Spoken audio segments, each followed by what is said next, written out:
And so I was wondering if Larry would be willing to maybe expound a little bit on what kind of ideas, designs he's had as far as a motor, just a plain electric AC motor. Okay.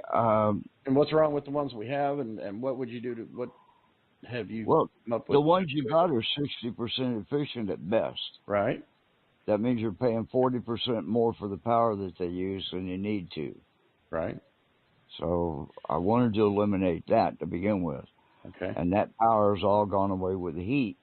So by eliminating the eddy currents, we've eliminated the extra heat that comes out of them. right. The extra heat, Yeah, not the heat over that they over and make above use the of. friction heat. Yeah.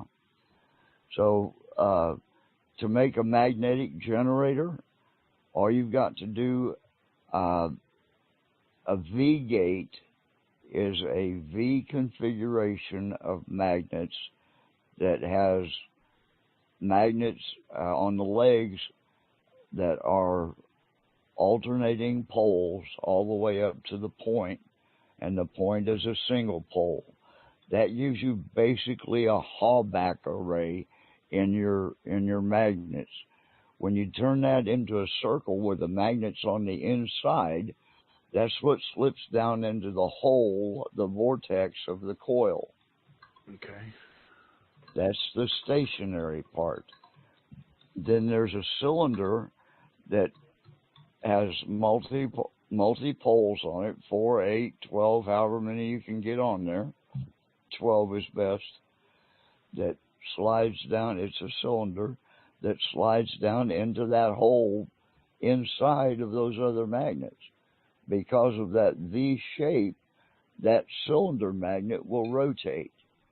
It will rotate at a high speed if you've got your magnets aligned properly and the proper distance between them. That will induce a charge into the coil through magnetic induction. When you move a magnet past any conductor, it will Right, generate electricity. right. That's just the way that is. So there you go. Put a frequency modulation board on it to give you your 54 cycles, and you've got your power right there. Okay, okay. I was actually talking about a motor, like a drive motor on a car. Oh, okay. Uh, Change the drive motor out to an electric motor and Right. put magnets around the axles, and on the car electric motors there's a big spindle that comes out the back that's opposite of the drive motor, of the drive end of it. Put Okay. magnets on that cylinder because it spins real fast. Put a toroidal coil around those. Uh-huh. You've got the power for your car. Put a toroidal coil around the magnets on the Okay. axles. Still didn't get what I was going with. Um, the actual motor. Have you thought about or come up with designs for the actual motor configuration, like a standard electric motor right now that runs on AC power, like the motor in your refrigerator that turns the the pump. It's You don't need that kind of motor anymore it's an electric motor. Okay, why not? because all of your electric power for all of that equipment is going to come off the coil. Right, but you still have to spin that Freon pump. How are you Yeah, going to spin the Freon pump? you've got to lower the pressure in the tubing. Yeah. You got to Uh, spin a pump. I mean, in the car, you have to spin the wheels. What kind of motor? I understand how you're talking about generating the power, but the motor itself, do you have any kind of design, motor design, AC motor design improvement? Basically, do you have any improvement on what Tesla did? As far as designing, building AC motors uh, themselves. Separate the power from it. The power's over here. You got a motor. You want to spin a fan to blow air in your face. Is okay. there a design for a motor, like you said, they're only 60% efficient? You How take how do you get a 100% efficient motor out of it? you take that electric motor and turn it into a generator. Okay. It can do both things at the same time. Okay, It's so you're going to be basically turning. taking that Hallback array that's with the Yeah. cylinder that spins. You attach a drive shaft to that, Yeah. basically. Two So counter that was your answer. Is yeah, two you counter attach, rotating magnetic fields will make a magnetic bearing. That magnetic bearing turns twice as fast on one side as it does on the other. You can go to Magnomatics, MAGNOMATIC, and .com, and they are the most efficient ones that really work on the market right now. magnetic They have both a generator and magnetic gears, high torque magnetic gears. Magnomatics. Yeah. Okay. Magnetic gears. Okay. I'll just pop a link on that to that. Yeah, those folks are the best that's doing it right now. So you would say they have the best motors available on the market today? Yeah, but they're not the cheapest. Obviously, They're not there. a little expensive. Yeah. But they're doing it, and they're free. I mean, once you buy the equipment, it's free. It will run until the magnets wear down. Their bearing is a double takeoff bearing. One side turns twice as fast as the other, just in every other magnetic rotating bearing. Okay, I'll have to look into that. That core, the magnetic gear. From the magnetic gear, there are two derivative products. Let me just bring on that. A magnetic gear uses permanent magnets to transmit torque between an input and output shaft without mechanical contact. Magnetic gears can achieve efficiencies greater than 99% at full load with much higher part load efficiencies than a mechanical gear. For higher power ratings, a magnetic gear will be a smaller, lighter, and lower cost. Depending on the space available, a magnetic gear may be the only viable technology. Blah, blah, blah, selling their shit. Since there's yeah, they're not really telling you how it works. They're just saying this is. They've got a really good video that gives you some of the basics. Okay. Hey, Larry, Mm-hmm. is there any information that you could add to the link to the notes of the podcast for people to pursue following your open source information? Or Not yet. are you not ready? Okay, I wasn't sure if I asked you last time or not. I got high. This equipment, although the way we're doing it, it's going to be safe. Right now, if you don't know what you're doing, just like in the Fantastic Planet, do not look into the eye of the Gorgon. If you put your head over the hole in these coils, some of them will kill you. Wow, this is some technical stuff then. So we're working out all the Faraday cages and the egg shape that it needs to be, and we're going between the egg and round right now. Right, but you know, electricity is really a good teacher, and it takes the idiots out at real early ages.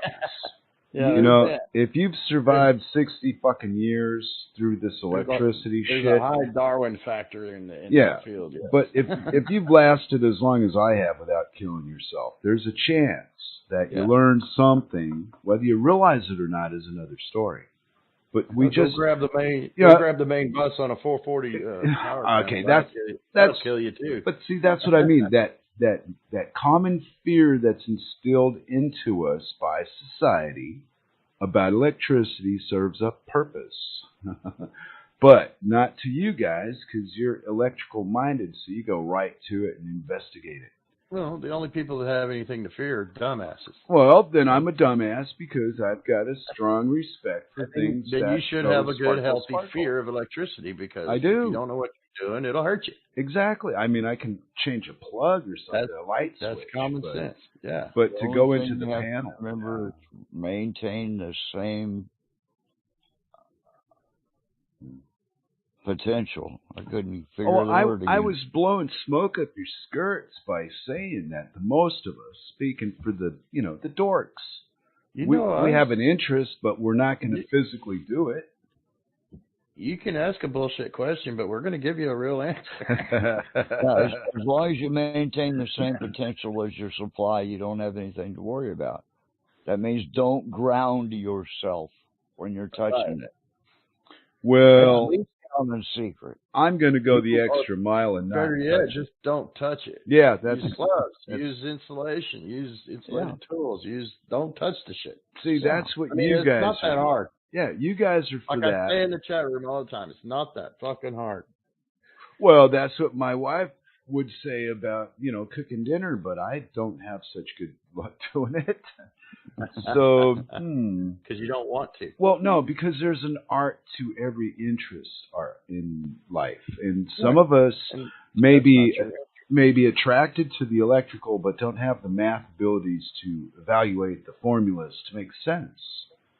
Yeah. We're taking your word for understanding something and going, oh, well, that makes sense to me because he said it like that. I don't know any different. Well, okay, I would sometimes prefer to be around people I can trust for their word than have to go through all the schooling to learn the Sure, math. I come back with a smart ass answer. Now you want to get serious? No, because you remember that movie, A Few Good Men? No. Well, it was Jack Nicholson and some other guy, and You're gonna get that answer about any movie. you yes, and but if I were- Rob and Larry, it was like watching that movie for a few minutes because Rob was drilling Larry about the answers. It was great. I really had a good time tonight. You guys really made my night. I enjoyed the hell of it. I always enjoy talking to you, Larry. It's fun every time. It's so refreshing just to be around intelligent people. Ouch. Thanks, Rob. Hey, you were included in that. You My wrote in head the is joke, full of Captain useless Buzzkill. information. Well, You know, I appreciate, Larry, all the little bits and pieces that you've managed to put together and, convey to other folks so that I'll help them. It's a nice way to be. I like that about you.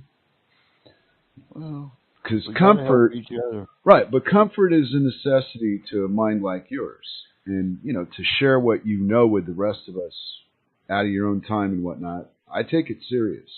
I really appreciate you taking your time.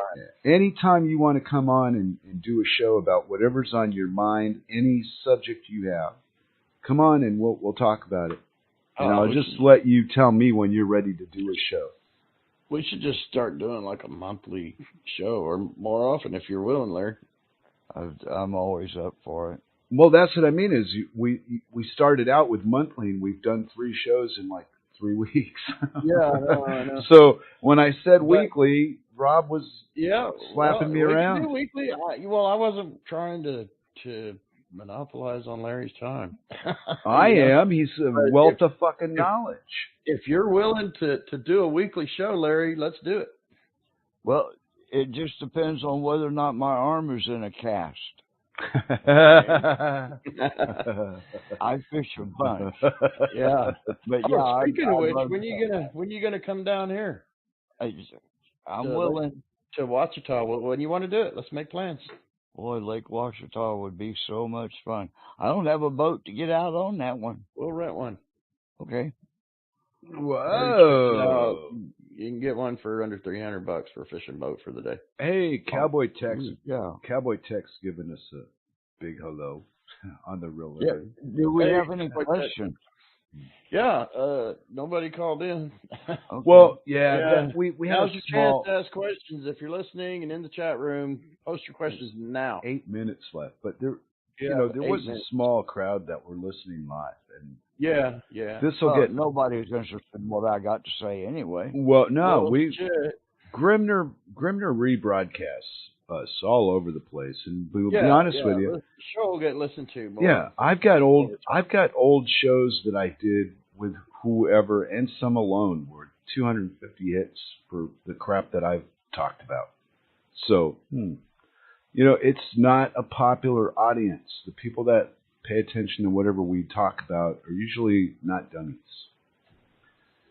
But seriously, Larry, I've There's not many of them. I would love to have you down for a day of fishing. I did look into it. It's a good 7-hour drive from here. Whoa. We'll have to look into that when it gets a little bit warmer. Yeah, a little. Let's see. Sometime in April, June. May, somewhere. Yeah, maybe May. Okay. Well, with That all might this, be a good birthday trip. yeah, but we got climate change, so it's going to probably be like 90 degrees in April. Don't worry about it. Doesn't that mean that we're all going to die by then? You'll be I fishing got for nothing polar bear. I got nothing tying me up, so it's really up to your schedule, Larry. As far as when you're willing and able to make the trip, so you let me know, and like we'll make plans and hang out and spend a weekend fishing and telling stories. You bet. I'm a good liar. Yeah. Plus, I say the most lies are told right after fishing. War and banking. Fishing, during war, wars, and banking. during wars and right before elections. Or right before sex, because once you've done it, you can't lie anymore. Yeah. My fish get to be bigger after I let them go. Oh yeah. Uh-oh. They're back to fishing. They always grow by 50% at least. At least. See, the only fishing I've ever done is at the end of the bar. I've done my share of that too. I'll admit, I'm not a big fishing type, but I'm willing to do it. Oh yeah, to pick Larry's brain about all the secrets Larry he's out got on in a there. boat, captive audience. Because we could do it, like, if you want to do another one next week, Larry. I better shut up. He'll never come. No, if you want to do another show next week, there are so many sources of information that you have. Oh yeah, we can go on and on. About Yeah. the topic. Pick another, and I'll just add it to the State of the Art Energy with Larry Woods, and we'll just add a part 3, and we'll make a series out of it for when people do finally need your information. You can post this on. You can put this on your Thursday show, 3:00. Right, but you could. Rob, let me finish. You could put this where I don't go, which is Facebook and Twitter and all that. You need exposure. See, I'm doing this because I'm trying to get popular. I'm doing this so that he can get his message out there. But I got so little interest in exposing it. It's embarrassing. I don't self-promote worth a fuck. But if you get an ad for it, I can post it on 2 of my Facebook pages. Yeah. Sure, you can. That's what I mean, is you're going to have to participate, because I've taken myself out of all that stuff. And it backfired on me, because now is when I should be involved, and I'm not. But I did manage to help put this together, and I'm not on any of that stuff either, so don't feel bad. Well, there you go. But Larry is. So we need Larry to put this on his own stuff. So, yeah. Well, Larry, do you want to do that Thursday show, 3:00 every week? Yeah, Thursday, 3:00 every week sounds good. Okay. I'm in. Put that on your Facebook pages. Okay. There you go. Put Grim, would you post the direct link to the Dork Table show? Because my crowd is really small, Larry. I don't have much of a following, so to speak, but you should. So I'm more interested in getting you out there than I am me. I'm just presenting you, so to speak, and telling some bad jokes in the background. But I'm not an electrical genius or none of that. But I know a good thing when I see it. Ask my wife; she'll tell you. Promote that link, Larry. Here, I'll post that in the. Post that on your Facebook pages and such. Oh and yeah, whatnot. he's got it there. With a little blurb saying, every Thursday, 3:00 Central Time, I will be doing podcasts on coils, electricity, energy, state of the world, stuff and things. Whatever. You can do your own updates on that from what you have to work with. Yeah. Okay, I'm not sure. I'm just trying to help make sure we don't miss something that we should have covered. That'll work. Good. Well, okay, then it's Thursdays. Then it'll be 9 o'clock. Thursdays at 3:00, regular show. You got that, Graham? Put it in the schedule. But for the until the 29th, we're an hour different than usual because Denmark hasn't done the time change yet. So you changed times, but we didn't. So for the next few weeks, so now you're stuck with it. Well, yeah, but.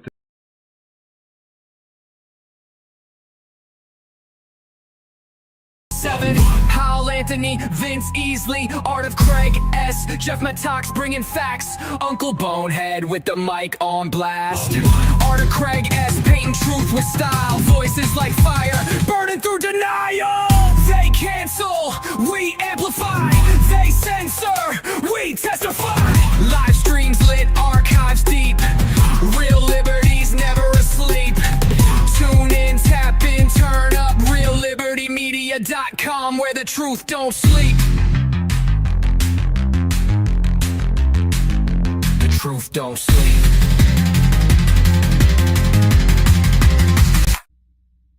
And I'm not saying anything new to anyone listening to me or has listened to me that's doing the proper study or has done the United States of America has been overthrown long ago in the post-founding father Lincolnized war of terror era transformation to the future that they want, and the governance assault that is being foisted upon us is merely one of the last iterations to the more perfectus union globally. If you thought sustainable development was UN out there, no, this has been promoted by the United States, as I've been telling you repeatedly. The EPA is one of the pillars of that. And don't forget the UN building is in the United States. It's a tool of the United States. So you're hearing the more perfectus union globally right here out of the mouth of the chosen and undue influencers. And I don't know how to show this takedown any better, the way they're doing this, in this one article as well, and moving this through as I've been talking about it. And I certainly don't know why people continue to allow this threat to continue and blindly trust the plan or the pact for the future. They've never been told about it.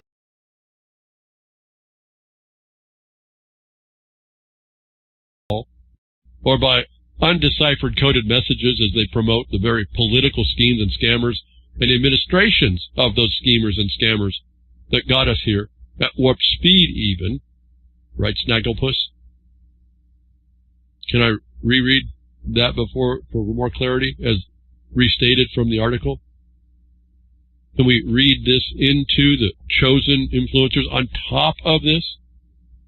So being so bold as to condemn the head guy at the UN, Guterres. Zionist-loving, Zionist warmongering, genocide-committing, having the duty to see and stop violations of international law, or of which would cause a violation to congressional appropriations in the committing of war crimes, the repeat global terrorists, and the American citizen it's killing, Blinken says, and was launching this and other initiatives, quote, to harness the rapid advancement of artificial intelligence to advance sustainable development globally. Who else does he support? Who else does he speak for? Who does he speak to and for and not go to the Congress? Can you tell me that which Congress critter, governor, judicial member, or other government employee does not wholly, no, not wholly, like a church, wholly support the Zionist Federation political movement? Another element of this takedown of America or sustainable development or both? Who? There's only a couple. It's pretty fascinating. And if they're not one, they are the other. Whoever they is, they aren't enough to stop this nationally if you don't locally. And for all the support this broadcast and this network does not get, this is one, if not the only broadcast and networks explaining how to go about doing that locally, where you is. Globally. Review my coverage of, and before actually, the existence of the Great Kobe swindle. And that lack of support by most of the thousands of listeners of this broadcast, even to buy a cup of coffee for the admin crew and their costs for all the hard work that they bring 24/7 now, is becoming a sore spot to me after all these years, as I've been thinking here about that 20,000 issue and the lack of support to be the separate statement and truth and source that it need. I can't see how it's not needed in the world. So I'd ask again, please find the donate buttons on reallibertymedia.com, or donate to the glorious elixir of life, I suppose. You can go to https://ko-fi.com/real_liberty_media. Please donate. Give Sound Mind something to put together for us that allows this word to counter these big tech companies that are coming to take people down, and they don't even know it. Help us get the message out in a much bigger way than Grimner even envisioned. And this was the thing that excited me when Sound Minds and decided to take this on. Clean up the white elephant and make it go somewhere. And that's all done so more people can hear how help themselves, as the they and their cohorts destroy our way of life and lives. Or they're trying to reach the population reduction goals that they're trying to go through. As we see them poking the bear, trying to move on to things like nuclear war for that nuclear winter, because global warming. And I hope you did find that Threads movie and familiarize yourself, I trust. I hope so. So this does not end with the last Ukrainian, or the last Iranian, or even the last Russian.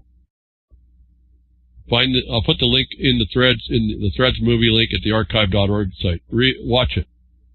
Familiarize yourself. Get yourself on over to https://ko-fi.com/real_liberty_media. Please donate. This week kind of put an imperative in my mind. All the interactions and no support. And I don't say no and disregard that support we have had. I thank you very much for all of that. But trying to move this thing forward, when you see people like Assange going down with the global scrutiny on him, and he comes out with the same answers I did for my oppression in my little way. I told you, you start seeing people who go through the same experiences coming to the same truths, and you've never met them. You're standing shoulder to shoulder with people looking into a stinking abyss. And the question is, do you want to slide in or do you want to stay out? So I'll have that link to the Threads movie it's on archive.org. That's for the nuclear winter problem, to cure global warming. That's how these psychopaths think. And they're using big tech to do it. And people embrace that and pay for their own enslavement while this is all going on. It's just a fascinating dynamic, I guess, if nothing else. They cancel, we amplify. They censor, we testify. Live streams lit, archives deep. Real liberty's never asleep. Tune in, tap in, turn up. RealLibertyMedia.com, where the truth don't sleep.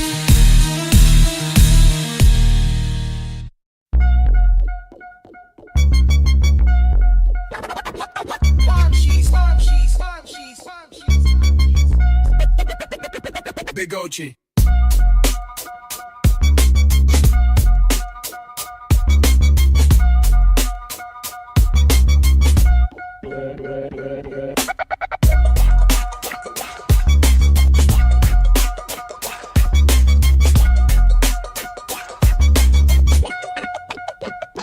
Kochi.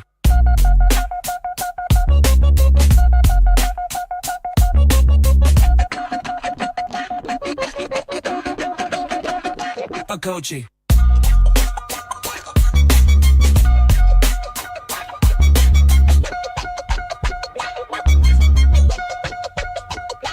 Kochi.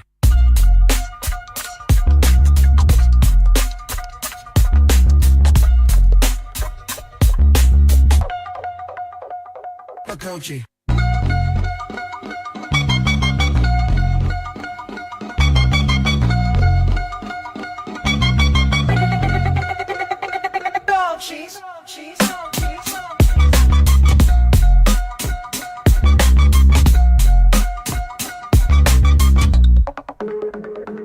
Kochi.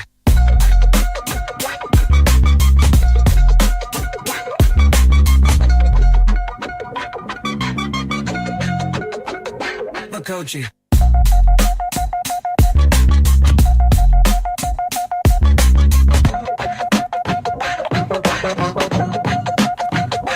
Kochi.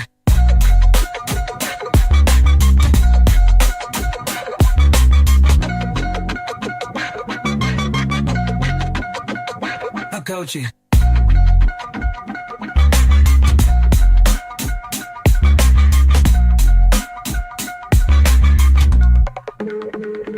Kochi.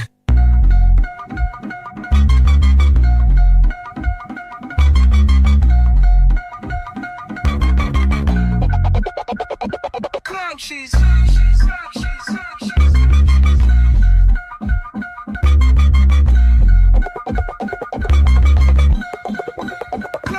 Cloud cheese.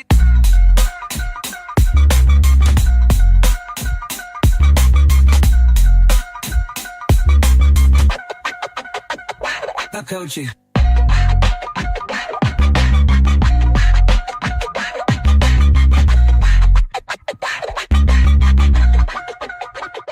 Kochi. Kochi.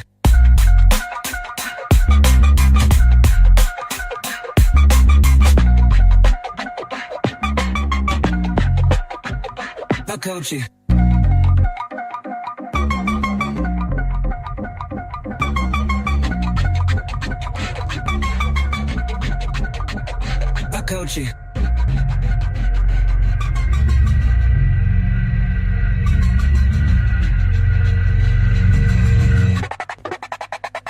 Kochi.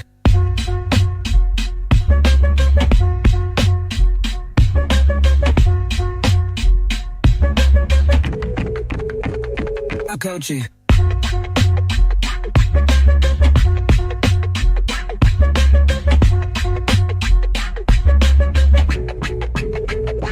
Kochi.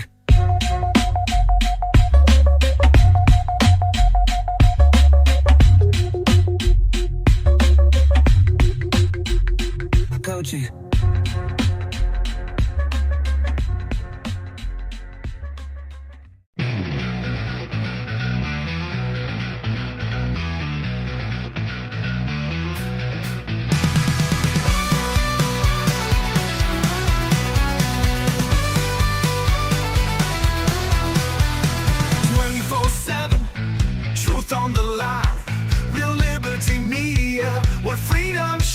But we need your help to keep it strong.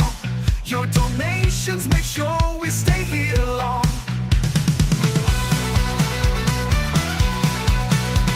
Upgrading gear, keeping voices free. Your support fuels our liberty. Replacing the tech and pushing through. Help us grow and keep shining thanks to you. Donate now.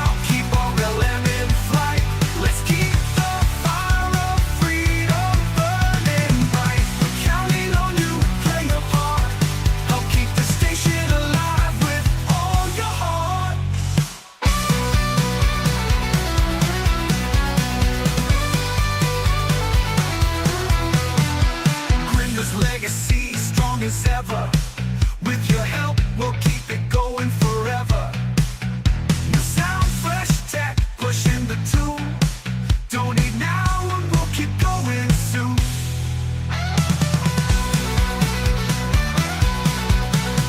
This legacy strong as ever. With your help, we'll keep it going forever. New sound, fresh tech, pushing the tool. Donate now and we'll keep going soon. Donate now, keep RLM alive. Help us grow and help freedom survive. We're counting on you, play your part.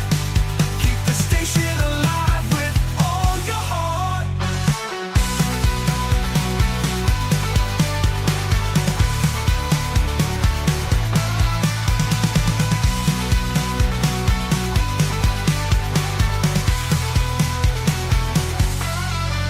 Fighting censorship, that's our drive. Your donations help us thrive. Real liberty me, I need your hand. With your help, we'll take a stand. Donate now, keep RLM alive. Help us grow and help freedom survive. We're counting on you, playing a part. Keep the station alive with all your heart.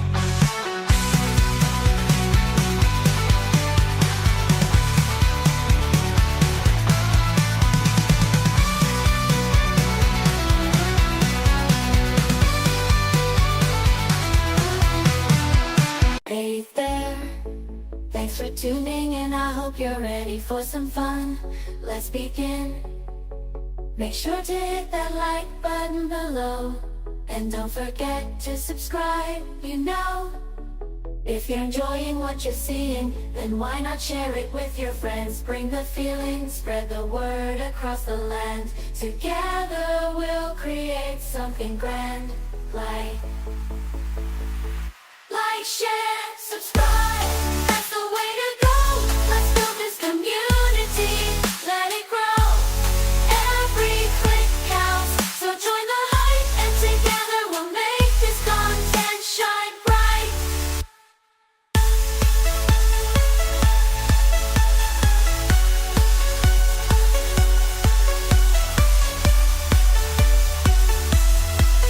So join the hype, and together we'll make this content shine bright.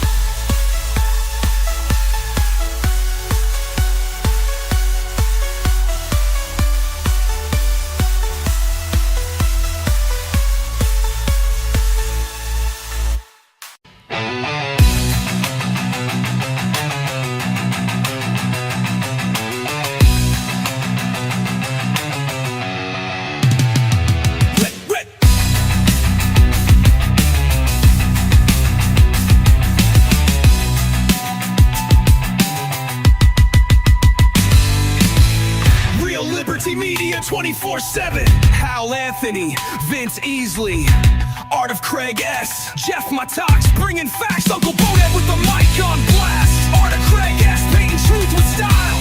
Voices like fire burning through denial. They cancel, we amplify. They censor, we testify. Live streams lit, archives deep. Real liberty's never asleep. Tune in, tap in, turn up. RealLibertyMedia.com, where the truth don't sleep.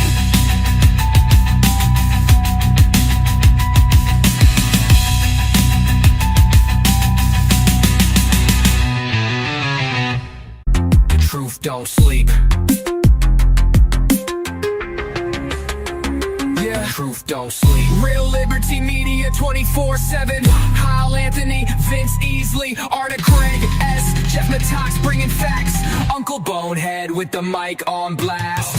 Art of Craig S, painting truth with style. Voices like fire burning through denial. They cancel, we amplify. They censor, we testify. Live streams lit, archives deep. Real liberty's never asleep. Tune in, tap in, turn up. RealLibertyMedia.com, where the truth don't sleep. Where the truth don't sleep. All right, folks. Well, it appears that I forgot to start my recording for the Grim Leftovers program this day, January 20th, 2020. So you won't be getting a podcast of the Grim Leftovers show today. Just this little bit here. I apologize for not recording it all, but the blog post here has all of the links in it from all the stories I talked about. You may not get my what I consider to be highly humorous insights on these stories, but you can kind of, maybe if you're familiar with me and the way I talk about things, you can probably read into it as you go through these stories if you do decide to go ahead and follow through the links. Yeah, this is Cowboy Ticks, but this is the perfect world. No, that's tomorrow at 3 p.m. Eastern with Grammy and Flash. That's the perfect world. This is just the leftovers. And these leftovers, well, too bad. So somebody beat you to the leftovers. And they're all gone. Oh, man. Anyway, let me give you a rundown here of the stories that I covered for those of you listening in at a later time. I'll just give you the headlines. Since the 1980s, U.S. government agency has paid over $4 billion for vaccine-related injuries and death. You still want a flu shot? Coincidentally, CDC health advisory on Ebola rapid test at FDA approves new Ebola vaccine. Invisible ink could soon reveal whether children have been vaccinated. Access to homeopathy threatened by latest FDA action. Amazon and Ring hit with lawsuit after camera hacks confirm worst fears of privacy advocates. Google whistleblower's wife, 29, killed in a car crash. Pentagon orders military personnel not to use at-home DNA testing. Michigan County threatens to demolish 14 Amish homes unless they give up their religious beliefs and upgrade their homes. Group demands Hasbro stop making assault-style Nerf guns, and how to turn off smart TV snooping features.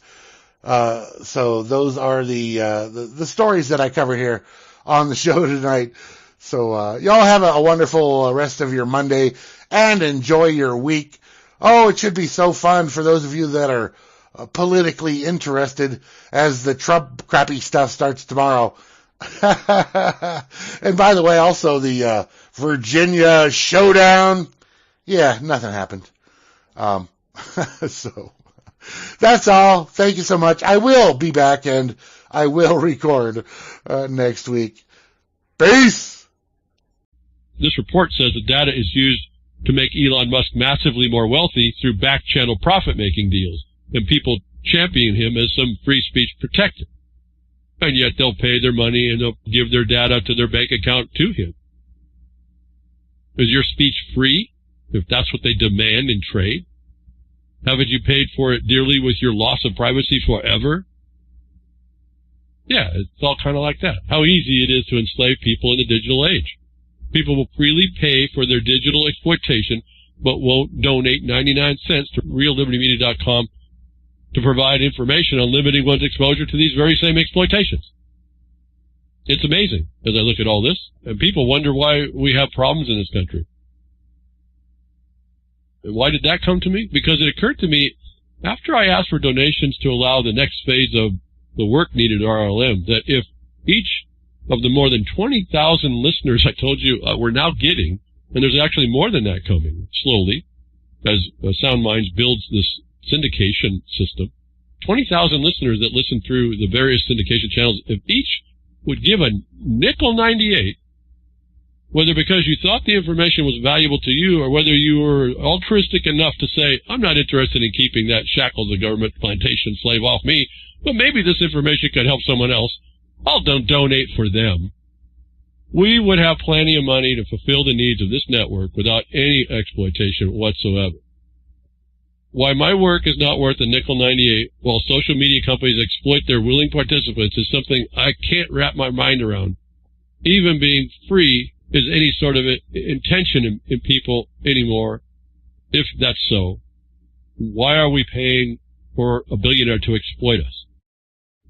And then cheerlead that he's a free speech monger. He's not.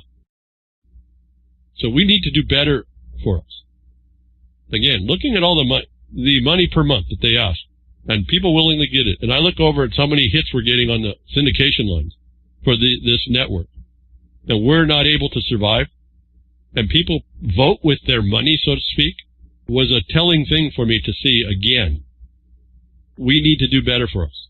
If we expect to avoid this dystopian Siberian gulag plan for us, and which we voluntarily support and pay for to enslave us, that COPPA, the Children's Online Privacy Protection Act 2000, requires reasonable security measures.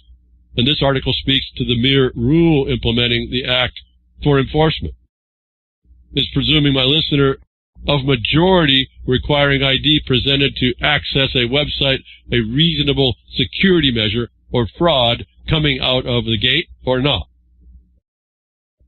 Is the presumption of your majority as a guilt reasonable?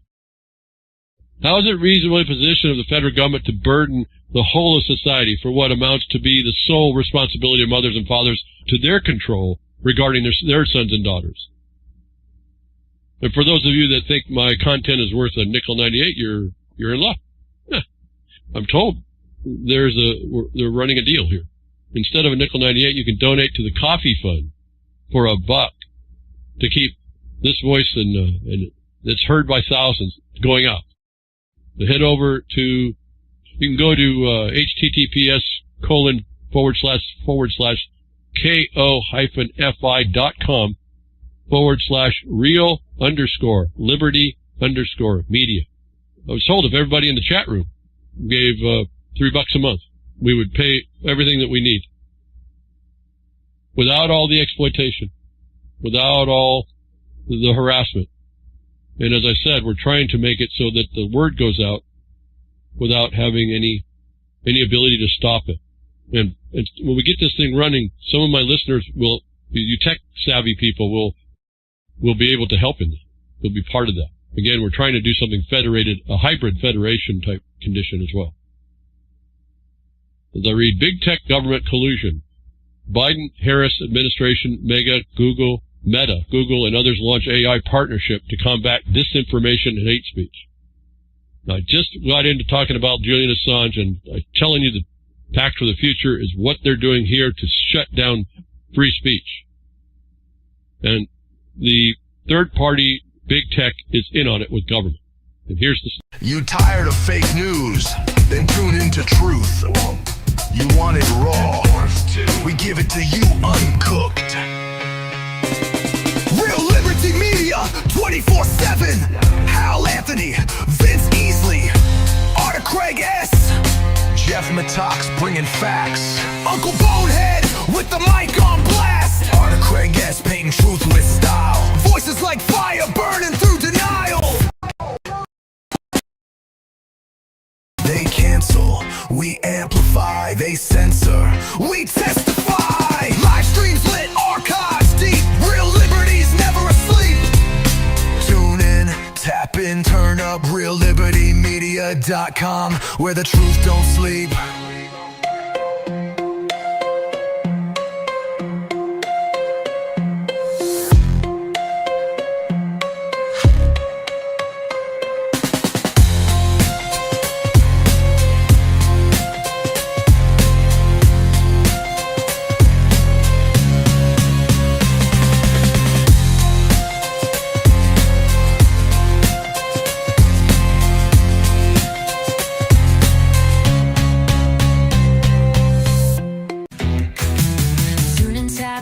Turn up, Real Liberty Media, where the truth don't sleep.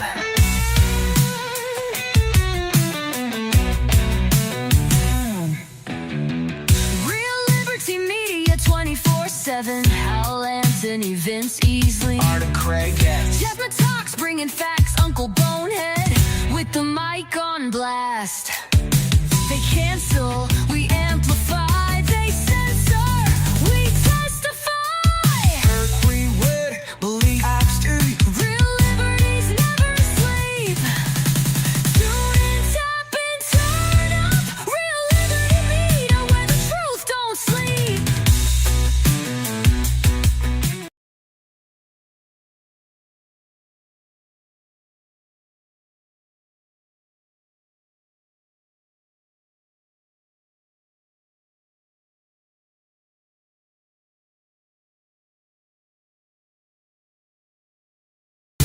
Tune in, tap in, turn up. Real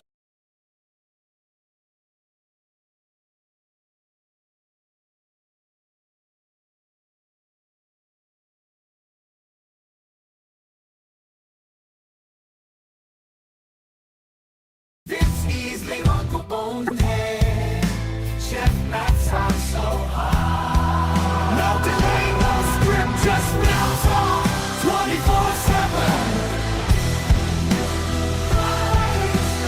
No delay, no script, just real talk, 24/7.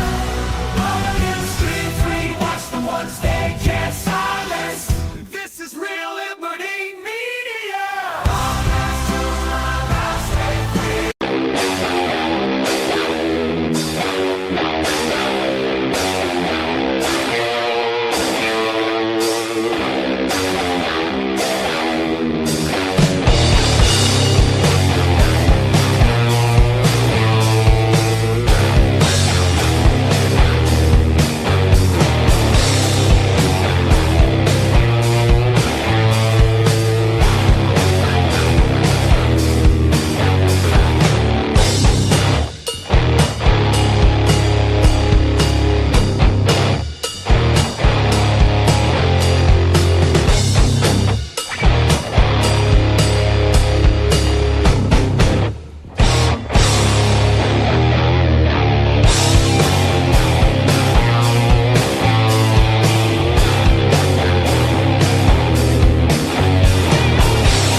right. Good morning, everybody. Today is Thursday, May 5th, 2016. And this is Before the First Cup with Jules here on UCY.TV. Happy Thursday, everyone. It is a sunny 56 degrees and very springy here in upstate New York. All the fruit trees are flowering and all the regular trees' leaves are popping out. And not just me, but the cats too are all having allergies. So it's a wondrous time of year. Where did we leave off yesterday? We titled the show Stem Cells Reanima Project, Biotech Trying to Reverse Brain Death. And if you remember one of the very last stories we looked at, we spent like the most of the show looking at regenerative medicine and stem cells in particular and how they are able to create, well, they're able to pretty much coax not just skin cells, but also your fat cells into almost any cell now from the human body back to its original state and have it reproduce. And they're hoping that this will be able to cure all kinds of disease. They can make lung cells and heart cells and blood cells. And I don't know, how many things did we talk about? Let's go on and on. Brain cells, too. That was the other one, the little mini brain balls.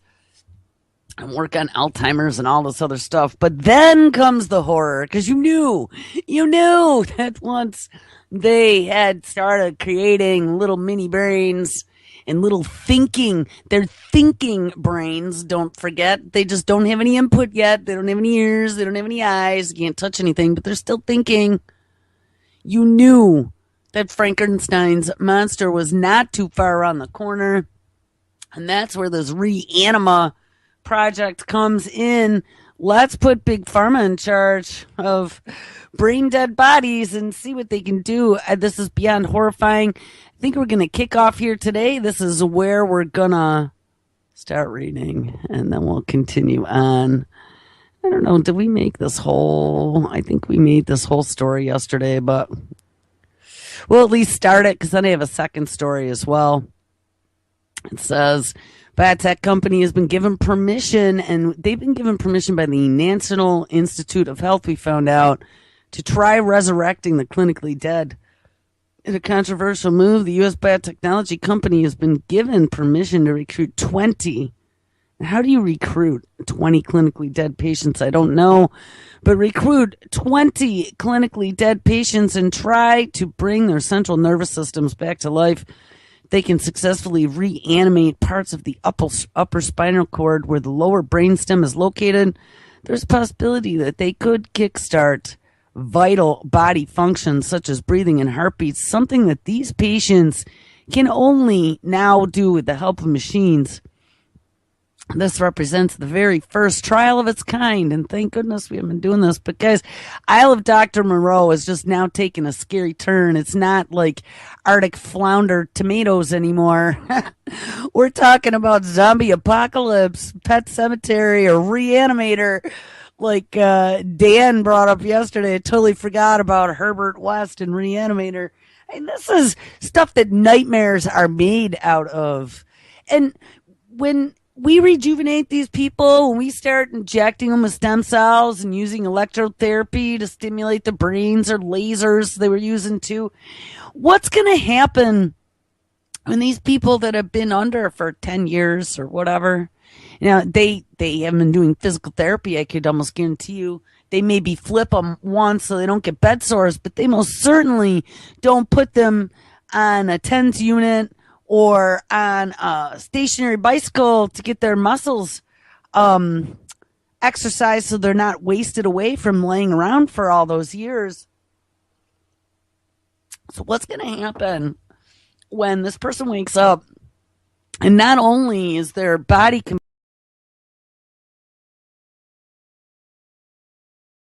completely wasted away, but their brain is not going to be the same as it was before? And maybe if you just had an injury and it healed and you laid there unconscious for a long period of time and then just woke up one day, you know, there have been people that's happened to. And some people that it's happened to have absolutely no major side effects. But I'm going to tell you what, if they're injecting you with stem cells so your brain like starts growing, doing all these this has never been done before, okay? We don't even know what this is going to do. So this person's going to wake up and all of a sudden be I don't know. I just don't even know how the National Institute of Health could have given approval for this. But wait, we found out that yes, they're going to recruit 20 patients, but the experiments are going to be done in India. Now, India, I know you guys point and laugh at India, but India is a powerhouse. You know who made it a powerhouse? Oh, Mr. Mad Science himself, Billy Gates. Yeah, Bill Gates went over to India with lots of money and lots of vaccines, and he wanted to build an empire of programmers and have lots of people to be able to test his shit on.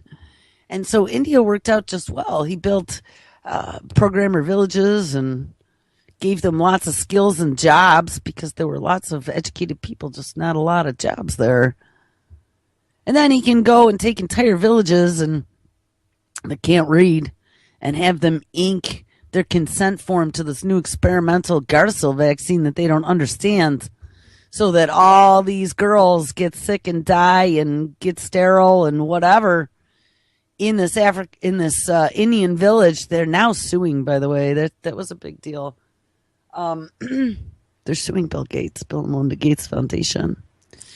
But India was kind of brought into the fold by Bill Gates as where American companies go and American pharmaceutical companies go, especially if they want to practice mad science. So now here we have a biotech company, BioQuark. This represents the first trial of its kind and another step toward the eventual reversal of death in our lifetime, says CEO of BioQuark Inc., Ira Pastor. The BioQuark team, which was granted permission from an institutional review board at the National Institute of Health in the U.S. and in India to begin clinical trials whenever they are ready, says that it plans to start recruiting patients for its so-called Reanimal project immediately. Now, one of the things that I mentioned yesterday is that these people are in a vegetative, brain-dead state. I mean, I don't know what happened to them. They haven't picked anybody yet, but most likely they had some sort of accident. Typically, I mean, anything could happen for you to go and slip out. You could have some sort of treatment and just never wake up. But typically, before you went into the coma, brain dead, vegetative state, I mean, beyond brain dead and beyond coma and vegetative, you're brain dead at this point. But before that happens, most people did not ink something called a living will that said what your instructions were if you ever found yourself in that state. Now, I don't know if they're targeting only people with living wills. It does not say in either story. But the fact of the matter is that these 20 people who they are now going to be trying to bring back from the brink of death, did they ink anything that said, hey, I want to be a guinea pig, and if I'm ever in a vegetative state, keep me on a ventilator for 10 years.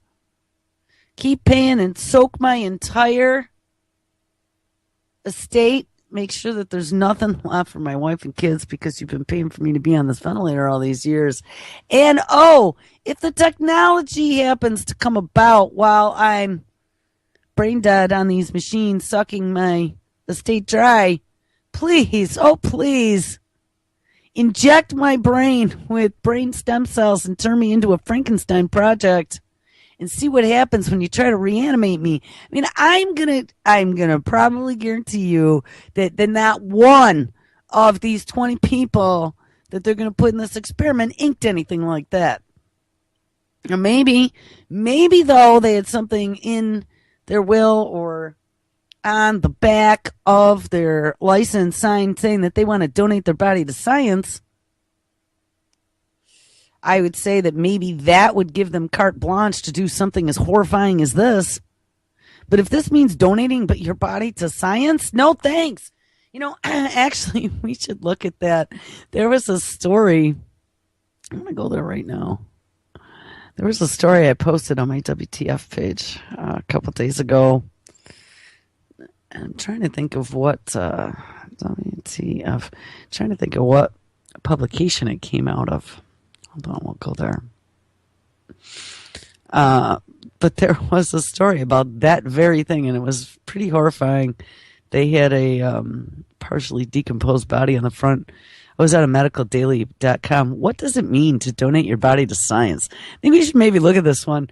And maybe we'll see if reanimation and brain death is one of the things that they allow. Oh, don't even.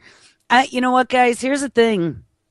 I am not quite sure how I'm going to continue when I don't have a machine now. I don't, not at all. I have no machine, including my phone. I have no machine that none of my browsers work properly at all. If I click on anything, if I try to open anything, I open a page, I click on a link, it's open now because I had to kill the whole browser, and now the browser's not killing. So the whole show right now is dying in this browser. But if I try to click on anything, yeah, we got to close it. It's a plugin container. I think it's Flash, guys. It really seems to be Flash on every browser right now. But I click on anything, and it causes the browser to go into not responding mode. And I just tried to open that. Tried to open that document, and it did it again. Hold on. I've had to rebuild the show already. That was time number 5 now this morning. It's getting very, very, very, very, very, very difficult to even get an hour out, or to even feel motivated to get an hour out after you've had to do it 12 times before the show even started. I'm not sure what to even say or what I'm going to do. I think I'm going to take a baseball bat. I'm about ready to flush my phone down the toilet. All right. Here we go. All right, well, we're going to try on this machine now. This machine, I don't have any show queued up. Let's see if we can even make this come up. Different browser. This one's an IE. It's like whack-a-mole. I got to say, I have way more important things to do in my day and with my time that is very taxed as it is, than to fight with browsers for an hour and a half to be able to do a 1 hour show. I hate to say it, but it's almost getting to that point.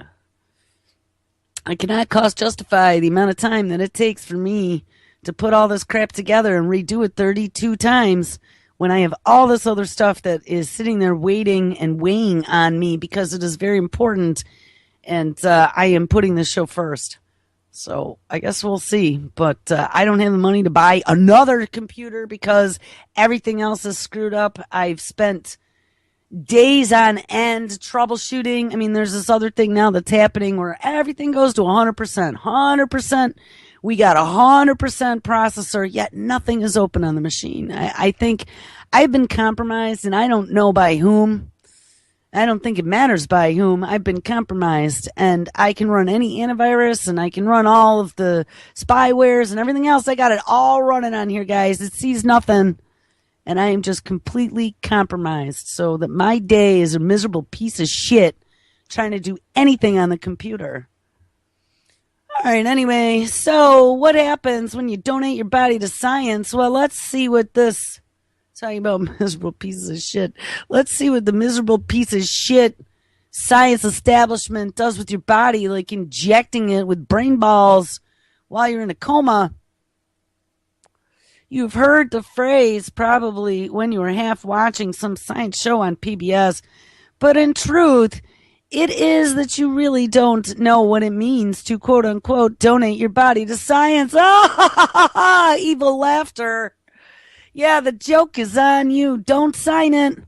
Don't sign it. And don't ink that thing on the back of your freaking license either. I've been reading a couple disturbing things about how that gives them the right to harvest your organs before you're even dead. No, thank you. You suspect that your cadaver would be used in an anatomy class at some med school somewhere, but in fact, is your most intimate donation ending up easily in a science experiment? Hey, look, there we go. I hadn't read this whole thing. Or to be used by a surgeon test driving a new medical technology? Well, unfortunately, it's the one thing that nobody sees coming. Once you've offered your body to science, you have no say in where it goes. And another thing you possibly do not know is you need to meet some unexpected criteria for your gift to be accepted. Oh, who knew that? So they look donated bodies down the nose if they're not quite right. So let's begin. There is more than one way to skin a cat, it says, and this is strangely appropriate proverb would suggest there is more than one way to donate your body to science. And all of those ways, though, undoubtedly will start with a difficult conversation. And this is true whether you contact your nearest university or place a call to a professional society such as the International Institute for the Advancement of Medicine or the American Association of Tissue Banks.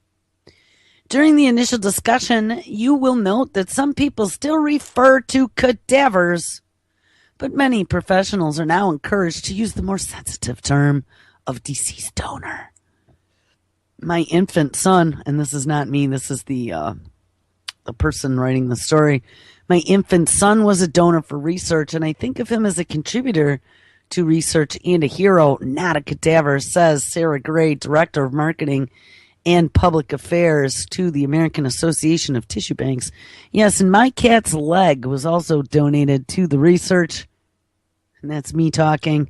That was my Oliver back in the, let's see, I was out of college, so it must have been the 90s. When they found that bone cancer, he was the healthiest, most beautiful cat ever. Sleek black puma, healthy, rippling muscles, not a year old. And his entire back leg somehow ended up being full of Swiss cheese. And it was bone cancer. And they had a really strong inkling at that time that it was the rabies vaccination that was causing that. The 3-year, not the 1 year, mind you. And it was the adjuvant, the aluminum adjuvant in the 3 years rabies vaccine. And by the way, that has been proven now, but back in the 90s, they were still researching it, that caused the cancer. And the doctor told me that that was the reason why they no longer gave the injections in the base of the neck like they used to. They now give them in the leg because if they cause the cancer, they could just chop the leg off. And, obviously if it was in the spine, it would be curtains for Fido. So, when they did the amputation surgery, which was probably one of the most, I would have to say probably up until that point, it was the most difficult decision I had to make in my adult life as to whether or not to have this leg amputated, this poor animal that had no idea what was happening. When they took his leg, they asked me to donate his leg to science to Cornell University where they were doing that research. And, not too long ago, I'd say maybe a year or so, we talked about this whole thing with vaccinations and cancer and some of my personal proof and stuff that I had been through on a individualized basis, and that I researched myself and I talked to doctors because my animal had come down with it. And we had found there is a Wikipedia entry and there's all kinds of studies and research and proof now that those adjuvants do cause I'm trying to remember what the name of the cancer was. I don't know if I remember. I'll say it, but a carcinoma. No, sarcoma. It's a sarcoma that it causes in the bone. But it was horrific. It turned the bone into Swiss cheese, so it was like all rubbery, and there was 100% the adjuvant in the 3 years rabies vaccine, and they force rabies vaccines on all of us, just like they're trying to do to our children now with all these other. This meningitis bullshit is not happening in this household. This brand new mandatory vaccine in New York State. Fuck that shit. There aren't that many meningitis cases in New York State. There is more damage from the meningitis vaccine than there are cases in New York. And they're going to force that on our kids. And that Gardasil vaccine, there's more and more proof on a daily basis. We dug in deep to that. I think that was one of my probably most listened to shows, was when we dug into the insert on the first Gardasil and then on the new Gardasil 9 that was to replace the old Gardasil because, oh, what? Yeah, it didn't prevent cancer. It actually made all those poor guinea pig children who got injected with it more apt to get the more dangerous cancers. So here, let's take this new vaccine. And now they're finding out. And I had a big argument with the doctor over this one, my daughter's doctor. She told me that this could never possibly be. And I told her I had read a study out of England. She never saw it. So I sent it to her. And, not another peep out of her, but it was showing how it was making young girls sterile. And it was causing them to go into perimenopause at like 10 or 14. Okay? Don't get your kid that shot. How many of us lived all these years and didn't drop dead of cervical cancer? How many boys, they're trying to force that into the boys now too. How many boys have managed to go their entire lifetimes without getting, as the doctor said? I said, why on earth would boys be getting this? Oh, protects them from anal cancer. Yeah. So how many of us have managed to go an entire lifetime without cervical or anal cancer because we didn't get our Gardasil vaccine? We might all die. Oh, wait. Here, we need to get your child the mandatory chickenpox vaccine, because how many of us have died from chickenpox? And how about that mumps, measles, mumps, rubella? Oh, wait. The CDC whistleblower comes out and says, well, we destroyed the documents that show the connection to autism. But how many of us have died from measles, mumps, and rubella? I'm not sure about rubella. I haven't dug really into that one. But measles and mumps, guess what? Measles, you got a sore throat and some stuff inside of your mouth, and maybe there were some ancillary infections back before we knew how to use antibiotics. But I hate to tell you, most people did not die from measles, nor did they die from the mumps. And there's an outbreak now of 200 children at Harvard, I think I saw. God forbid that means that we need to come out with now this new and improved measles, mumps, rubella vaccine. You want to know why they need to come out with a new improved measles, mumps, rubella vaccine? Not because, we just had a 200-person outbreak at Harvard and it must not be working. No, because the population is onto them. The whistleblowers blew the whistle, and all of a sudden, there are fingers pointing to a defective vaccine, which I would have to say that the majority of anything that's out there maybe isn't defective, but it absolutely is mad science gone mad, loaded with nanotech or whatever else. You don't know what's in there. And recombatant animal proteins, SV40, cancer viruses, who the hell knows what's in there? Tomorrow it's going to be little nanobots in your blood, if it isn't already. Or virus-like particles. Or Trojan horse viruses. We talked about that yesterday, too. Genetically modifying your children. But they don't have to replace this vaccine because, it's not effective anymore. They got to replace it because, whoops, they caught us. And now it's time for the new and improved guinea pig vaccine. But guys, I caught mumps in college. The vaccine they gave us when we were kids wasn't fully effective, apparently. And there was some big outbreak in the 80s. It was the early 90s. I don't know. But I saw it hit Pennsylvania, and that was right about the time I got it. But I mean, again, fever, achy, stay in bed for a few days, eat some chicken soup.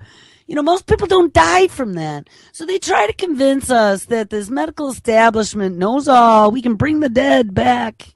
We're gods now, right? This whole godlike society. Donate your body to science because you will be providing us with tools to make it better for your children. And the sad fact of the matter is that what they are doing is not making it better for our children. They're finding out better ways to poison us and better ways to do mad science. This isn't about science. This is about Herbert West. This is about Reanimator. This is about living forever. This is what the new rush is. This tech titans investing in longevity projects. And it's not about making you or me or Nana or Fido live forever. It is about using you and me and Nana and Fido as the guinea pigs to figure out how to make, not us in particular, but any human or animal live forever. So then we can monetize it. Because, see, we don't have the money to pay for the technology. We don't have the money. We're just going to be the free R&D. All right, so anyway. It was a little bit of a tangent, but going back to donating my cat's leg to science and vaccines causing, rabies vaccines in particular, causing cancer. And let's get back to donating your body to science. So no matter where you turn, you will be expected to answer a series of health-related questions to see if you qualify for donating your body to science. And unfortunately, many people do not make it past this point. Like, how offended would you be? You wrestled with this in your mind and back and forth and felt like you were going to do something to help save the planet. You were going to give the ultimate gift, your body, when you die, to science. And these assholes say, sorry, Charlie. You know what? You can go on the chuck it pile. On the fertilizer pile. Actually, there is a pit. I posted this story a while back on this page. There's a pit at one of the universities. I think it's down in Texas, where it's a forensics school. And if you can even imagine, that's what they do. They chuck dead bodies out in this yard. And I'm assuming that it's probably a large yard and there's animals and trees and sun. And they chuck the bodies out there and they let them decompose out in the open. All freewheeling, decomposing out in the open. And then they go use the bodies to learn about forensics. They take budding forensic scientists out there to go practice on the decomposing bodies in the hot sun. So maybe that's what happens to you if science turns you down. It's just again, let's go back to the question we brought up like weeks ago. What on earth is the value of life anymore? Because there isn't. Do you see, when we're chucking cadavers out into a pit in the backyard of a university to let them rot in the sun and let vultures come down and pick out the eyeballs as tasty morsels, where is the value of life anymore? I mean, and I don't care if you donated your body to science thinking that you're doing good for somebody. Nobody deserves. And I don't think there's anyone in their right mind that would sign up to be chucked out in a decomposition pit for science. I mean, maybe, but I don't know too many. Anyway, everybody who calls up who wants to be a donor, they said we're probably only going to take 30% of those people, says Michael Pierre, lab manager of BioGift Anatomical, a whole body donation company located in Portland, Oregon. At BioGift,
Hello, and welcome to the Road Less Traveled.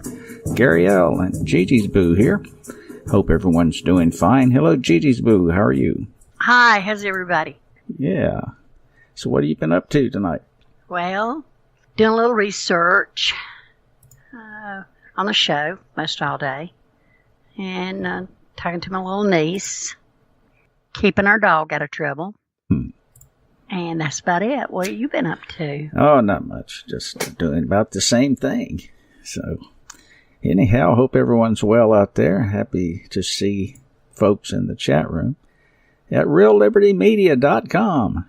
Hello. Anybody listening who's not in the chat room can go to reallibertymedia, all one word.com. And about halfway down the page, there's a IRC applet. You can just click enter or connect or whatever it says. Or you can put a name in. You can be all fancy and come in with a name if you like. Otherwise, the system will apply a name to you. And you can come in anyway. So you don't have to do any crazy things like pay a fee or put money in a toll booth or do any kind of fancy captchas. You can just come on in and say hello to everyone in the chat room, like Asmo and Beth and Cowboy Tech and Gremner and Moose Girl and Kate and Beetle and Charleston and Chloe and Graham Z. Hello. And I be Don C. and Java Doctor, Meister Brow, P. Bunyan, Rob Work Sock Puppet, Vin E. RLM Radio. Wow. And Vin's and Behind the Woodshed. Hello, Hal. Colfax, Gigi's Boo. And I be Don C. again. Jehovah, Wanatako, Kozu, and Trust no one.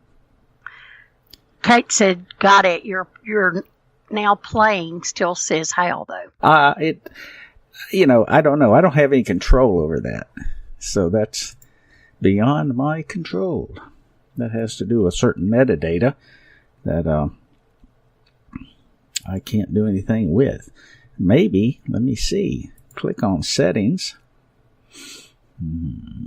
No, I don't have any. I can't do anything about that. Boo boo bear. Nope, that's out of my control. Sorry about that, though. Anyway, hello, Kate. Thanks for bringing that up. Gigi's Boo, what are we talking about tonight? We're talking about the mountains and the foothills and the coast. Maybe some ghost stories, some of things that can't be explained. It's going to be a real good show, I think. Yeah. I'm going to tell you some experiences that I've had and some of my family's had, and it'll be really good. Yeah, I have a few tales to tell, seeing as how we're both from the Appalachians, and so we're comfortable talking about these things. And I don't know how many people know much detail about the Appalachian area. Some people call it Appalachian, and that became popular back in the 60s and 70s, when the Ivy Leaguers decided to get involved with the Appalachia. And we despise that word, that pronunciation. It is so incorrect, and it's so pretentious. It's Appalachian. Sorry about your luck. Anyway, just my little commentary there on that crap. It's always... Of course, they say we talk funny. Of course we talk funny. We talk funny. We're a lot like the people down in the bayou, the Cajuns. We have our own little dialect. That's right. And our own words that we use. Sometimes they can be really mind-blowing. Yeah, one of the interesting things about the Appalachian accent or dialect is that it's consistent all the way down through the mountain chain into Georgia. Even into Alabama. Yeah, right. And I personally have been able to identify where people are from, like I've never met them before, except to listen to them talk. And I said, oh, I know where you're from. And they'd be, excuse me. Just right up the road a piece. Yeah. Of course, Appalachians are 1,500 miles long. It's it's quite a length of mountains. Sorry, I had to mute there a minute. Got a little cough trying to kick up. Gigi's Boo, you know that the Appalachians are 480 million years old. Don't surprise me, because us Cherokee said we've been there for tens of thousands of years. Yeah, the Appalachians were first formed about 480 million years ago during the Ordovician period. And at one time, they reached elevations similar to those of the Alps and the Rocky Mountains before the natural occurring erosion, brought them to today's maiden ants, as some people call them. Yeah, Appalachia has been around for a long time. People apparently have been there for a long time. Right.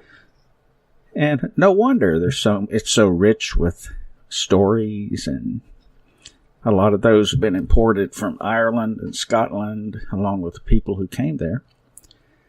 Some Germans, too. Some Germans settle there. Well, of course. The German part of my family settled in the German New River Valley settlement. Doesn't get much more German than that. In fact, they exclusively spoke German in the churches there up until about the turn of the century. So it was a very impacted area. And then you had the local residents who'd been there for a long time in the form of the Cherokee, mainly. And then you had the Catawba further down, right? That's right. Catawba was on down near the river, maybe in what they call the Piedmont, and then the Lumbee were over near the coast. Mm-hmm. And on the Virginia side, they had the Powhatan Confederation also. Mm-hmm. So those folks been around here for a very long time, just like the mountains. And so it's not, like I said, it's not surprising we have so many stories. And I think you have one you'd like to start out with, don't you, Gigi's Boo? I thought you were going to start out on some little... Oh, yeah. Let's do that first. Okay. Then we'll go to my story that my sister... Yeah. And some of the Appalachian folk beliefs. These are kind of cool. And like I said, such a history, and it's always been full of superstitions and different things like that. And some actually seem kind of silly, but others are based on real observation. So, for example, let's run down a few here. One cure for the hiccups is to tickle your nose with a feather. You ever heard of that, Gigi's Boo? Yeah, I have. Okay. Eating parched corn or parched coffee will cure stomach ailments. That's true. That makes sense, doesn't it? Yeah, that's true. That works. Yeah. To stop bleeding from a wound, apply chimney soot. Yep. Which is straight carbon. That would make sense. Yep. Let's see. And you wrap your finger in a spider web because it helps it mend with the soot. Yeah. That's right. If you dream about crossing water, there will be an illness in the family. Interesting. Never heard that one. Mm-mm. Hey, Cowboy Tech, nice to see you in the chat room. Thanks for coming aboard. I think a lot of us have heard this one. If your hand itches, it means someone will give you a present soon. Mm-hmm. Money. Yeah. Now, a couple of things that we know do work here. For a snake bite, cut up the snake that bit you and press its flesh to the wound. This will draw out the poison. Actually, I think Cherokee have a slightly different approach to that, don't they? Mm-hmm. Yeah, the Cherokee, if you have a snake bite, you kill some type of bird or fowl and just gut it. And when you do, you put it right over on the bite, and the heat of the bird's body, along with the blood, will draw the poison out. Mm-hmm. And raw wet tobacco will draw the venom of an insect sting. That's true. And that's true. I've seen that done. It works. All right. Of course, not everyone, I guess, but I think a lot of people eat black-eyed peas on New Year's Day, don't they? Oh, Lord, yeah, along with some greens of some kind. Yeah, and folks out there in the chat room, you guys eat black-eyed peas on New Year's Day? Or is that something that we just assumed? I think that's kind of predominant to the South, I think. I think up north eat sauerkraut and something else. Okay. Here's one that Hal will appreciate. If a cricket chirps in your fireplace, you will have good luck. That's true. Okay. It's bad luck to put shoes back in the box before wearing them. Never heard that. I never heard that either. It's bad luck to sneeze at the table. Never heard that. But that makes sense. If you sneeze, you're going to throw germs everywhere. That's true. If a black cat crosses your path, it's bad luck. Unless the cat crosses from right to left. I've heard that one, but never the right to left. Yeah, just any time it crosses in front of you. I was always told that you cross it out. You know, the sign of the cross across the... Yeah. That's what I was always told. It's bad luck to run backwards. Well, no kidding, Herkimer. You'll trip and bust your head. How do you run backwards? I don't know. Okay. Now, let's talk about love. Mr. Boombastic. Oh, Lord. Break a coin under the new moon and sew half of it in the clothes of the person you're after, and the person will fall in love with you. Now, I want to know exactly how you break a coin. Well, back then, the coins, maybe when that was put out, the coin was softer metal, you think? If it was silver, I guess you could work it till you broke it. Yeah, I guess so. Uh-oh. If your lover is going to cheat on you, sprinkle salt in the path, and the lover will turn around and come back. Never heard that. Nah, I never heard that either. Hello, Rome's. Rome's just jumped in the chat room. Yeah. Let me see. Are we updated yet? Oops. Hang on. Let me get myself situated here. Nope, not yet. Oh, well. I don't have the ability to change that, unfortunately. I used to, but that was on a different computer, and KVIRC apparently doesn't give me that level of access. Let's see. If you look in a mirror held over a spring, you will see the face of the person you will marry. How interesting. That's very Appalachian. Yeah. My grandmother said that all the time. Yeah. Or look, hold it over the whale. If you have a whale and you can hold it, right. Hold it at an angle and, up, and then you can see it. So, I always heard that. Okay. Strike a match and hold it upside down. If it burns to the end, it means your mate loves you truly. Yeah, but you're gonna have burned fingers. I was just gonna say, you have to be pretty. You have to be pretty faithful to hold on to that match. Okay. Oh, here's a good one. Hey, Darth. Name a fishing hook after the person you love. If you catch a fish with a hook, it means the love is true. Never heard that one. I didn't either. Okay. If a girl takes the last piece of bread from a plate, she will be an old maid. Never heard that one either. Neither.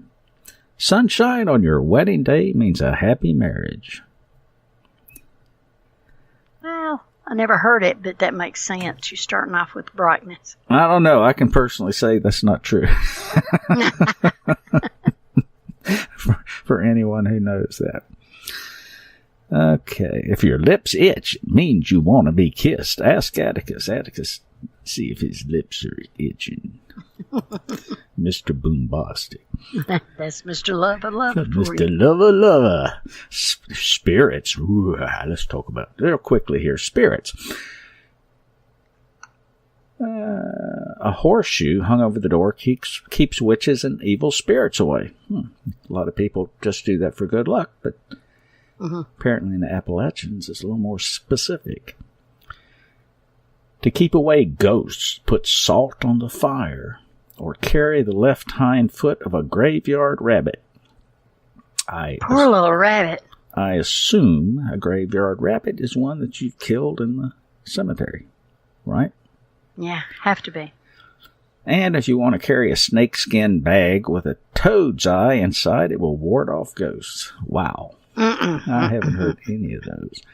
Although, as we were talking pre-show,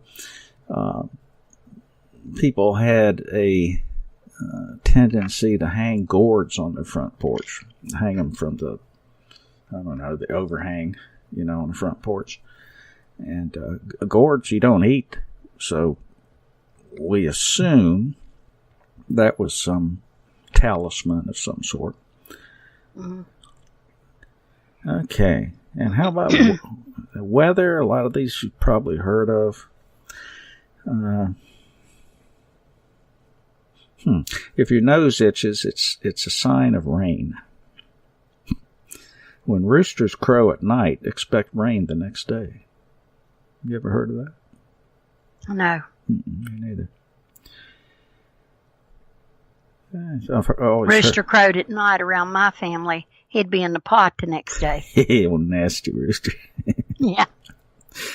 I have heard that if a snapping turtle bites you, it won't let go until it hears thunder, or till the sun goes down. That's right. Sun goes down. Mm-hmm.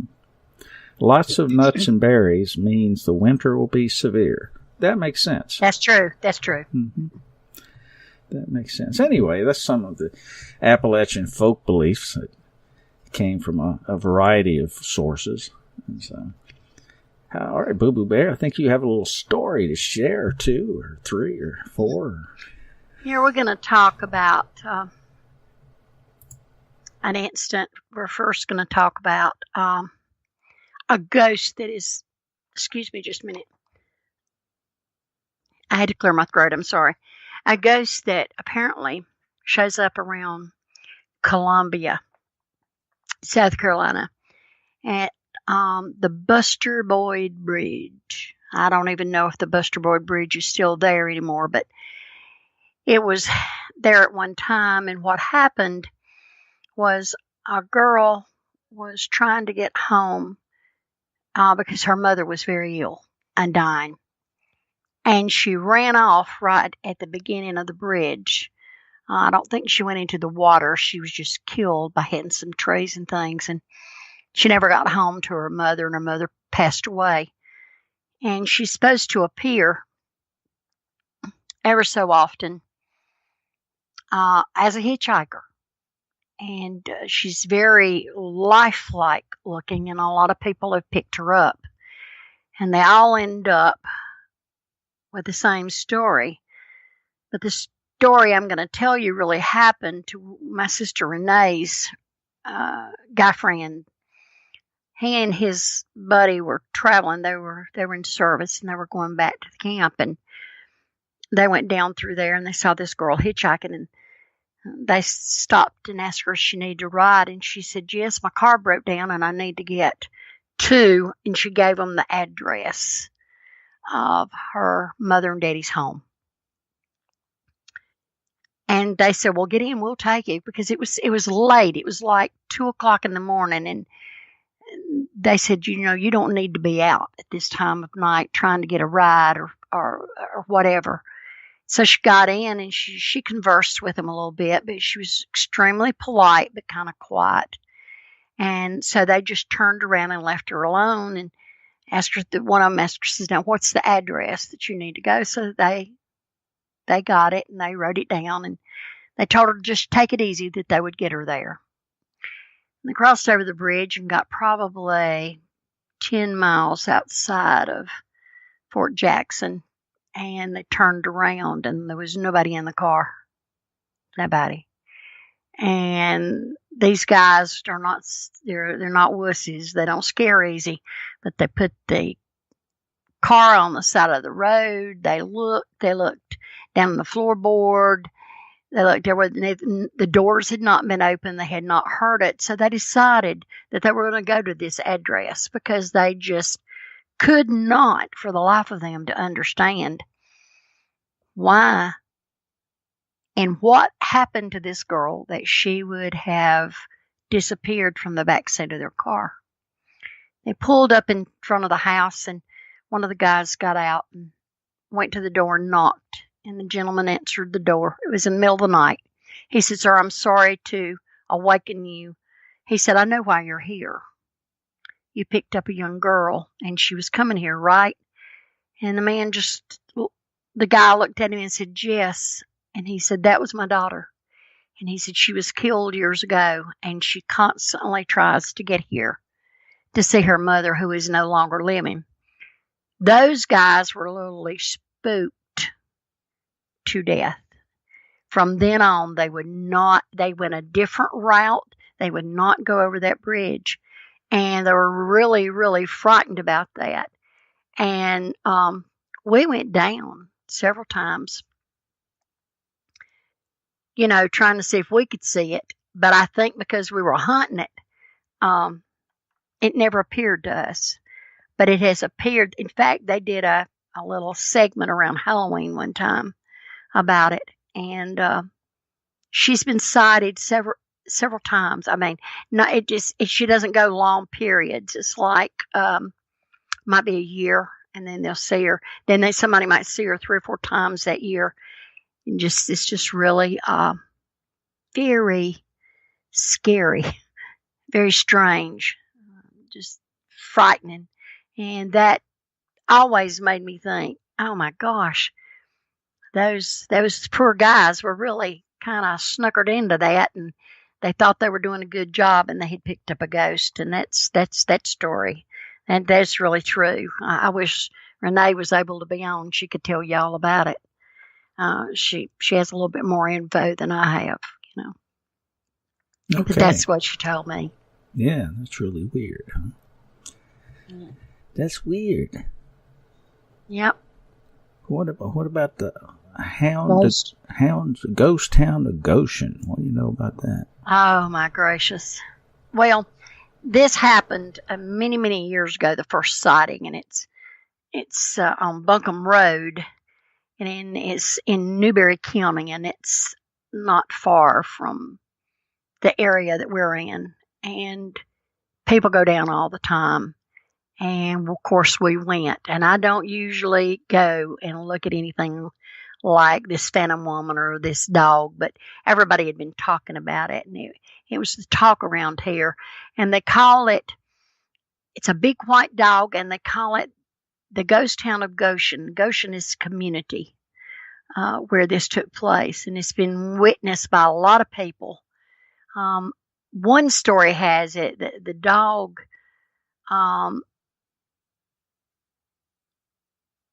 was with a peddler that peddled his wares, a tinker man is what they called him years ago.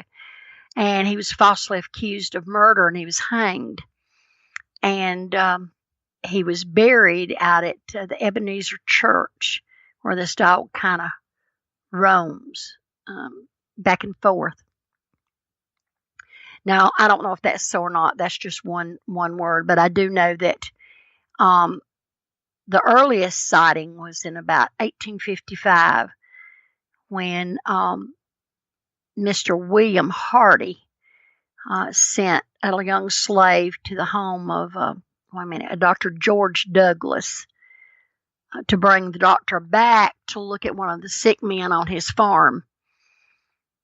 And when the young man arrived at the doctor's house, he was terrified.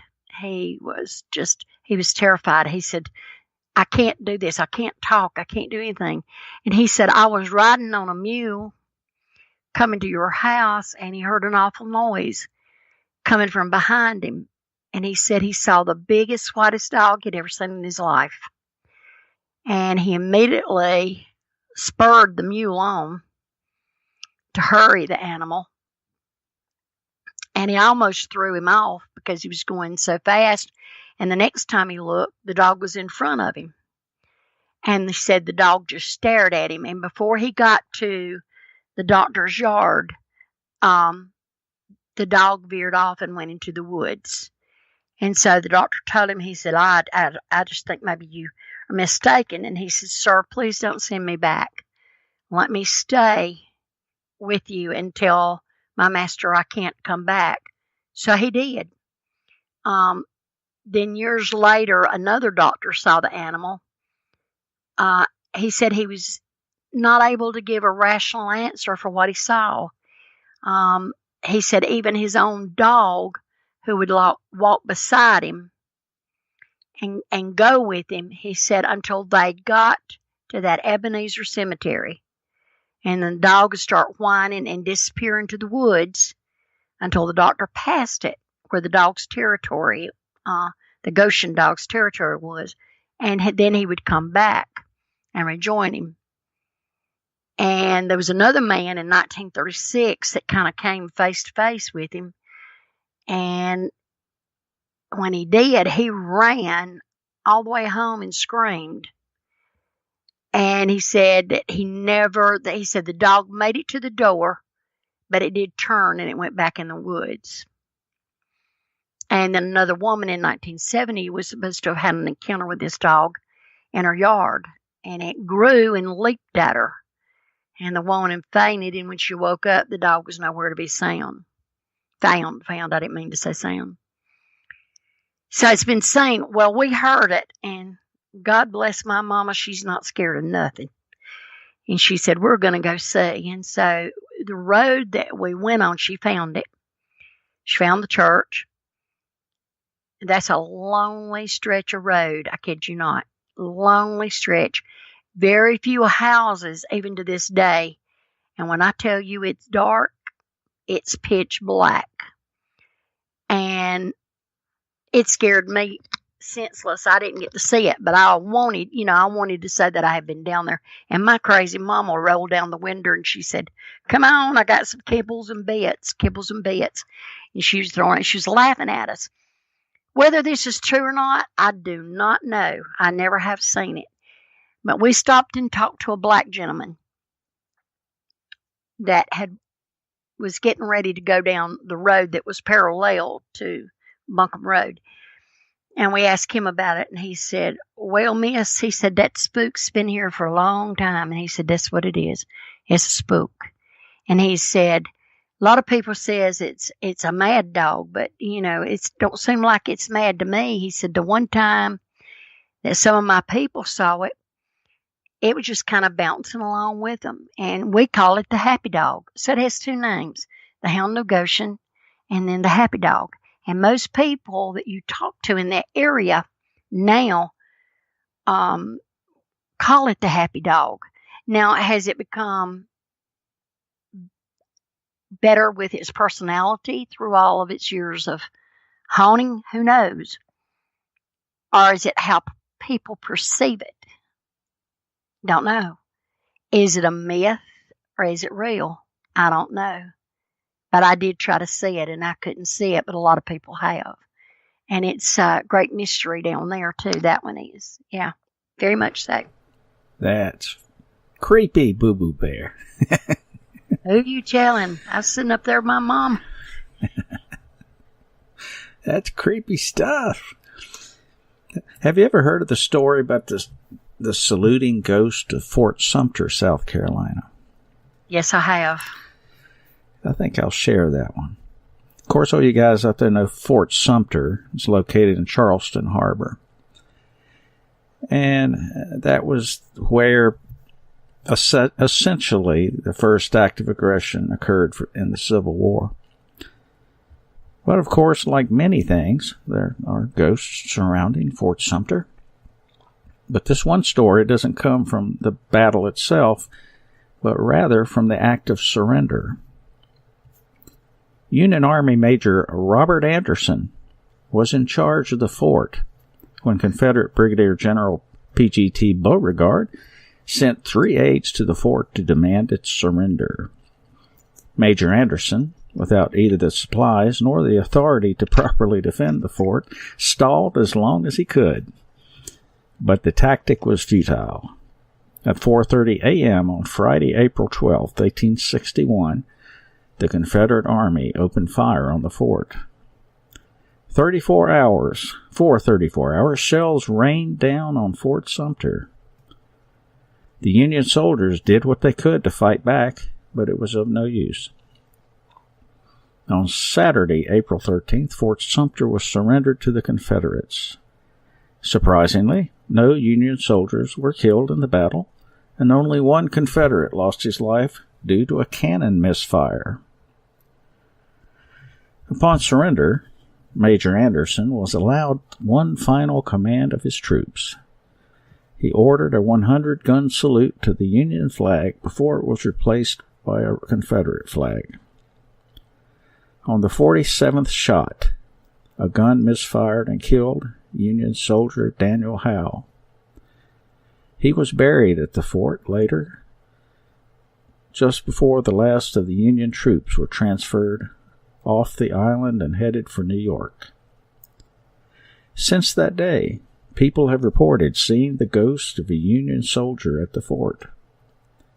Others have reported seeing smoke and smelling gunpowder as if a shot had just went off. Possibly the strangest thing is what happened to the Fort Sumter flag. The flag that Daniel Howe was saluting when he was killed.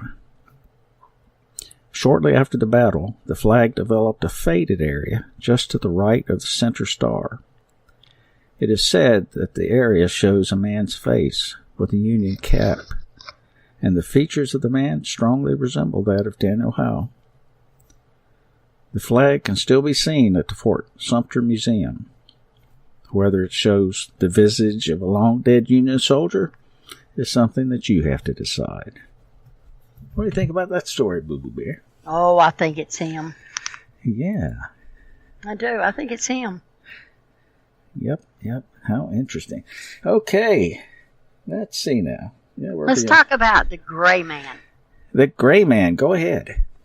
Okay, we touched on this a couple of weeks ago. But the Gray Man, they say that it originated on Ponies Island in South Carolina. Now, not for sure about that because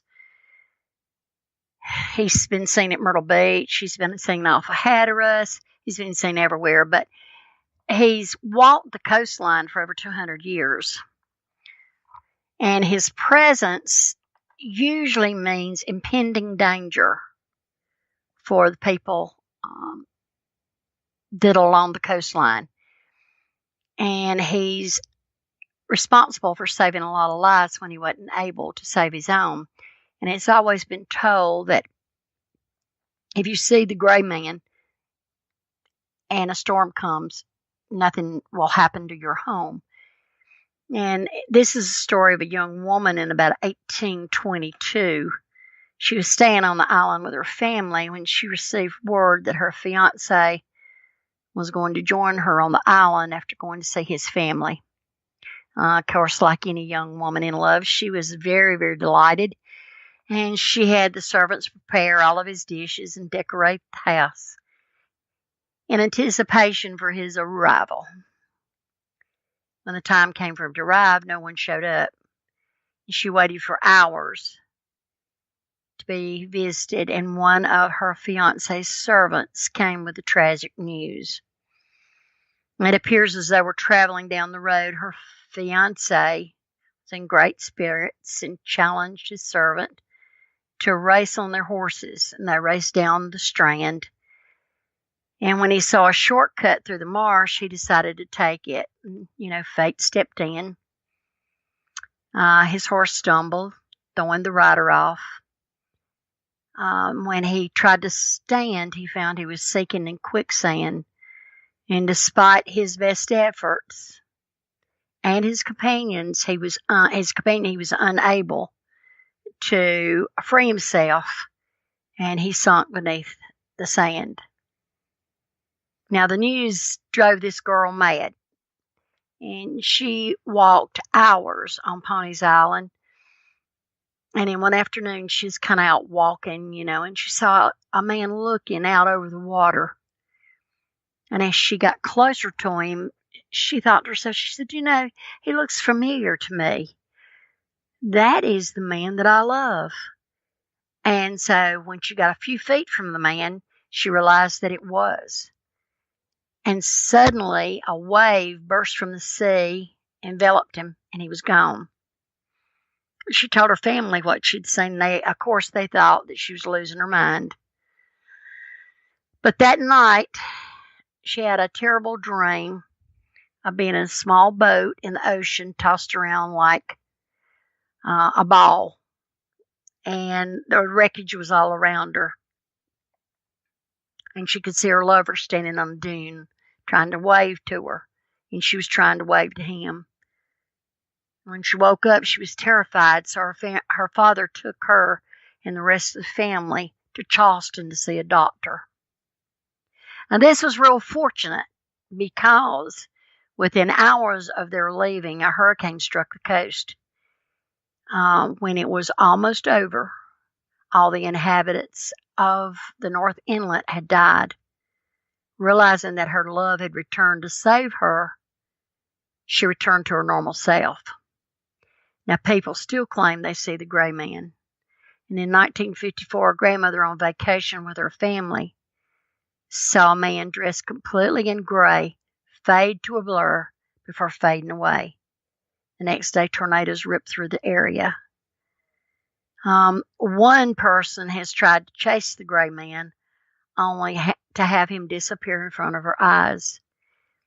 This is a big legend in South Carolina that the gray man does appear, and it's on the news every time we have a hurricane that makes landing in Charleston or any part of the coast of South Carolina.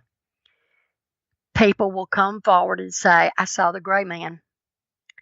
And the people that saw the gray man, their houses were spared.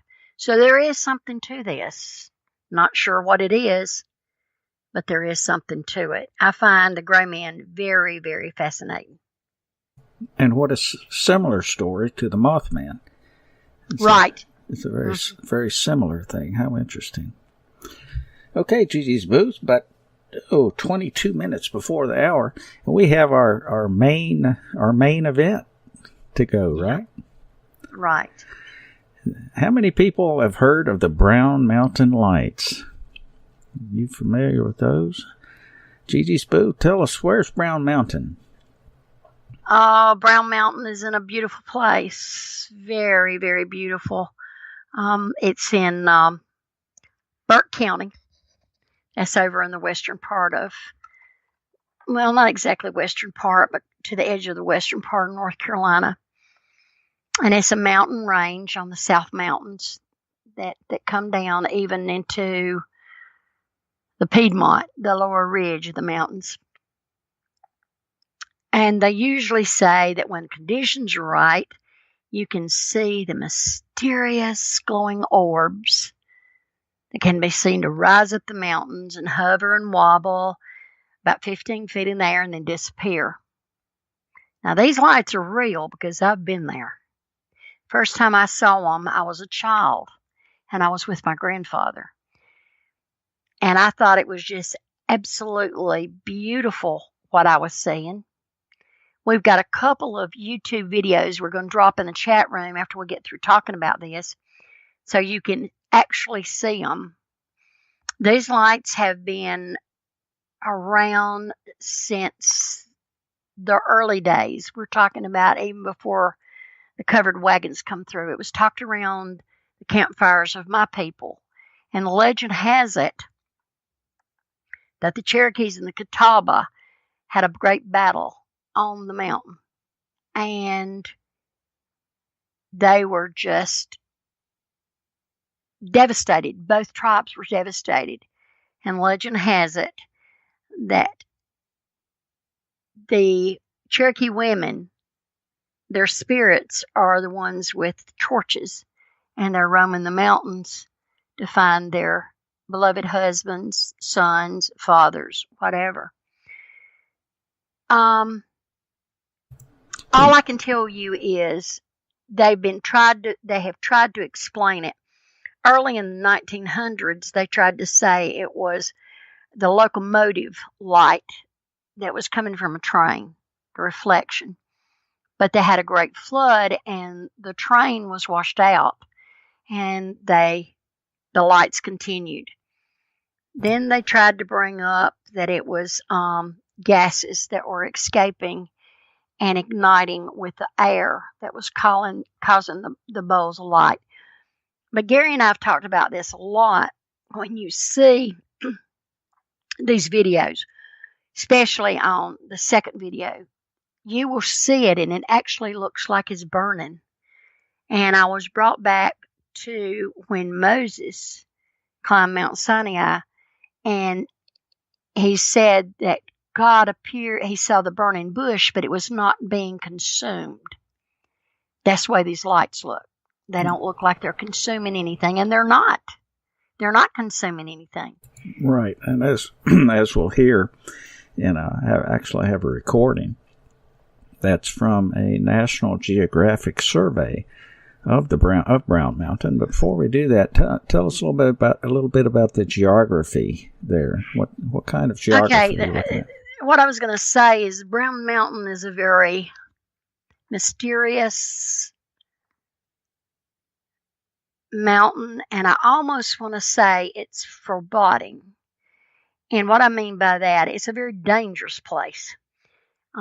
I've been all over it with my grandfather. Would never, ever go on that mountain in the dark for this reason. You might be walking in a forest, beautiful trees, walking, and you don't pay any attention. The next step you make will be nothing but a sheer cliff, and you can fall 200, 250 feet with no warning. It's just mysterious in that nature.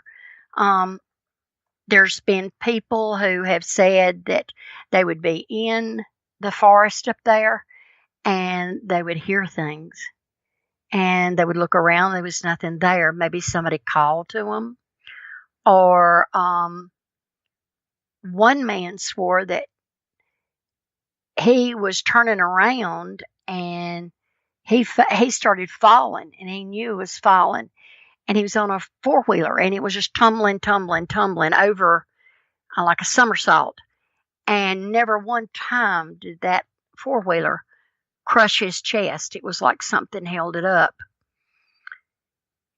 You do know it's a magical place. It's full of mystery, magical, mystical. It's a beautiful place. I saw the lights when I was little, and I've seen them since then many times, and I'm always in awe when I see them. But I remember one time when I was about 16, I was up there with my granddad, and like I said, we were standing there, and all of a sudden he said, "There's the light." And if you're close enough to them, sometimes they appear luminous. You can see through them, but they're there. And the thing started rolling, and it was coming right at me, and all I could say was, "Holy shit." And I jumped and got behind my granddaddy, and he said, "There's no need for you to fear those things, honey." He said, "That's just your ancestors. Don't worry about it." And you see them. Now, Gary and I talked about this too. One thing that I saw that made me think, well, let me back up a little bit. Like I said, there's been so many people that have come and tried to explain these. There's no explanation. They first thought, like I said, the gases. Then they thought it was the rock formation, the crystal, the quartz rocks, and the movement of the earth that might be sparking flames. A piezoelectric effect. Go ahead. Yeah. And that they proved that wasn't so. The next thing that I kind of believe, outside of course, I'm going to believe what the Cherokees believe first, is could it be a place for UFOs? Because if you're standing on one lookout, there's several places off of the road that you can stand and watch these things dance all over the mountain.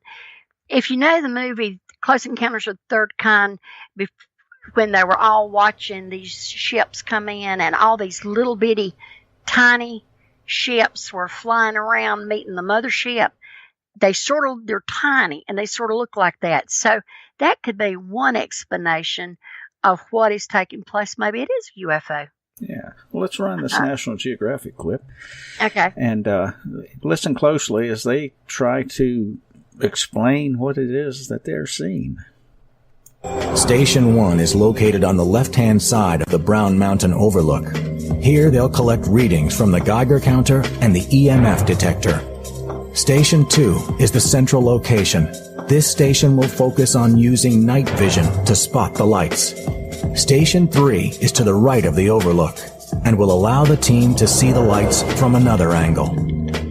These 3 stations will give the team a wide view of the gorge where witnesses usually spot the lights. The conditions are getting right. All right, let's do it.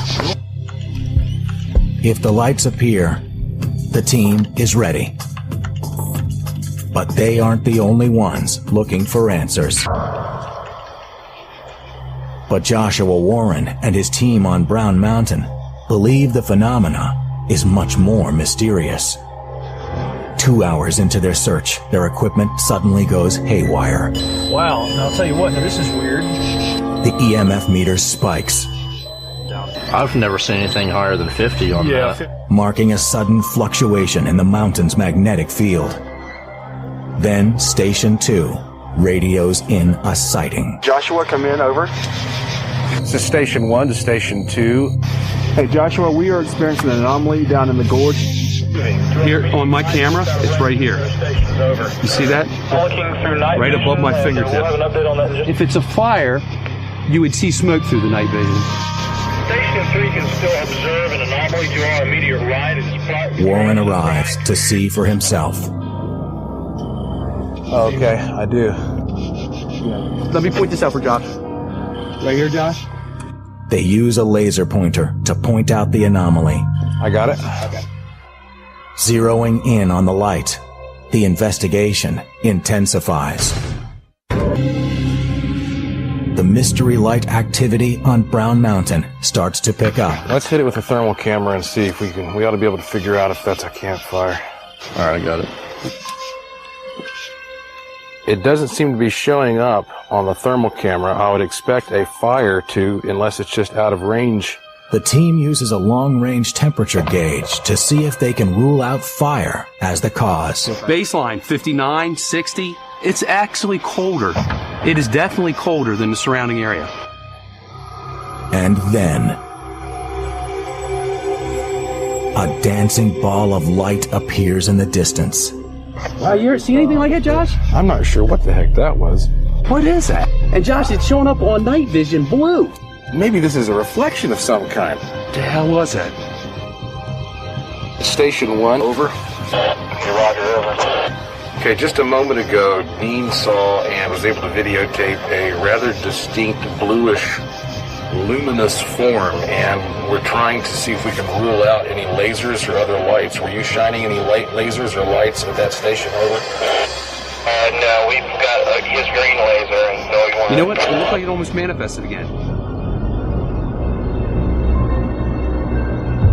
Oh! It's right here, right here. Suddenly, another light appears in the gorge. It's bright enough to cast light on the trees below before taking off into the distance.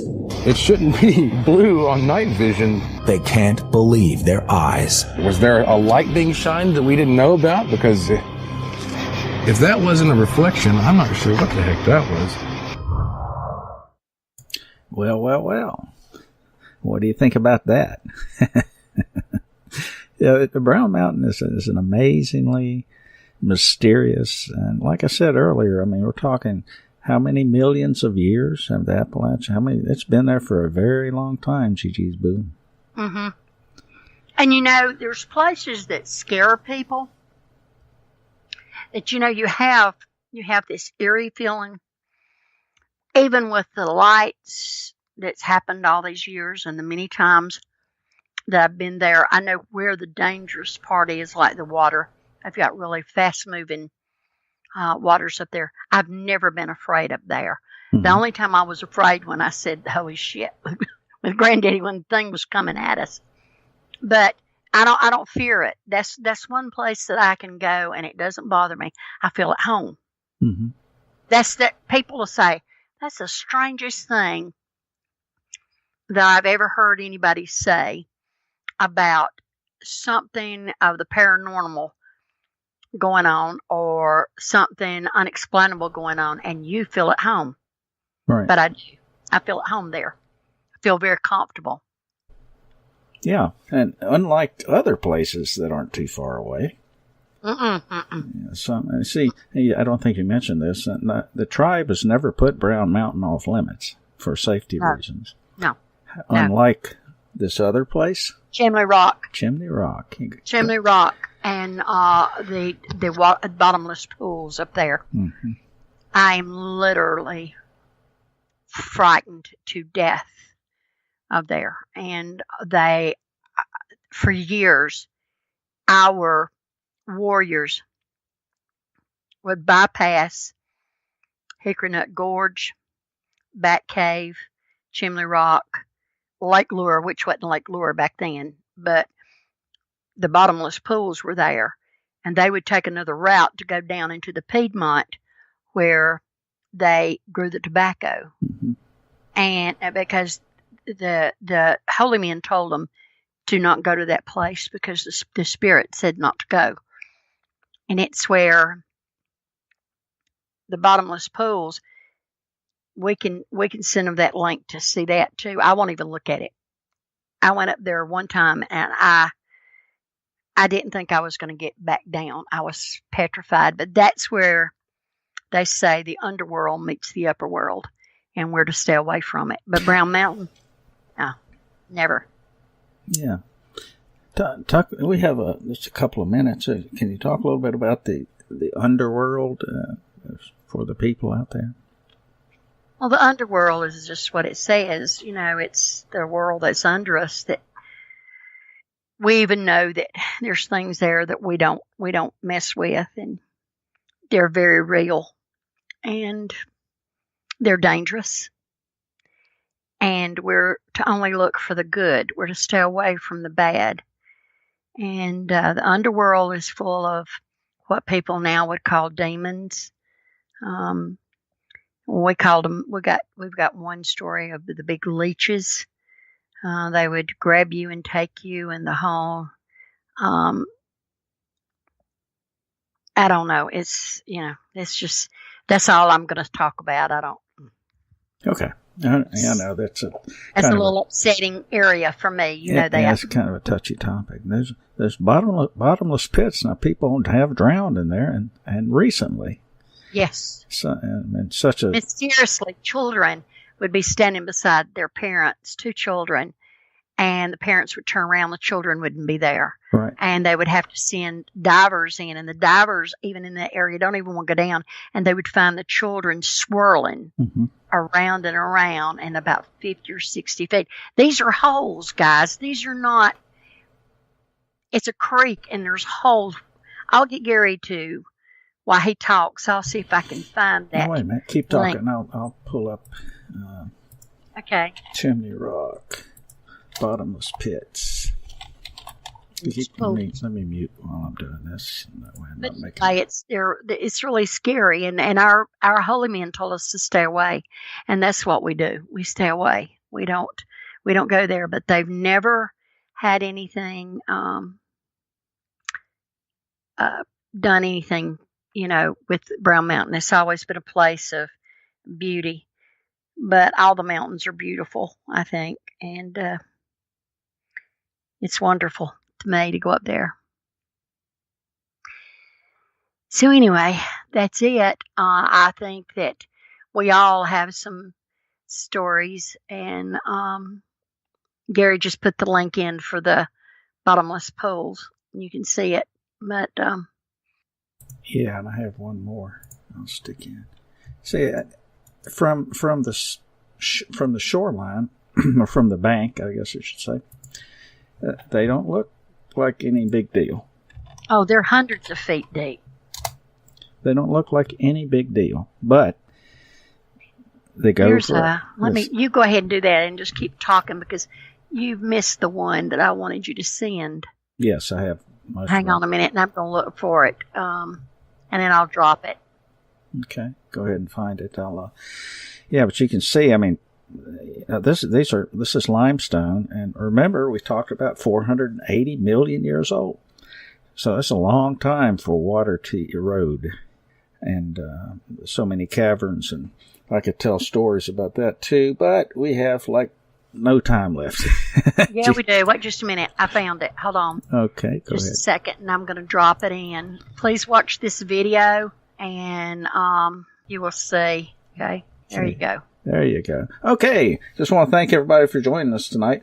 We have a little different outro. We'll go leave with a song. And some of y'all kind of like this kind of music. We do. It's Appalachian music. And it's relative to the topic. So anyway, thanks for joining us tonight. Thanks to Grim Near, RealLibertyMedia.com. Thanks for having us. And hello to Suspect Sky, who joined us. Thanks, Adrian, for coming by. Be sure that you watch the whole video. It's going to show you just some stills, then it'll take you to the actual holes live. You'll see it move. Okay. Got anything else to say, Boo Boo, before we roll out? Love y'all big to my heart. Okay. Thank you for joining us. Okay, you kind of faded out there, Boo Boo. I don't know what happened. Anyway, we'll catch up with you next time on The Road Less Traveled. See ya. Bye-bye. Way out on old Linville Mountain, where the bear and the catamount range, there a strange ghostly light can be seen every night, which no scientist or hunter can explain. In the mountains of North Carolina near Linville, there exists a strange phenomenon called the Brown Mountain Lights. On a clear night, these lights will appear and move about in a ghost-like manner on the mountaintop and down in the valley. These lights have been observed since the early days of the covered wagon, and to this day, no one can explain their mystery. Even scientists who come from various parts of the world can offer no solution. Uncle Fate Wiseman, who spent his entire 80 years in these mountains, used to tell this story, which to me could be as true as any other tale ever told, about the legend of the Brown Mountain Lights.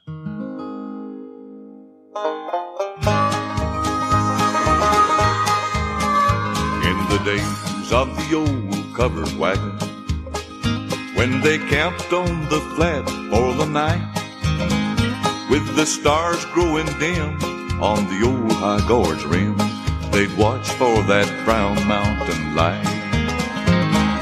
High on the mountain, then down in the canyon below, it shines like the crown of an angel, and fades as the mist comes and goes. Way over yonder, night after night until dawn.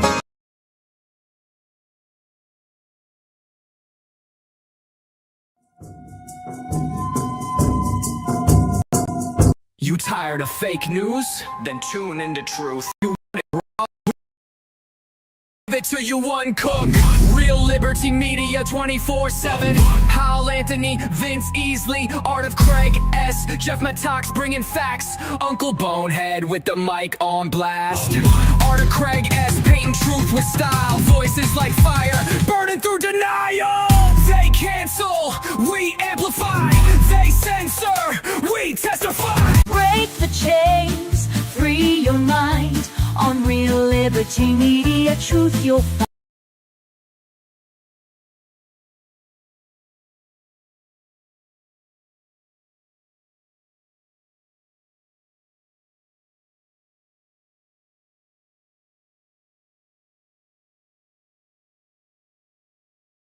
Media, truth you'll find.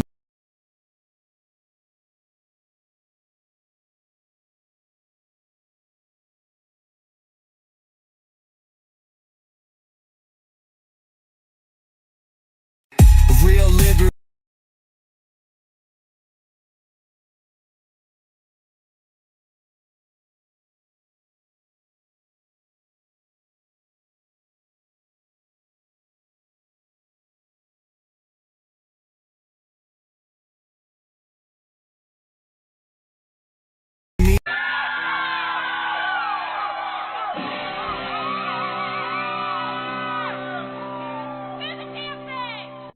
Yeah, we're going to do it all right. Here we go. Oh, looks like that could be... Welcome, you guys. Happy New Year. Welcome to 2022, for crying out loud. Hard to believe. Here we are, another year past. And, wow, what a crazy way to end the year. Yesterday I heard Betty White died. That was kind of a bummer, but, she was 99, and man, what a life she had. She even said, I watched one kind of interview with her, and she said, that she couldn't complain about anything about her life because it would be foolish. She's done pretty much everything that she wanted to do. I think she said, except for working with Robert Redford. I think that was one thing she wished she had done. But, yeah, I'll bet she wanted to hit that 100 too. Oh, and by the way, it was kind of funny. People magazine already had her on the cover. Betty White, lives to 100 or something, which I guess, the timing of those kind of things, you got to get, you got to get the information out there ahead of time, and, nobody really expects that that person's going to die between the time you get the magazine ready and the time it reaches mailboxes. But yeah, that's true. She did actually reach her 100th year. Hey, this is what we're going to do today. I'm going to ramble on about the same crazy stuff that our world is involved in right now, although I think there's some kind of interesting stuff to talk about. But if anybody wants to hear some music, let's just put it in the chat. And if you make it a YouTube, it'd be much easier. That way I can just double click on it and pipe it out over to, pipe it over the air broadcast here. Otherwise, I'll just go on with my list of stuff. I have I wanted to kind of finish this story on the Great Barrington Declaration. Oh, yeah, let's do some personal stuff first. Might as well. Well, Vinny, I guess, is doing a little better. Anybody who doesn't know Vinny, you will eventually know Vinny. But he's doing better, getting ready to be transferred, so I think things are looking up for him, and that's good news. For me, holy cow, this cataract correction surgery, with all the snow I have right now, it is so flippin' bright. Whew. Can't wait till all this stuff melts and goes away. Or I have to just get used to wearing sunglasses. That's really the ticket. Because, man, so much more light is getting in these eyeballs right now. And what's kind of crazy is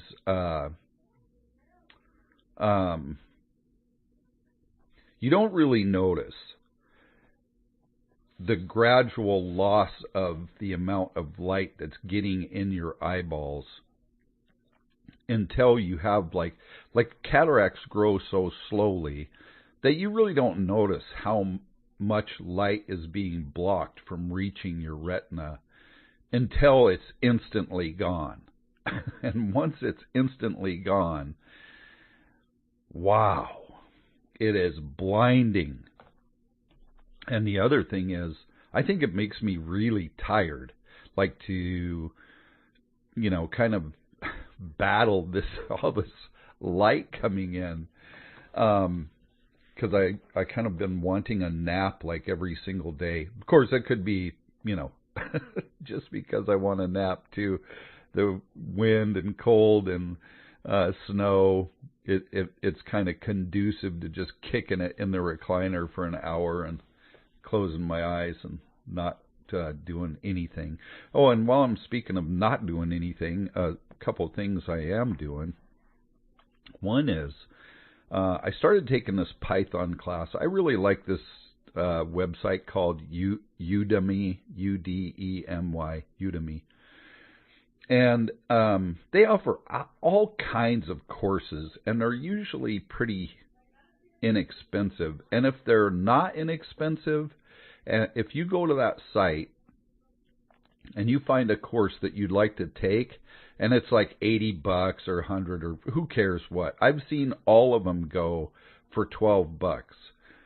So what you do, if you create an account on there and you just add a course that you want to take to your wish list, you'll get a notification when that course goes on sale, and they all go on sale. Like, they all go on sale.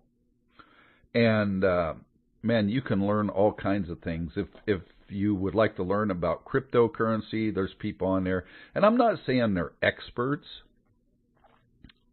As a matter of fact, I'd say I've taken courses from people that were extremely good at teaching and passing on the knowledge they know. And I've taken some courses from, a couple that were like, yeah, it was kind of an intro course.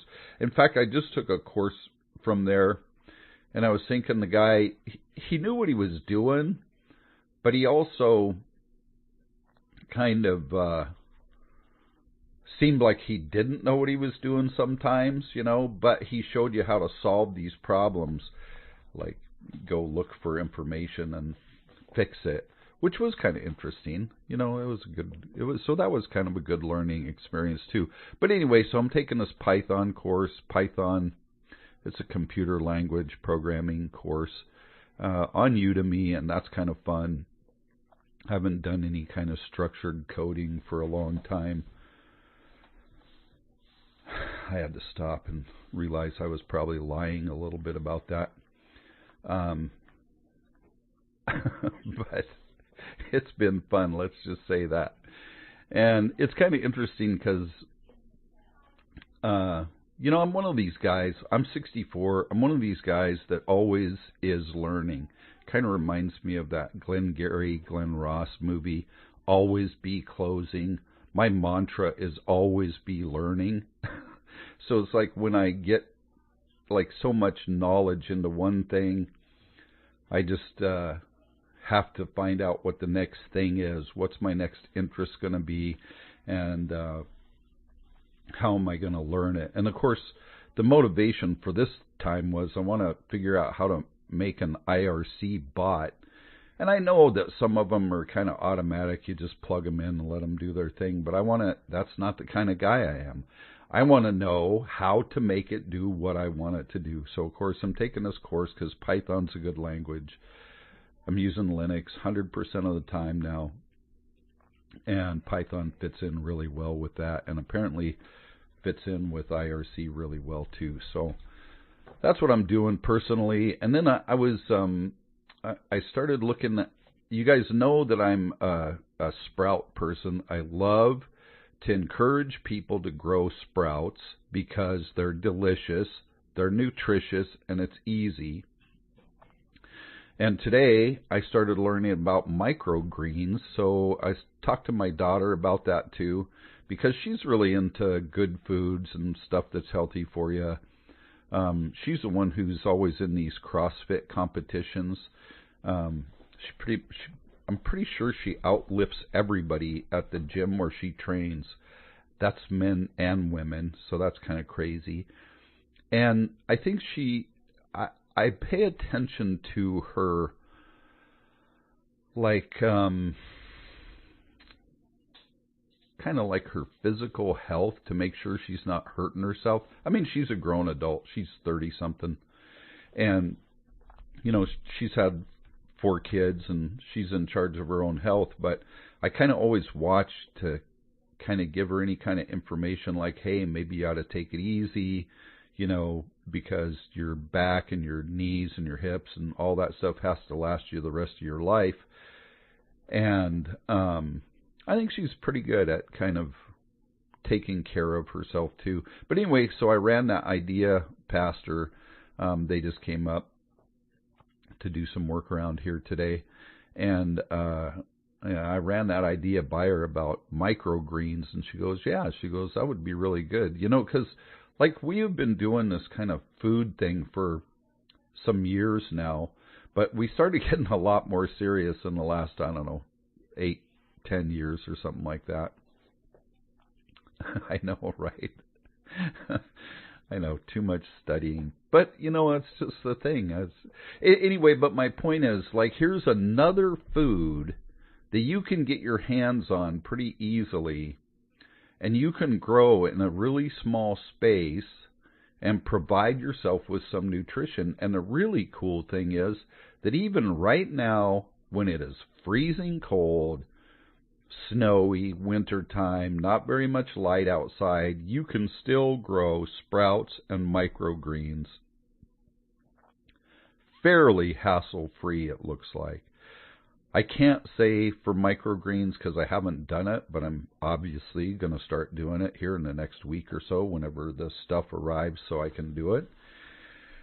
But, I mean, you know, so many times I talk about, you know, growing your own food. And we get caught up on this idea that we need a huge amount of acreage to do that. And you really don't. Because if you can provide a little bit of food for yourself. Remember the apple tree and the applesauce I did a few months ago? I don't know how many gallons of applesauce we got off that 4-year-old tree, but it was a ton. And now that the leaves are all off of that tree, I see that there's probably about another half a gallon of applesauce on that tree. We're not going to harvest them now, but it was amazing how many apples that tree put out for its 4th year. Just 4 years. It's crazy. I know it's a long time to look at now. You know, look at these people in Colorado, the big Colorado fires that happened this week, and you know it was wind like these windstorms or wind of 100 miles an hour plus, driving this fire through, I think, Boulder and there's some other towns there. But just think, those people had no idea that they were going to be out of their house. Like, it's not like now where we can kind of see inflation is going to kill us in the next year, and that the money that you make is not going to go as far next year as it did last year. So the people in Colorado just went instantly from having their home and whatever stuff they had to having basically nothing. I mean, most of them probably. Some people probably had some alternative plans, some other places to live. I mean, there's always a few of those people who have multiple residences or a winter or summer cottage that they go to. But for the most part, you know, hey, surprise, your house just burned down, and now what are you going to do? You know, so when I talk about like surviving, it doesn't have to be on a huge scale that you make your own food. You know, a lot of times you do like you harvest or take advantage of whatever's in season by canning it or drying it or freezing it or whatever. But still, pretty much all of those methods are perishable. And yeah, some things can happen to your seeds for microgreens and sprouts also, but the nice thing is, I mean, it's not like a ton of equipment. Like, you could pretty much grab a handful of stuff, throw it in your car, and leave and start growing food, and in, you know, 4 to 10 days, you're going to have fresh greens, nutritious greens. I mean, you can't say that about tons of other food. Like, within a week, you can have some food that you're growing yourself. And yeah, maybe you'll want a ton more of it, right? But at least you could get something going. And that's why I'm such an advocate for sprouts and now microgreens. I can't wait to try it myself. But the point is, it doesn't take like a lot of money or a lot of stuff to do it. And it doesn't take a lot of time to get results. So, you know, yesterday your house could have burned down, and in a couple days you could have yourself a kit, and a week after that you could be growing some, you know, fresh greens. It's just a thought. I know it's sort of a fictitious scenario, sort of, But I'm telling you, you know, any of these little things that you can do to provide for yourself is going to help out in the long run. I know that, like, we just grow sprouts because we enjoy them. One of my favorite things is a egg salad sandwich with a load of a mixed sprout variety on it. And I mean, I put far more sprouts on that sandwich than I do egg salad. And I like just a tiny bit of radish in my sprout mix because it has a little bite like radish does, but it's just a radish sprout, so you can imagine it's a little more concentrated. And I really like that.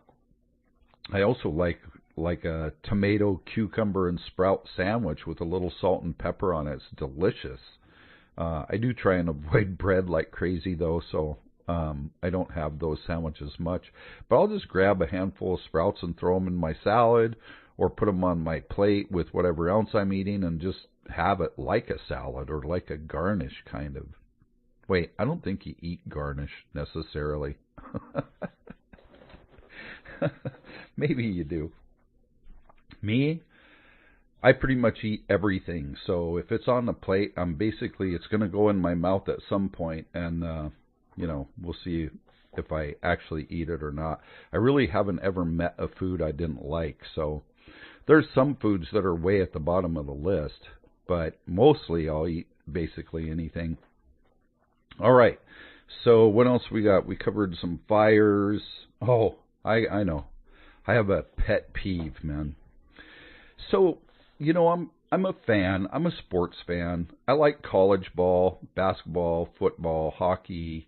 I like NFL, NASCAR, baseball, basketball, you know, the Bucks, the Brewers, the Packers, and NASCAR in general. Love it all.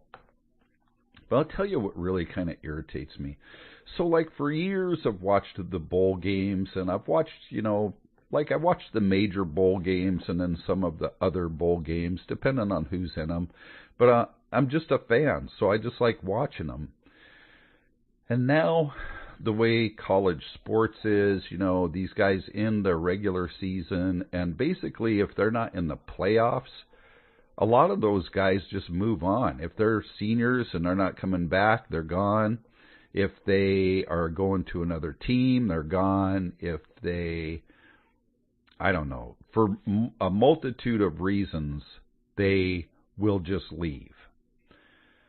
So I'm watching, I don't know, some game the other night. I thought, oh, this is probably going to be a good game. And as I'm watching the pre-show, they start talking about the 22 guys that are no longer on the team. And I'm thinking to myself, no, wait a minute. 22 guys, I mean, that's like half the flippin' team is now gone. So they've filled in with whoever, you know, whoever's up next. Yeah, 22. I know. It's a lot. It's like half the team. I think there's 50 guys on a roster, maybe 60. And like, so 1/3 to 1/2 of them are gone. You know, before a bowl game. Now, yeah, I get it. Bowl games don't mean anything unless they're the playoff games for the national championship. But still, you know, it's like, it'd be interesting to still be competitive. And it's really kind of hard to, you know, because bowl games are like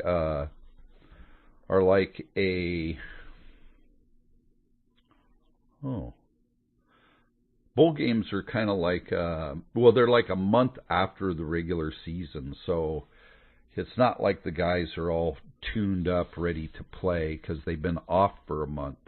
I mean, sure, they've probably been practicing, but, and like I said, the bowl game really doesn't mean anything unless you're, you know, one of the 4 playoff teams, and then there's 1, 2, 3 bowl games that mean anything.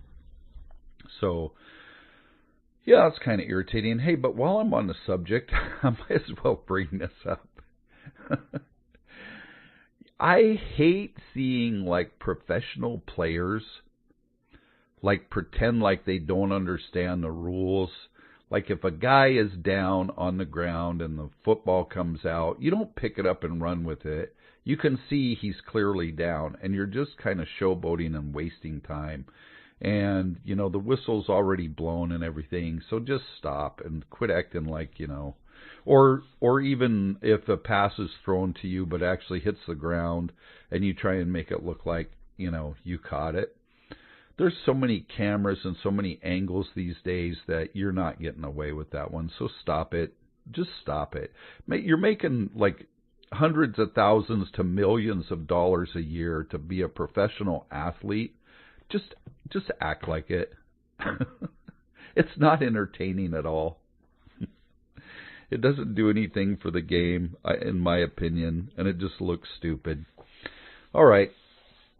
Maybe that's enough about sports. Let me think if I have any other gripes about sports this time of year. Because there's like a ton of sports going on right now, ones that I'm interested in. Of course, NFL is wrapping up.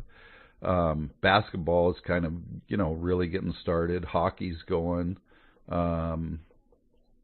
Let's see, baseball. Well, the college football, of course, is going to end next weekend with the college championship.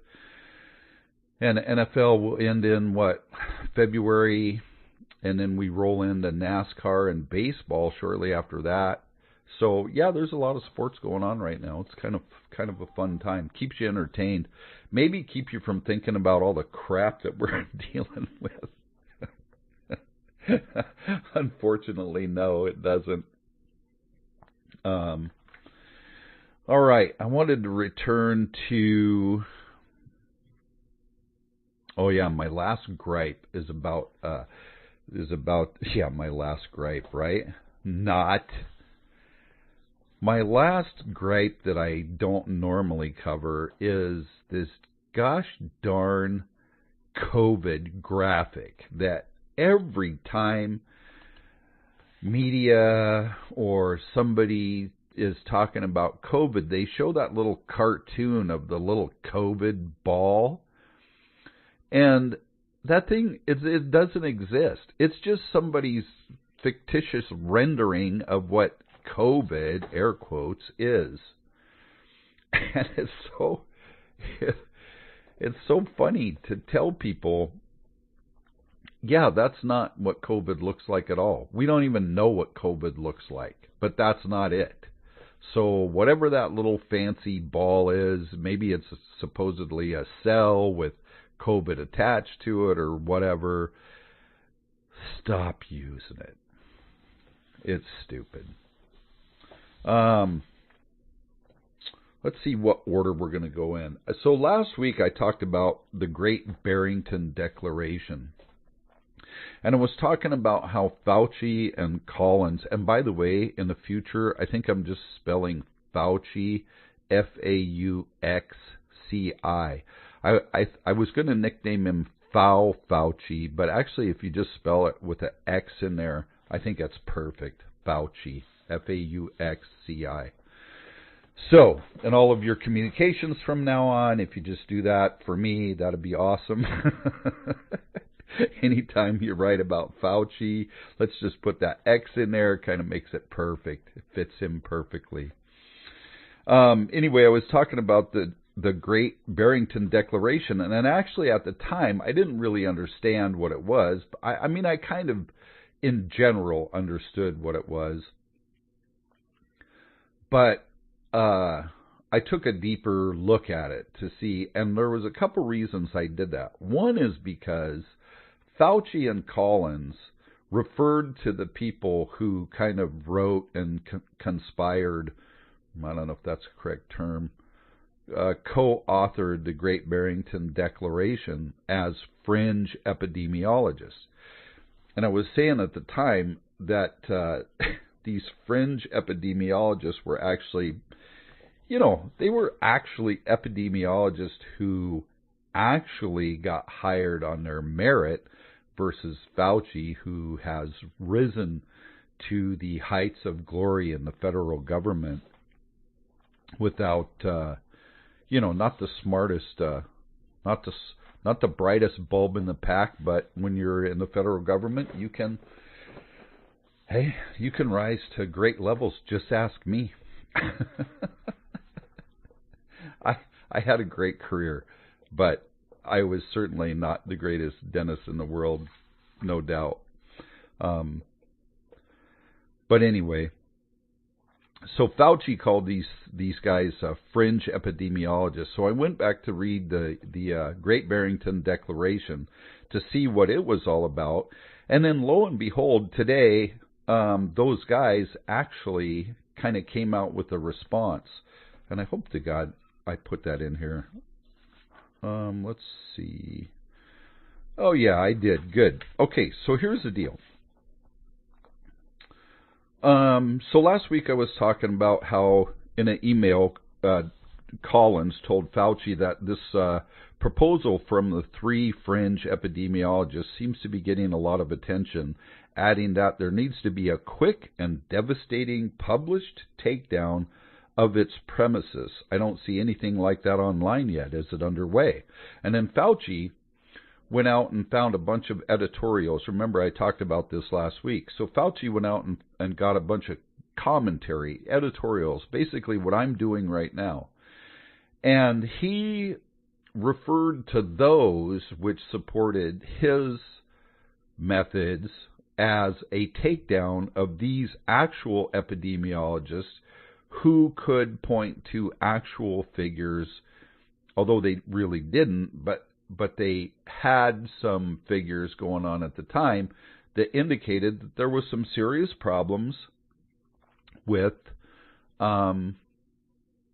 lockdowns and mask wearing and the things that we were doing to society, and that these fringe epidemiologists thought that it was pretty serious. So the 3 fringe epidemiologists are these guys. Dr. Martin Kulldorff, at the time a professor of medicine at Harvard,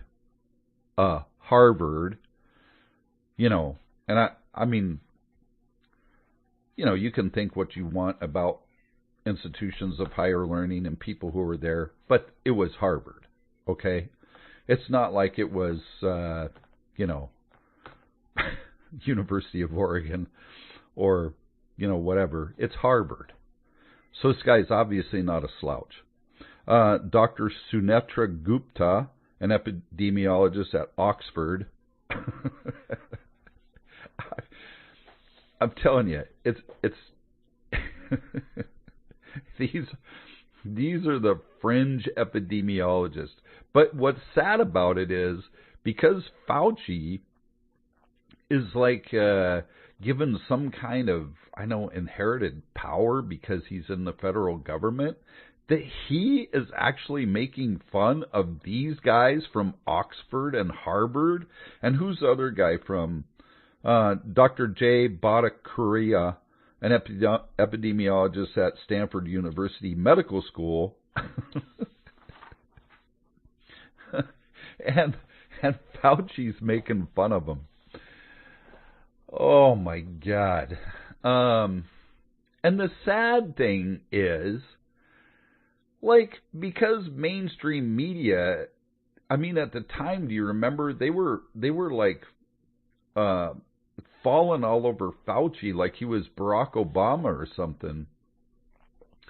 You know, and like I remember people saying that he should be Man of the Year, you know, People Magazine Man of the Year, all this other crap, and Sexiest Man Alive, and just stupid stuff. And here these 3 guys from Oxford, Harvard, and Stanford are just slouches because Fauci says they are, and then actually doesn't even enter into some kind of scientific discussion with them.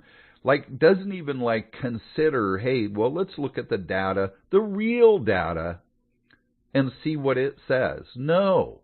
He just picks up on some editorial commentary that other morons put out, probably guys from places like, you know, Lewis and Clark here in Oregon, or, I don't know, you know, some other goofy institutions of higher learning. And some of them were just magazines like Wired Magazine and I don't want to misspeak. Why not? Let me see what magazines that he quoted. Dang it. I'll get to them eventually. I'll come back to them. I know they're in here somewhere. Oh, they're in this article. That's why. Okay. Let's just see.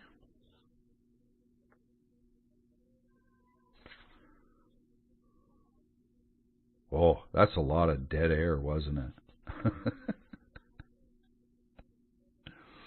Oh my goodness. Oh, I hate that. I should have made a little better notes. And yeah, you could actually hear my papers flipping too, couldn't you? That's okay. No big deal. The bottom line is some of the articles that Fauci pointed to as, you know, his refutation of this Great Barrington Declaration, they were just from magazines. Just from magazines, you know. They weren't from, you know, published scientific studies. They weren't from a collection of statistics that anybody collected and then actually, you know,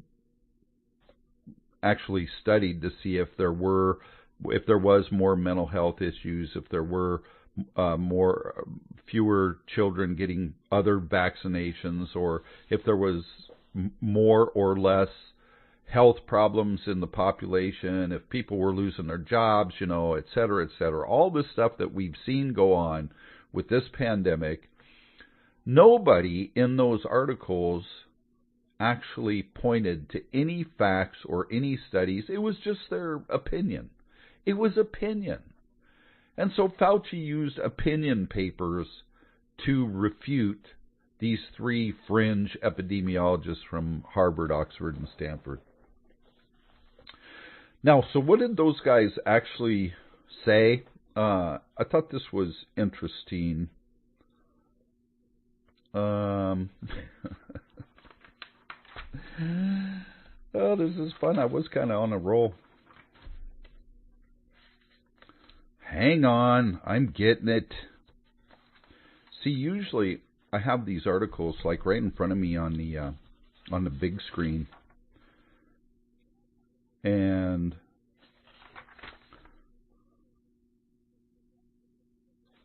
I can just click on the links and go right to the article. But no, I printed them up today because I don't know why, but I just did.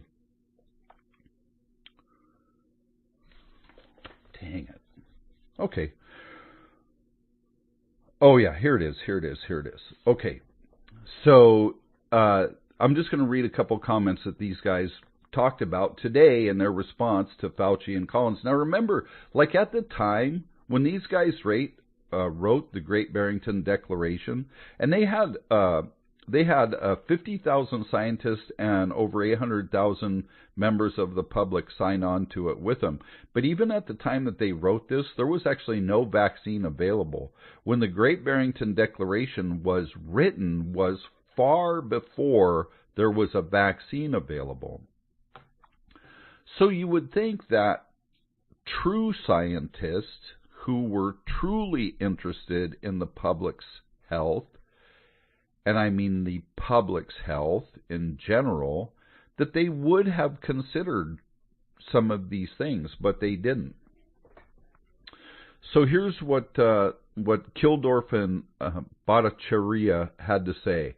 The key scientific fact on which the Great Barrington Declaration was based, a more than 1,000-fold higher risk of death for old compared to the young, meant that better protection of the old would minimize COVID deaths. At the same time, opening schools and lifting lockdowns would reduce the collateral harm to the rest of the population. And remember, what we're seeing now is, number one, like IQ levels are way down. Suicide in young people is way up. And just kind of being able to socialize and, learn how to be human is going down. Anyway, these guys said the declaration received enormous support. Oh, I already read that part. Second, we wanted to spur a discussion among public health scientists about how to better protect the vulnerable, both those living in nursing homes, where about 40% of all COVID deaths have occurred, and those living in the community. We provided scientific proposals for focused protection in the Great Barrington Declaration and supporting documents to spur the discussion, though some in public health did engage civilly in productive discussions with us. In this aim, we had limited success, which is really crazy. Fauci's in charge of the National Institute of Health, which is one of the departments in the Public Health Service. Why wouldn't he be concerned with the overall health of the entire nation? Now, remember, I talked about before that in Fauci's, 50 years, the actual health of the nation has declined significantly, with more than a 50% increase in chronic illnesses in our country, because Fauci has basically failed at his job. And for some reason we look at him as we don't, but a lot of people look at him as some kind of a saint. Lockdown harms have affected everyone, with an extra heavy burden on the chronically ill, on children for whom schools were closed, on the working class, especially those in densely populated inner cities, and on the global poor, with tens of millions suffering from malnutrition and starvation. For example, Fauci was a major advocate for school closures. These are now widely recognized as an enormous mistake that harmed children without affecting disease spread. In the coming years, we must work hard to reverse the damage caused by our misguided pandemic strategy. And you know what is really also kind of crazy about that? That might have escaped me already. Like right in mid-sentence. No. You know the reason why it says tens of millions suffering from malnutrition and starvation is because we've removed so much of the workforce that would actually harvest all these crops that, that first world countries grow and have excess of and provide to third world countries. So we basically cut off their food supply. And it was not that great before. It wasn't like, there was no starvation before this, and now we have just compounded that problem worldwide. Now, I'm sure Fauci doesn't care about the rest of the world. I mean, he doesn't care about the United States and the population of the United States being healthy, obviously, or he would have spent more time actually doing something about the chronic illnesses that have increased under his watch at the NIH in the last 50 years, but he doesn't. All he has cared about is making sure everybody gets this damn vax. And that's not been the answer. I mean, so last week I talked about, if you look at the curve of the rate of increase or the rate of new COVID cases, you can see that we've basically done nothing to this pandemic, and that people have continued to die. I mean, thankfully, finally, it looks like the Omicron variant, if it really truly is such a thing, is going to provide a lot of people with natural immunity, and it's not killing a lot of people, which is awesome. So that's good, and maybe that's going to be the road to the end of this whole thing. It's kind of funny, too. I was reading Rest in Peace Pandemic of the Unvaccinated article, and that'll be in the show notes, too. And it was really funny because it pointed to a lot of the things that I'd been talking about the past few weeks about, like the NFL fully vaccinated teams, having 20-something players that were on the COVID list, the cruise ships, who now the CDC is saying don't take a cruise no matter what your vaccination status is because it's too easy to get COVID on a cruise ship because their vaccine is so damn good. Yeah, their vaccine is so good that you can't get on a cruise ship if you're fully vaccinated and boosted because the potential for you getting COVID is so high on a cruise ship. That's how good their damn vaccine is. It's crazy to me. And I've said for a few weeks now, I think the good news is people are waking up. Like every day, I think there's more and more people that are just like, hey, I want to know the truth about whatever is going on because I've obviously been lied to for the past now going on 2 years, and I want to know what the truth is, or I'm willing to listen to you know, conspiracy theorists over on Real Liberty Media and find out, you know, if what you've been saying is true, you know, or some of these people on the internet who've been saying it for years, basically. I was just trying to think of what I just saw. Oh, yeah. So after December 31st, 2021, the CDC will withdraw the emergency authorization of the PCR test for COVID-19 testing.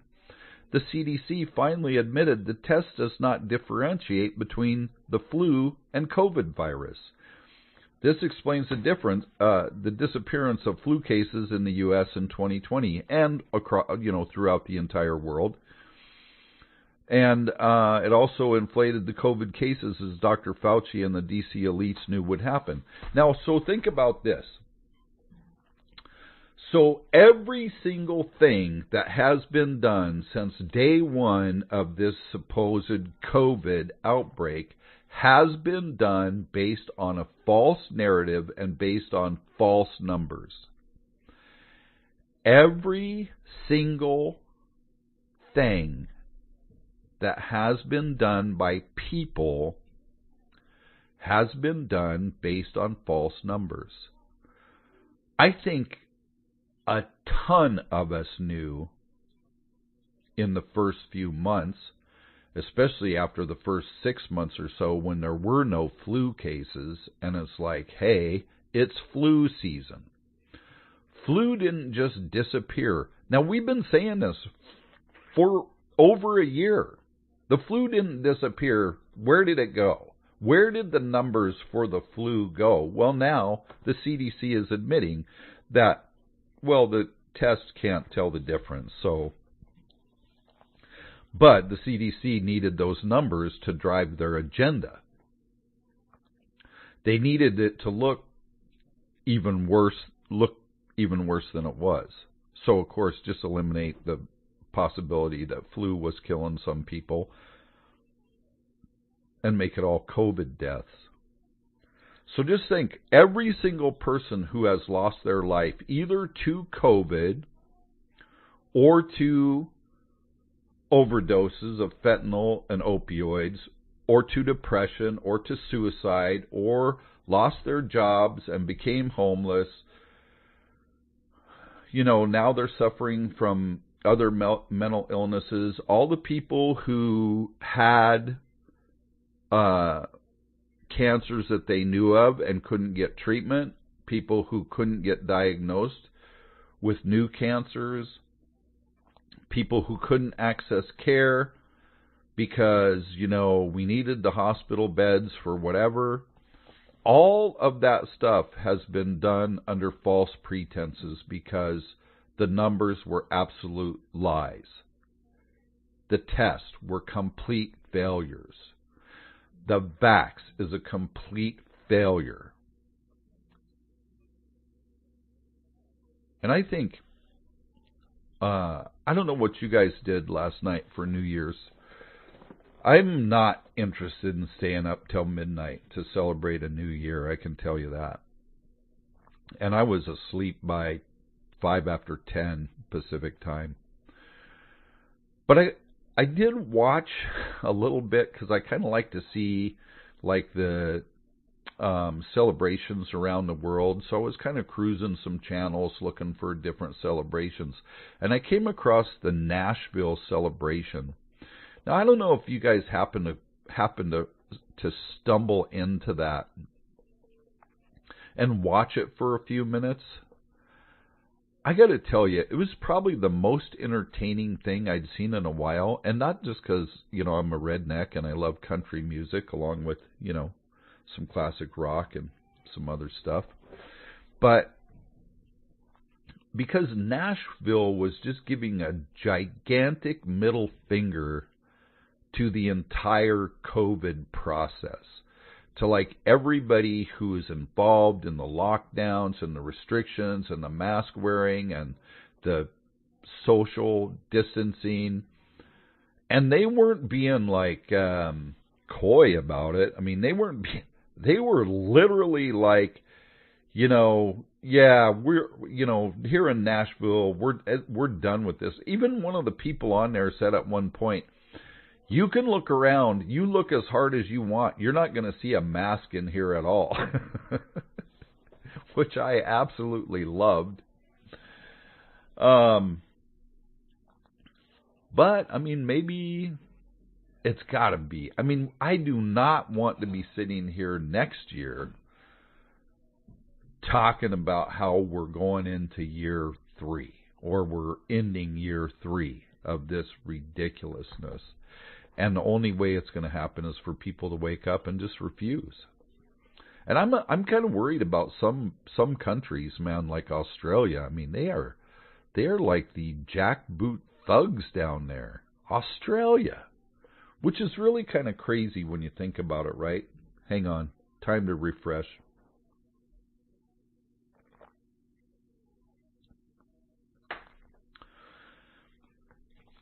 Because wasn't Australia kind of where they sent, like, I don't know, prisoners or something? Was that Australia or was that somewhere else? Wasn't it kind of where they sent all people doing time? So if you imagine, like, all these people, in Australia were originally convicts. Let's just say, I don't really know if that's true.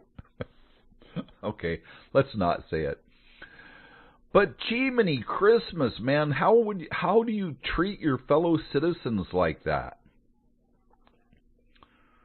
I just don't understand. Like you see, where was it? Was it in New York City where the cops were going into offices and, oh my God, it was true. They sent prisoners there to clean up the mud. I bet that takes a long time.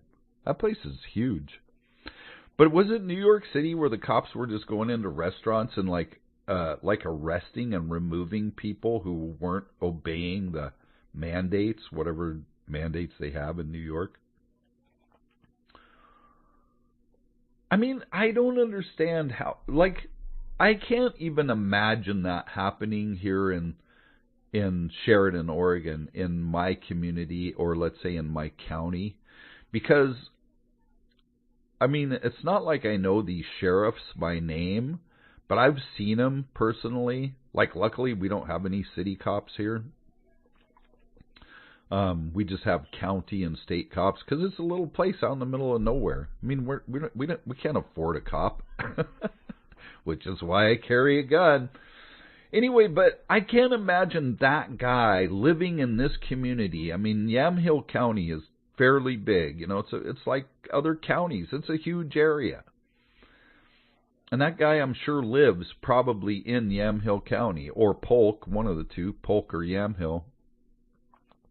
And he's going to, I mean, could you imagine that guy, like, arresting somebody for not wearing a mask because he's in a store, or somebody goes in a restaurant and they're not following the mandates, and this Yamhill County sheriff is going to show up. I mean, you would just look at him and go, "Hey, John, what's up?" And I can't imagine that the guy would be like on the side of the government. And I mean, luckily, like when there was all this kind of gun grabbing going on earlier in the year, and people, I don't know if you guys know this and if it was nationwide or just within the state, but Oregon had some, was trying to pass some laws about some guns, and man, this county was like, hey, screw you, we're going to pass a law before you pass your law that says, we're not going to abide by your stupid law. I mean, that's the kind of county that Yamhill County is. It's just like, yeah, no, we're not doing what Portlanders say. That's the bottom line. Yeah, Portland, Salem, and Eugene, you guys can do, to yourselves what you want to do to yourselves. We're not playing. We're going to carry our guns, and we're going to arm ourselves. And, yeah, if you come in my house, you're getting shot. And if I see you, getting ready to shoot somebody else in town, yeah, you're going to get shot. Yeah, I'm going to have my gun in my car. Yeah, I'm going to be as legal as I can, but I'm still going to have it. That's the bottom line. But I just can't imagine, that kind of stuff happening here. But when you get into places like these huge concentrations of populations, these huge metropolitan cities, nobody knows anybody. I mean, it's not John coming to arrest you out of the restaurant because you took your mask or you didn't wear your mask to go to the bathroom. It's dude in a uniform who doesn't know you from Jack, and he's got, a few thousand other officer buddies, and they don't give a crap about you. They're going to do what the governor tells them to do, what the mayor tells them to do, because that's who signs their paychecks.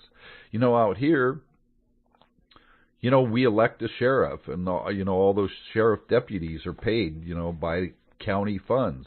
And we see them all the time. There's not that many of them, and there's not that many of us. So, it's not like they're unknown. It's not like they're just a guy in a uniform. I mean, you see these guys all the time, and there's not that many of them. So anyway, oh yeah, so I'll be doing, I wanted to make sure I didn't miss something that I really wanted to cover this time. Oh, that story's going to be next time. Oh, yeah, I was going to talk about this whole... Wow, not much time.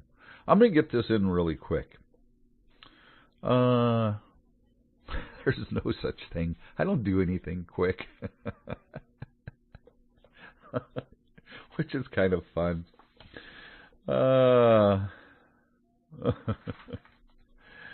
I was going to talk about this thing they're calling scientism now. And scientism is exactly the result of this kind of idea that has been going on for a long time now. And I bet you can't even imagine how long this idea has been going on. But remember when they started making math problems, like the answers to math problems didn't matter because it didn't matter that you got the answer right. It mattered that you tried really hard. And I call it, so my definition would be something like this, like science would be 2 + 2 = 4. Whereas scientism is like this. The science 2 + 2 = well, you worked really hard to get the answer, so whatever you answered is worthy.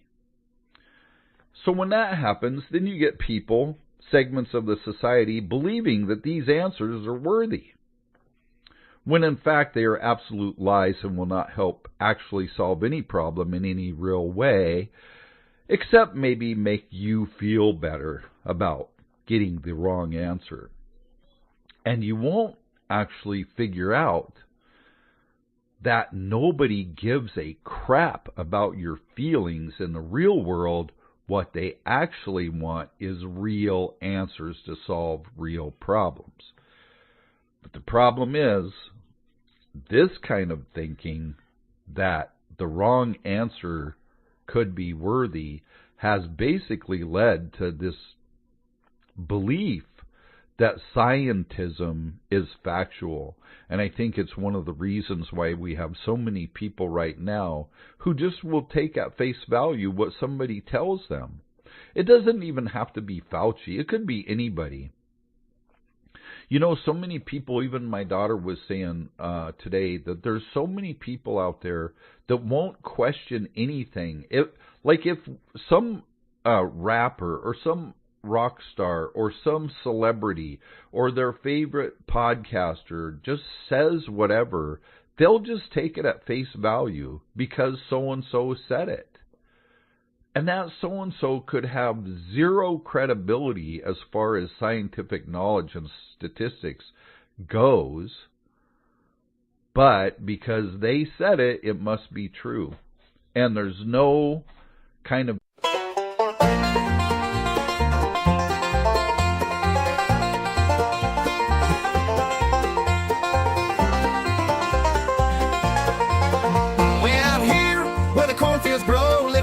but don't you know, she's my wife and I'm her man. It's a family thing, hope you understand. Life's real simple in the countryside. We got love and we got pride, with a jug of shine and a heart so free. Ain't no place I'd rather be.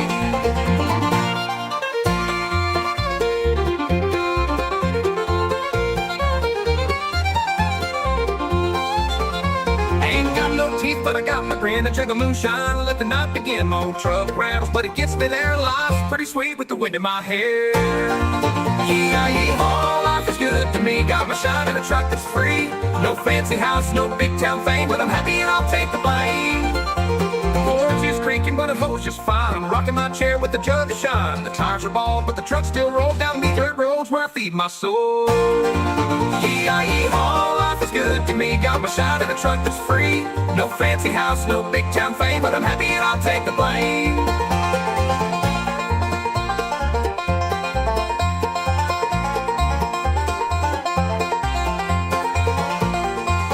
Folks might laugh, call me a fool, but I don't care, I make my own rules. Simple living, it's the way to go. Moonshine high, my truck runs slow. No city lights, just stars up high. Toast to the moon, my piece of the sky. Dust on my boots and a song to sing. Living this life like a redneck king.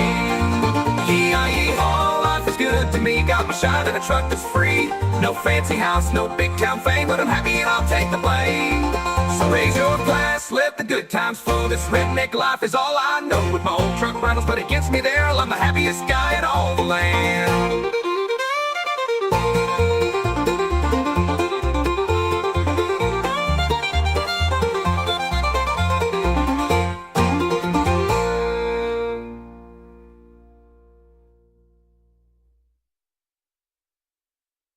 Raise your glass, let the good times flow. This redneck life is all I know. With my old truck and a jug in hand, I'm the happiest guy in all the land.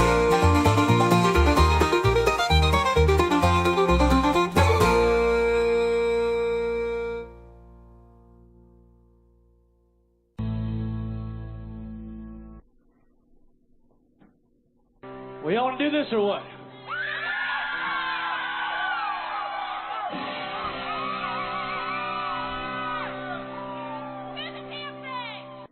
Heck yeah, we're going to do this or what?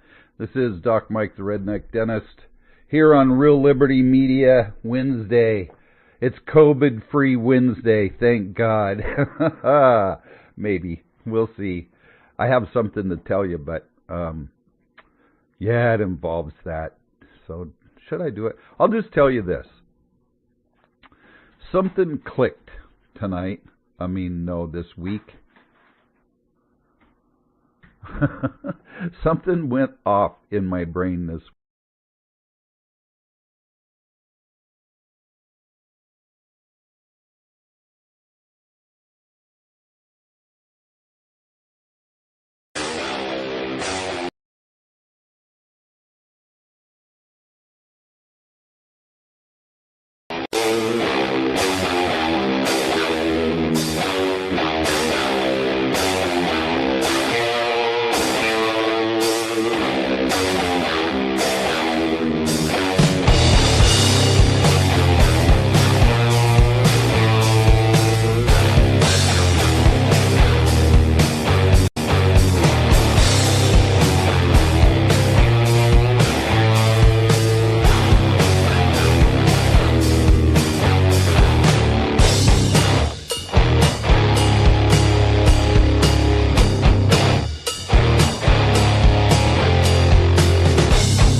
right, good morning, everybody. Today is Friday. Yeah, it's Friday, January 8th, 2016, and this is Before the First Cup of Jules here on UCY.TV. Happy Friday, everybody. We made it. It is 22 degrees and cloudy here in upstate New York, but that's okay because it's Friday. I'm a little bit discombobulated today. It's been an entire week of running some really long tests and sitting there babysitting every little hiccup and fart. And I need to say that yesterday there were no hiccups and farts, so it made me very happy. But I am just beyond burned out. It's like I've been doing quadruple time all week. So we're going to try this. I don't know. All my machines here are on syrup mode. And I'm not even sure if I'm going to be able to get any of these stories to load, but whatever. It's Friday. All right, so where do we leave off yesterday? We titled the show Genetically Engineered Bioweapons. And I don't know, I thought it was pretty straightforward. That's what we talked about for a good part of the day, but a lot of the people, the listeners, apparently didn't find it very interesting to click on. We discussed some of the plans, the future plans of some of the things that they're working on out of a publication called Dartmouth Undergraduate Review or something. And it was pretty disturbing, all the different ways that it would be so easy to kill the entire population or at least reduce it by large numbers using some of these newfangled depopulation technologies that they have with bioweapons and genetically engineered bioweapons at that. All right, well, where I think we're going to go now today, we had looked a couple days ago at the stressed out squirrel. That poor little stressed out squirrel was getting bio-swabbed after being trapped. They were taking mouth swabs and fecal samples, and they were going to see how stress affected that little squirrel's microbiome. And we know in ourselves that microbiome is so important to not only our health and our digestion and our immune system, but we also know about that vagus nerve and how it touches all your organs, and they really think that they'll be able to manipulate things through that nerve, but then it gets to your brain, and they have found a direct connect between mental state, such as depression, and what your microbiome says. Now, in the middle of all of this new gun control that's trying to roll out here, of course, it's not like it was any surprise. We've been waiting since the Obama executive actions after Sandy Hook, if you remember. He announced all those. We were going to expand mental health care and expand our background checks and all the stuff. I mean, it isn't anything new that he's talking about trying to force through right now. Executive action it. But what has happened since that time, and this is what worries me, is that we had Mr. Tom Insel. I still never got to the story about Tommy Insel, so we're going to try and get there today. Tom Insel, the former, until November of 2015, the former director of the National Institute of Mental Health for the United States. And in November of 2015, he took a new job over at Google Life Sciences, a new little company under Alphabet that they decided to call Verity. And one of the things that Mr. Tom Insel talked about in one of his publications that he wrote is he'd like to diagnose mental disease using smartphone applications. Now, that is disturbing to me, very disturbing to me, because I was listening to Antimedia last night, and they were discussing, maybe it was 2 nights ago, they were discussing mental health issues and how they're going to use this to take guns away from veterans, and we knew they were always going to do that. But it gets way more insidious than that.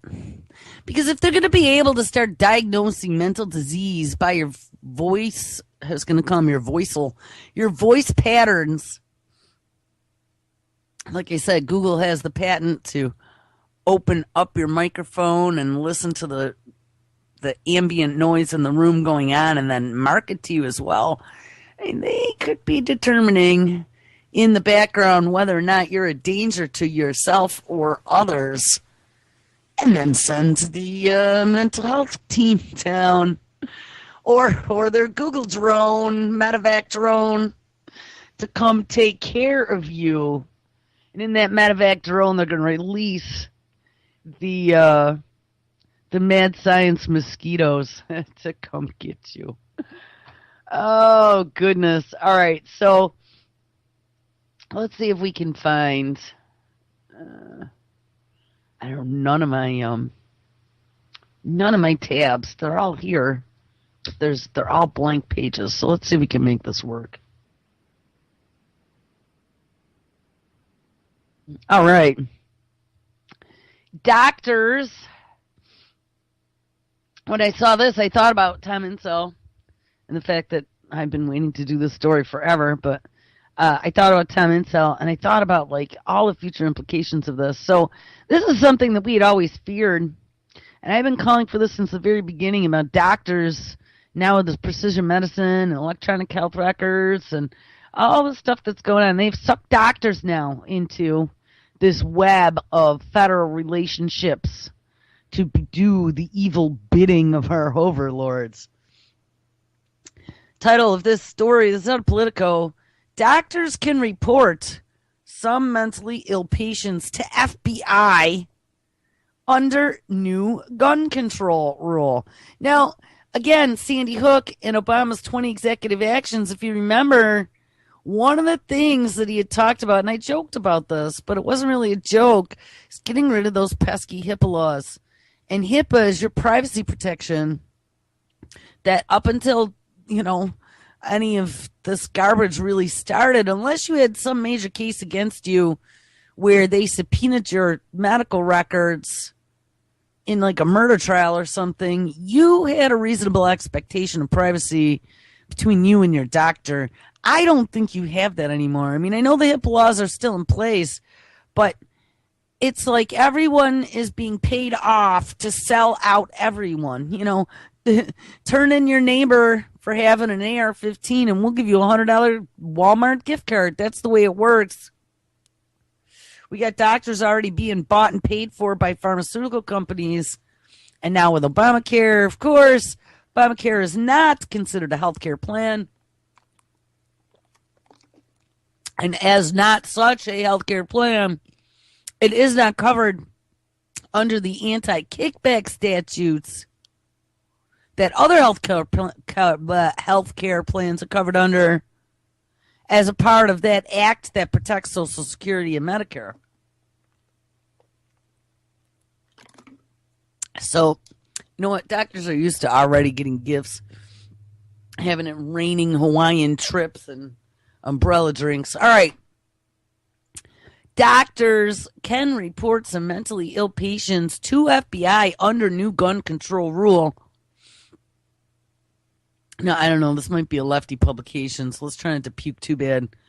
Delivering on its promise to deliver, quote-unquote, common sense gun control, the Obama administration on Monday finalized a rule that enables healthcare providers to report the names of mentally ill patients to an FBI firearm background check system. The action was one of a series of steps that President Barack Obama has called for in January of 2013 in the wake of Newtown, Connecticut shootings to curb violence.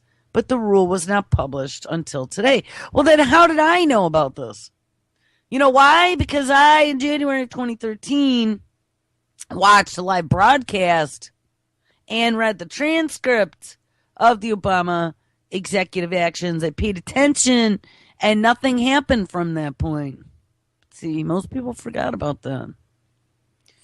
While the 1993 Brady Law prohibits gun ownership by individuals who have been involuntarily committed, now that's another question. So in 93, they again hijacked the Second Amendment, it appears. Because, I mean, they don't, The Brady Law prohibits gun ownership by individuals who have been involuntarily committed, but it still doesn't say that in the Constitution. If you have been involuntarily committed to a lunatic asylum, you cannot own a gun. Now, probably seems like a pretty good idea to not allow mentally unstable individuals who have been involuntarily committed to own guns, but on the other hand, I don't see that in the Second Amendment.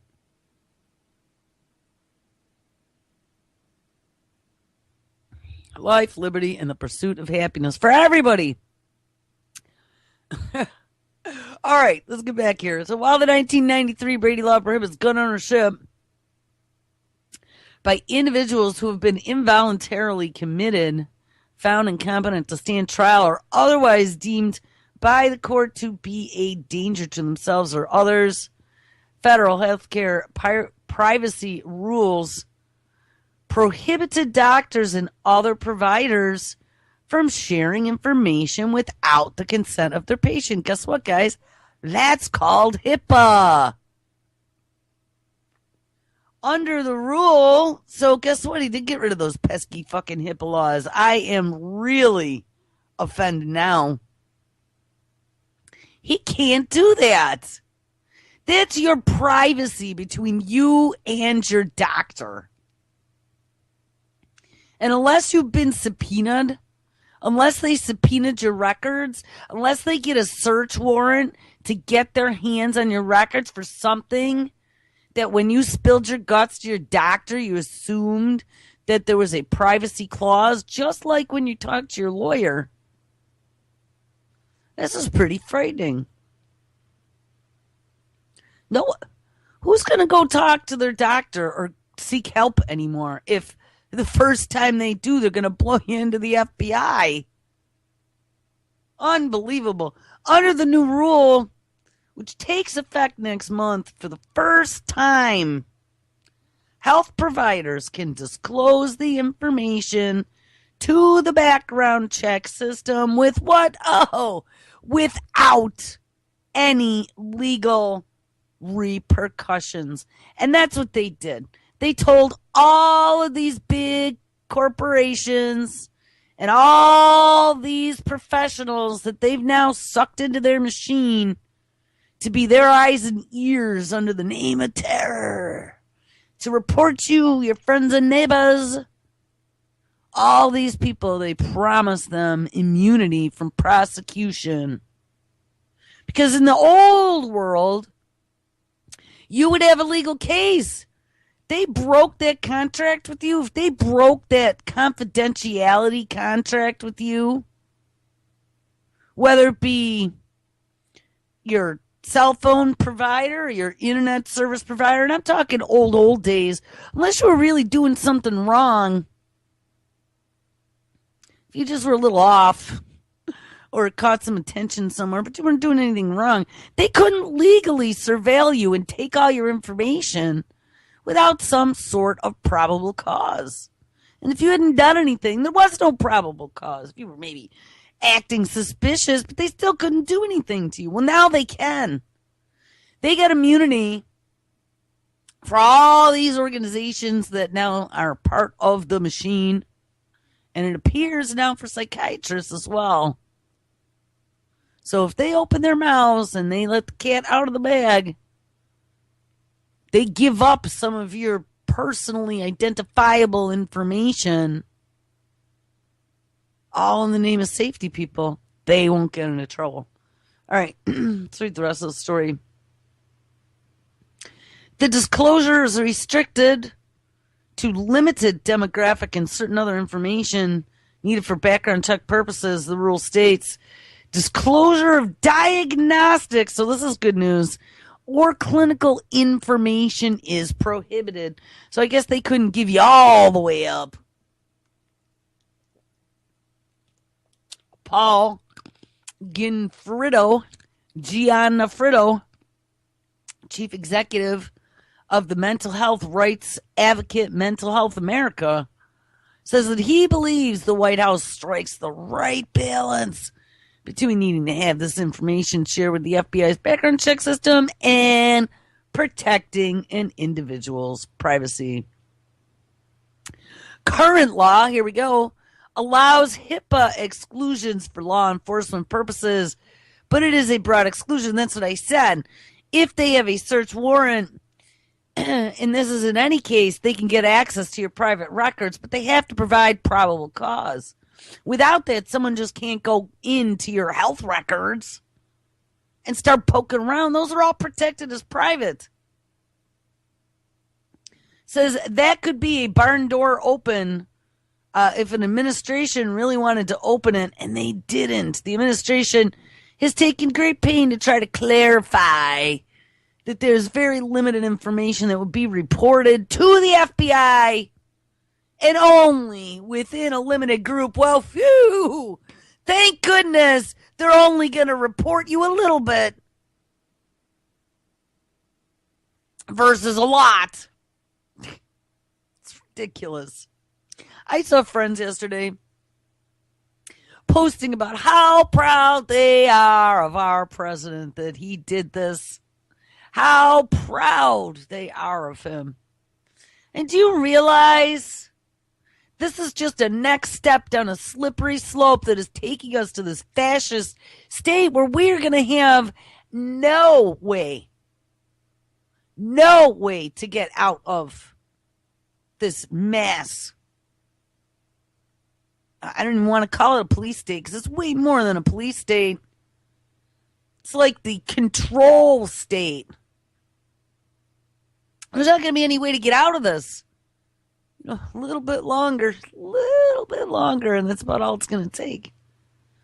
Now, let's finish this. Since the Newtown shootings, the number of mental health records submitted to the FBI system has tripled to more than 3 million records. I wonder if there's some sort of kickback for the doctors who do that. According to an analysis by Everytown for Gun Safety, a group promoting an end to gun violence, the FBI system resulted in more than 6,000 individuals being denied purchases of firearms because of their mental health criteria. So there you go. We have been sold down the river. So let's see. I'm sure there will be legal challenges to Obama's executive actions. He says it's within the law. Republicans say it's not within the law. So they will probably have to get a court to make that decision. So anyway, one of the other things we talked about is Tom Insel, right? The former, and just we're talking a couple months, former director of mental health at the National Institute of Health. And he's now working for Google. Well, I saw in December that good old Tommy Insel, if the story loads too like all the others, good old Tommy Insel, hold on, we're going to reload this one more time, wrote a story for Scientific American. And this was just probably 2 weeks ago. I'd like to read that one. Let's see what good old Tom Insel is thinking about. Rethinking, this is the title, Rethinking How We Diagnose Psychoses. Oh, yeah, this is the same guy who wants to diagnose mental disorders with voice patterns on smartphone apps. Uh-huh. And is now working for Google. A new study opens the door to more biologically based categories of major mental illness. And remember, too, right about all the time that all this was going on, they decided to diagnose mental illness as a spectrum disorder.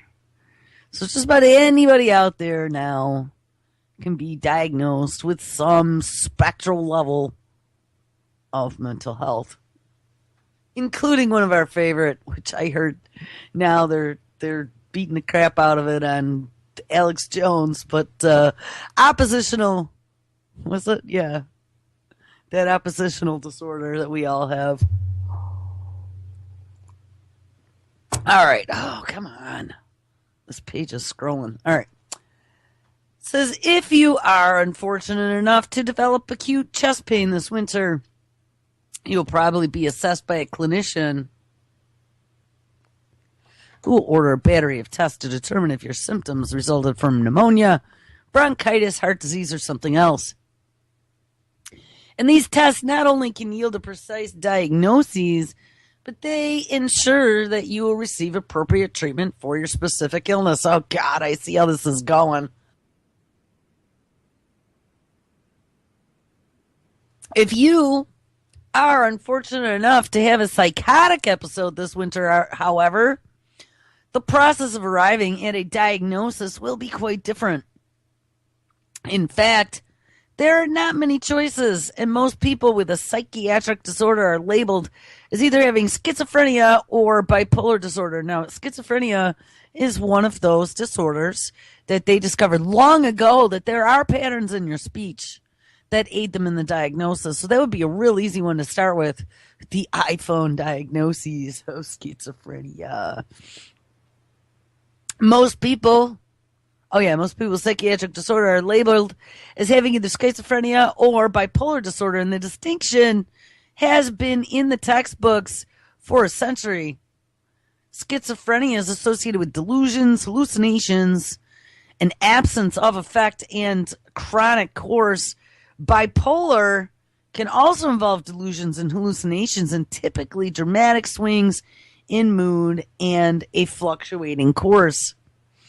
But outside of the textbooks, in the real world of emergency room or clinics, these distinctions are less clear as many patients do not neatly fit into the formal descriptions. Sadly, hold on, roll up. There are no blood tests. No, sadly. There are no blood tests or scans to distinguish between schizophrenia or bipolar. And while clinicians have become very skilled at assessing symptoms and signs, the absence of diagnostic laboratory tools or biomarkers poses a serious problem in psychiatry. And this is something that people have been saying for many, many, many decades, calling psychiatry quack science, because there are no biomarkers to this point where you can show that someone has one disease over another.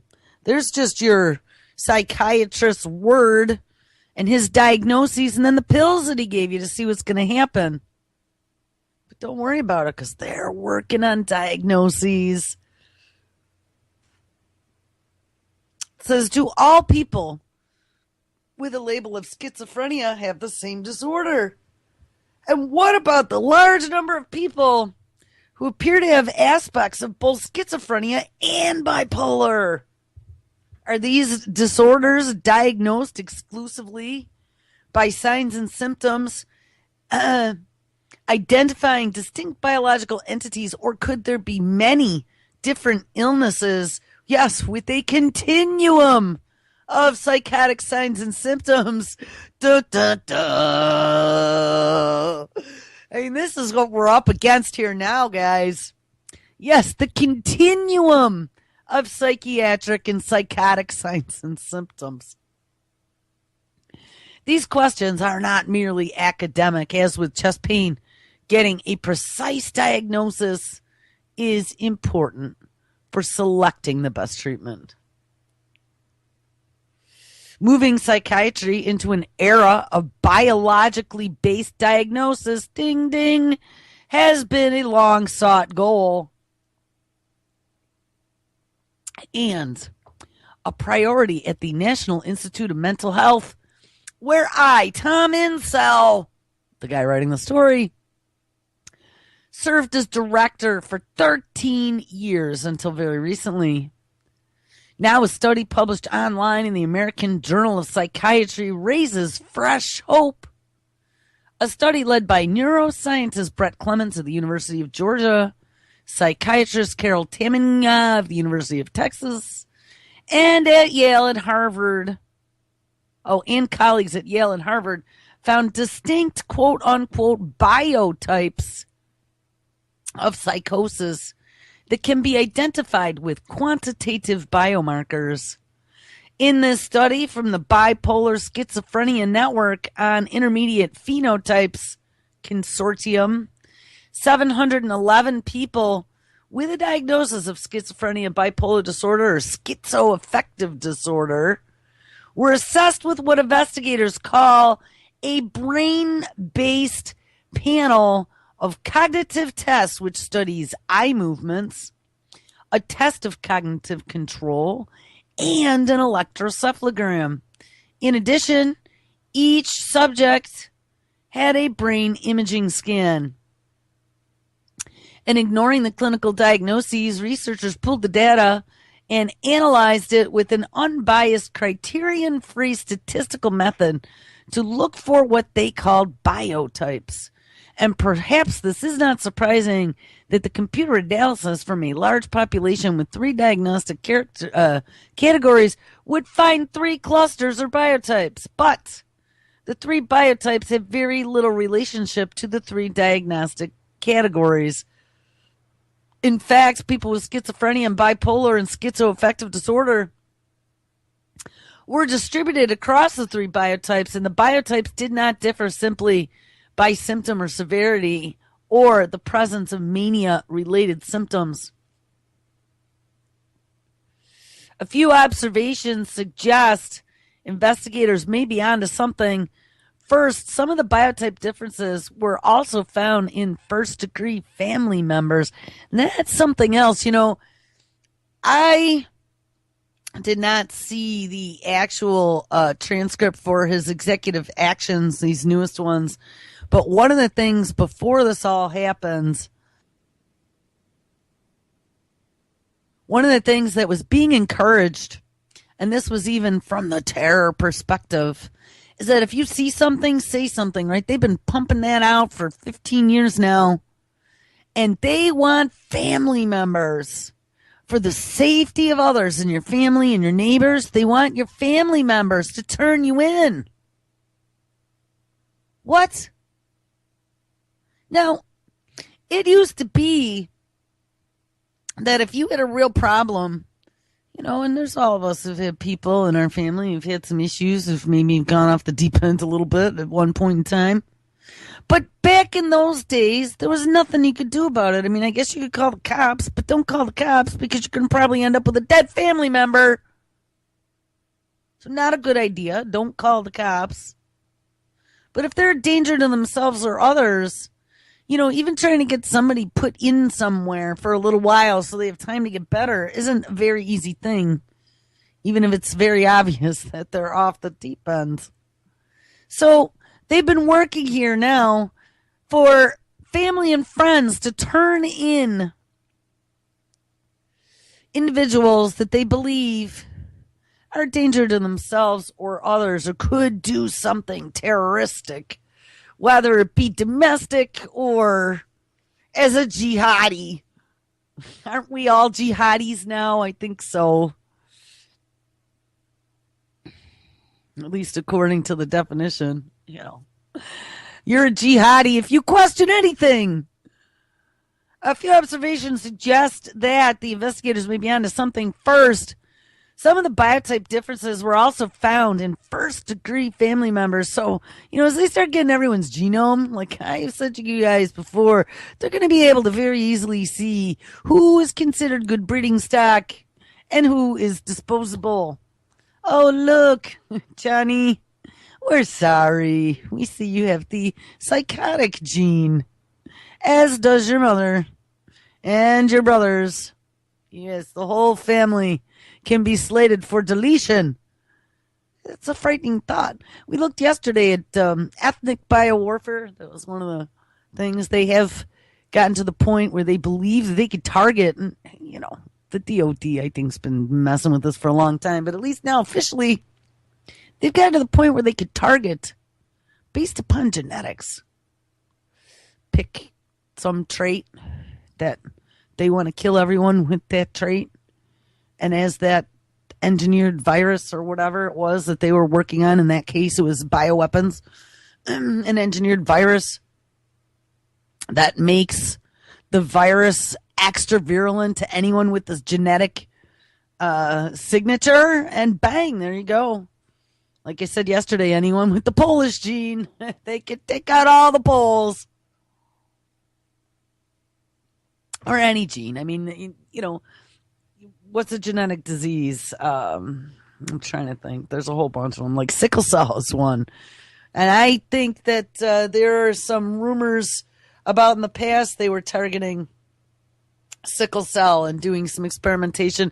It's very frightening, and as more and more genome sequencing is done, and they're putting all this stuff online and then comparing, contrasting with the AI software, and then running like all kinds of algorithms to find new drugs that'll cure things and whatever. I mean, there is a big production going on right now. And as they discover what makes us tick, I mean, they make it sound like it's going to cure medicine and there's going to be 21st century healthcare and it's going to be so wonderful. But it's not going to be wonderful. This is the cage closing. This is any secret that was left that at least you could go, well, hey, at least I can't read my mind. Well, that may not be so true anymore. Oh, well, at least they don't know that, we had the gypsy gene. Well, Johnny, they know that already too. I don't know. It's very frightening as to how they can spin it and make it sound like it's being sold as such a good thing that people who don't use their brains just eat it right up. But I know it's not just me now. I'm hearing it echoing all over. My fears, all my worst fears are coming true. And there are other minds out there that are finally going, oh, we need to back this truck up, Chuck. Because this is going to be the medical police state. And it's even scarier than just a police state. It's scarier than pepper spray, surveillance drones, and being beaten by batons. I start thinking Mangala when I think about this stuff. With face masks and big bright lights and scalpels, I mean, this is not good. All right, anyway, let's finish this. What were those places called? Like the old school mental institutions of the 1800s. I mean, nobody paid attention. Those poor people were getting shock therapies and lobotomies and all kinds. People were getting killed and buried out back, and nobody gave a shit because they said they were mentally ill. It's very frightening. That could happen again. The second that you get that stigma where you're mentally ill and they're going to bag and tag you and put you into databases with that tag. I mean, there's all kinds of other tags. Labels are evil. But as soon as you're tagged, you're going to lose all kinds of rights. And who knows how far this will go at some point in the future. This is just the tip of the iceberg, people. All right, anyway, so they're working on trying to identify the differences between different illnesses using biomarkers. First, some of the biotype differences were also found in first-degree family members, so your family members could give you away for whom data was collected, suggesting a genetic basis for the new categories. Second, biotypes differed in social functioning. People in biotype 1 showing more serious functional impairment relative to other biotypes. And number 3, the brain imaging studies showed clear differences in regional gray matter, especially in frontal, cingulate, temporal, and parietal cortex. None of these observations proves that the biotypes are more valid than clinical diagnosis, and these findings together encourage a fresh approach to diagnosis of a psychiatric disorder. It will be important to know whether the genomic variation, the functional brain measures, or other behavioral measures can refine or further validate these biotypes. It might be interesting. Dr. Simon which most of you in chat know who Dr. Simon is. He is a host here. He's been a host for probably a year or more now. On the weekends, Dr. Simon is on Sunday at 7 p.m. Eastern. And he had almost 50 years in psychiatry. And he knew the old school way of doing things, where they would talk to people and just try and work through your issues. I might actually send him this article and see what his thoughts are. I'm sure medicine, of course, here we go, has become a buzzword to describe the diagnostic revolution in cancer and other diseases. And the concept is simply that the tools of modern biology, including genetics and imaging, can deconstruct current diagnostic categories, yielding more precise disease groups that can be matched to more personalized treatments. And remember, this Tom Insel writing the story, the former director of the National Institute of Mental Health, now works for Google Life Sciences. Google Life Sciences wants to put nanobots in your blood so you don't ever have to go visit the doctor again. For mental disorders, and now they're jumping into mental disorders. For mental disorders, where laboratory tests have not been used in the clinic, precision medicine could be a disruptive innovation, revealing that many of the current diagnostic categories are imprecise and biologically heterogeneous. We are seeing evidence of this in autism, yes, and we're going to have, 1 in 3, 1 in 5, 1 in, I don't know, some insane number of autistic children by 2030. So we're seeing evidence of this in autism, and autism is also another disorder that they just recently ruled is not just one disorder, it's a spectrum disorder, just like now mental illnesses.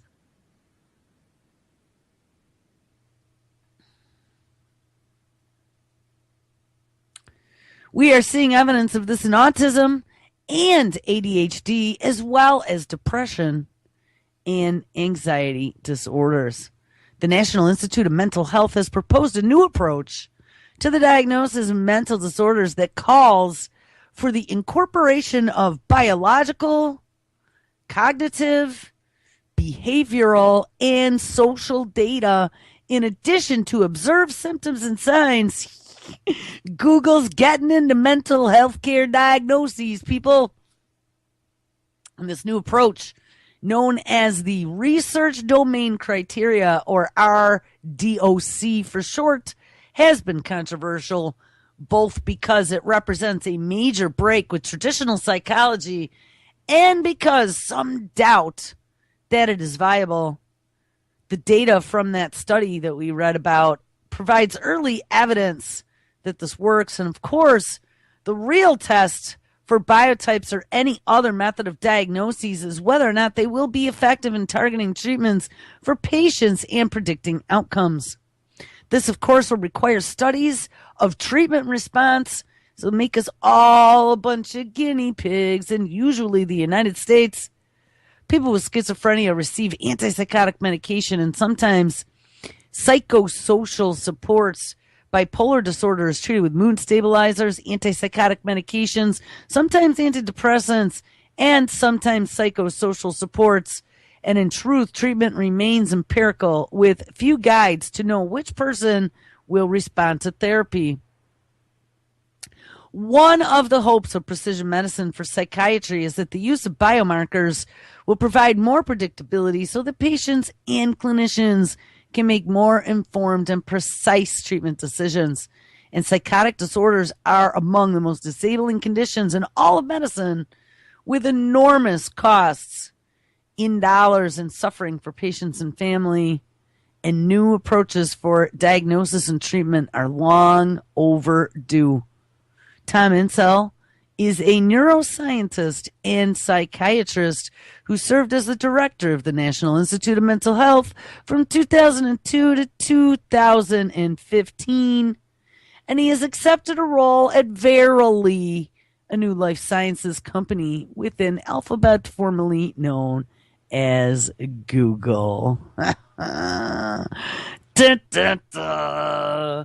Now, one of the other things, and yes, Gringo, good morning. I think this is what you're talking about. Oh, no, this is different. But one of the other things that I heard Obama mention in one of his little teary-eyed speeches where he was going for that Emmy nomination is the new smart guns. And when we had a video back, I don't know, it was probably a year and a half, maybe 2 years ago already, they were talking about the smart guns. You'd have a little Fitbit on your wrist or some sort of little ring on your finger that has biometric ID of some kind, or maybe even a fingerprint scanner. But I don't know if I'd want a fingerprint scanner, so they'd be cutting off my fingers and stealing my gun. But they have some sort of biometrics that allow you, the owner, to be the only one to be programmed to handle that gun. But some of the issues that we heard, I think actually they were talking about it on Primer Time Tuesday night, was that the distance that you can be from that little biometric sensor that you've authenticated with is not very far. So if you were changing hands or changing magazines or doing something, that they would become unreliable because it would stop working. And that's the thing. I mean, a friend and I have had long discussions about gun control. The one that disagrees with me on everything. And maybe it's not even disagreement at times. Sometimes it's just a whole different take completely. We see the world very differently. But one thing that was very interesting is that the reason why he thinks that biometric firearms, biometric controls on firearms won't become big in this country is because they're unreliable. But I'm going to say, regardless of how unreliable they are, they'll make them more reliable. I don't know. Maybe they'll put some sort of little insertable under your skin. You can get an implant, like Regina Duggan, DARPA Google's Regina Duggan said, give you your magic powers. You'll be able to open doors and pay your bills. Log into your medical profile to give your daily statistics to the machine. I mean, maybe not tomorrow this isn't going to happen, but I definitely see it happening. I think the old school world of firearms, the days are numbered. I think they're going to pull it. I really do. And the scary thing is back when they first started coming out with these smart guns, we covered a story about them using some of those firearms over in the Middle East. And they were giving these guns to quote-unquote insurgents. But what was so interesting about it is that they were able to program these firearms to only work within a certain GPS set of coordinates, let's say, or within only a certain range of hours during the day that they would be able to be fired. And I was like, wow, we don't even know, like guns that are being manufactured now, of course, we think that they're standard, but how would we even know if there were some sort of little sensor or something in there that at some point in the future they would be able to enable or disable? We don't. Just saying, smart guns are not science fiction. They're already out there, and they're calling for them. So I think we're going to have to pay attention to this. All right, let's get off the guns. I want to get into psychopaths for a minute now, because this is a brain day. It's supposed to be, got about 20 stories lined up all on this topic. And my browser's to the point where I have so much open now, nothing works right. So we're going to lose a whole nother couple shows if I don't work through these quickly before I have to either reboot or the whole machine crashes here. All right, sciencealert.com.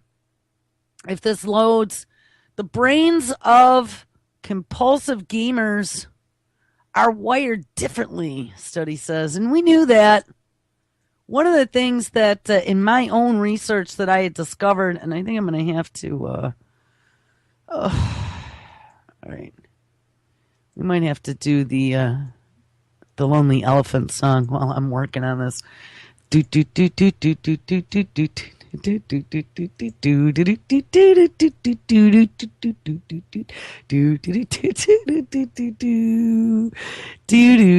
Now my flash is going page unresponsive.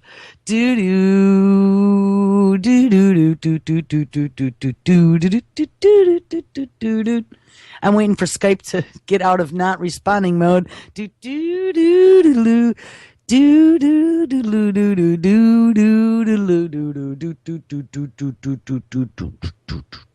I don't know anymore. Oh, I think the oboe comes in here. Come on, Skype. What the hell is going on here? See, I think I am a memory suck on my machines. Come on. I want to read the story because with that brain project, remember DARPA's involved, Google's involved, Microsoft's involved, National Institute of Mental Health is involved. They're all involved. All the universities are involved. That brain project to crack the nut of the human brain. All right. Come on. Still in not responding mode. Still in not responding mode, and it's Friday. Oh, come on. Well, I can't do anything right this moment except sing. Can we please have a piece of equipment that has windows on it that works? Oh, now the other machine is in not responding mode. Yeah, I love oboe too. My, growing up, here we go. Growing up, my orchestra instructor, I don't know, he took a fancy to me. He tried to pretend like he was my dad. And, watched out. He used to investigate all my boyfriends and make sure that they weren't troublemakers. But he had a son also, and his son was a friend of mine. He was in all my classes. We were in the advanced math, English, band, orchestra, whatever. But Dan, the son, Dan played like every instrument under the sun, as you can imagine, if you had a father who was orchestra instructor. You know, and the whole family was musical, but he played every instrument, and at least wind instruments. So not every. He didn't do strings. I was strings. But what was neat, I loved when Dan played oboe. There's just something about oboe. I hate clarinet. My sister played clarinet. Flute's nice. All right, let's see if this loads now. Now we're trying on a different computer. And I'm sure my husband is wondering why I dropped a link to the story to him in chat in Skype. He's messaging me now. All right. The brains of so there was a little intermission. The brains of compulsive gamers are wired differently, says study, and that is a good or a bad thing. Now, I've read a lot of stories about this. One of the things that we discovered is that video games, like I've been saying, cause a rush of dopamine. Dopamine is the addiction chemical. All of these little devices cause us to produce dopamine. When you get a new email, you produce dopamine. When you do cocaine, you produce dopamine. When you smoke a cigarette, when you drink some beer, when you're having sex, you produce dopamine.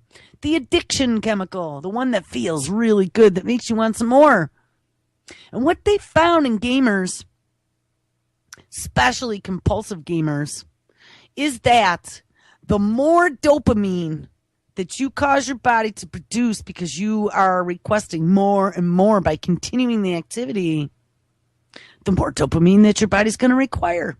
It's just like any good addiction. The more you do, the more you need. the next time you need more to get the same fix as you had before. And what they were finding is that in gaming addicted children, that section of the brain that produced the dopamine actually got larger. And when they did fMRIs, the brains of compulsive gamers looked very much like the brains of diagnosed psychopaths. Oh, yes. And psychopathic disorder, narcissistic disorder, whatever you want to call it, character disturbances, as Dr. Simon calls it, require lots of dopamine. They get off on that. They like the excitement. Everything's about excitement. And when you're no longer exciting, they throw you off the train head first. We are creating a generation of gaming psychopaths. And what's even scarier than that, though, is this is all a part of being sucked into the machine by the dangling carrot that you're willfully paying attention to as you're frolicking off the cliff. Anyway, let's read the story because I'm almost out of time now. Too much singing the happy elephant. The brains of compulsive gamers are wired differently, says study. According to the scans of nearly 200 adolescent boys, the brains of compulsive video gamers are wired differently from the norm. Researchers have found evidence of hyperconnectivity. Oh yeah, this is actually how they're trying to spin this as good now. Like I've been noticing in a lot of these publications, they're not focusing on how it turns you into a psychopath. No. What they're focusing on is they're saying it makes you smarter because it's creating all these new neuron connections inside your brain and it makes you smarter. Well, I don't really think, though, that that's the part we should be focusing on, considering we're creating psychopaths. We're creating smart psychopaths. Apparently, researchers have found evidence of hyperconnectivity between certain areas of the brain, as well as increased levels of distractibility. And yes, we're making children with ADHD. The study focused on boys aged 10 to 19 seeking professional help for internet gaming disorder. Oh, check this out. A condition that has now been listed in the Diagnostic and Statistical Manual of Mental Disorders is needing further research. So DSM-5 or 6, I'm not sure which one's out now, will probably include this new gaming disorder and typically involves gamers who give up sleeping and eating in order to keep playing. And yeah, I've heard stories of people dying because they played for days on end and never moved. Brain scans of those with the disorder were compared with another group of boys who aren't addicted to video games to see how the neural activities matched up. And the MRI scans found enhanced coordination in the salience network part of the gamer's brains. And that's the area responsible for identifying what's important and focusing the body's resources on it. Yes, very, very, very useful to a child that we've been training on video games for 10 or 15 years who then goes into the military when they turn 18. Yes, that's exactly what it was intended to do as well. In everyday life, it could be stepping out of the way of an approaching car. In a video game world, it means dodging a hail of bullets. Yes, and in the military, it does as well. Or dropping drone bombs on people. Hyperconnectivity between these brain networks could lead to a more robust ability to direct attention toward targets and to recognize novel information in the environment. The changes could essentially help someone think more efficiently. And I'm going to say bullshit. Yeah, maybe it makes you more focused on your fucking game, but not on the rest of the world and what is going on. It makes you manipulated and controlled and addicted is what it does.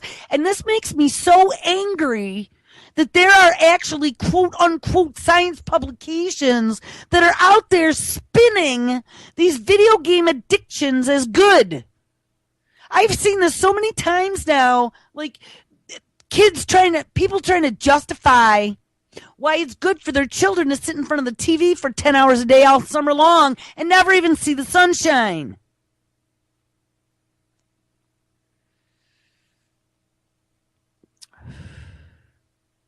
Most of the differences we see could be considered beneficial, says the study's author, Jeffrey Anderson from the University of Utah.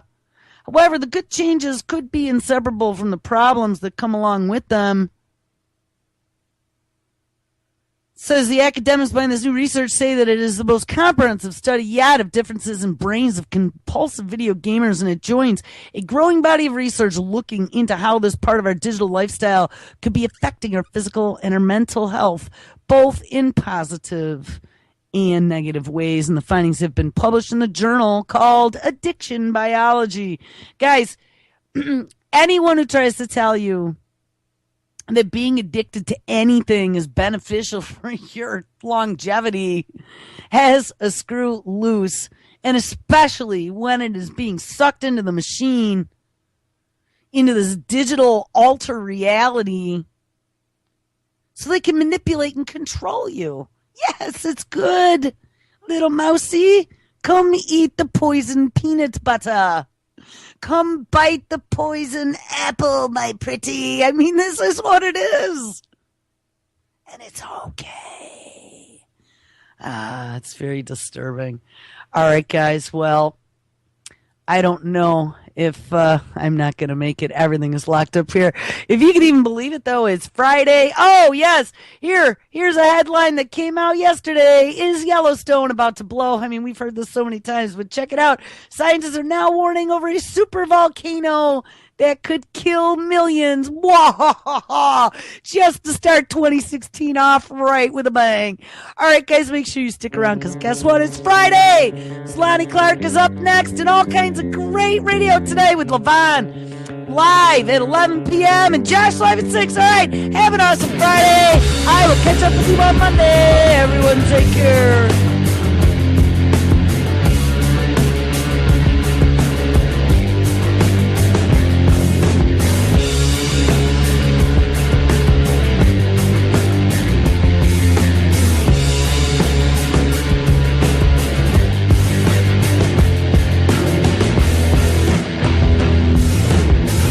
Break the chains, free your mind on Real Liberty Media. Real Liberty Media is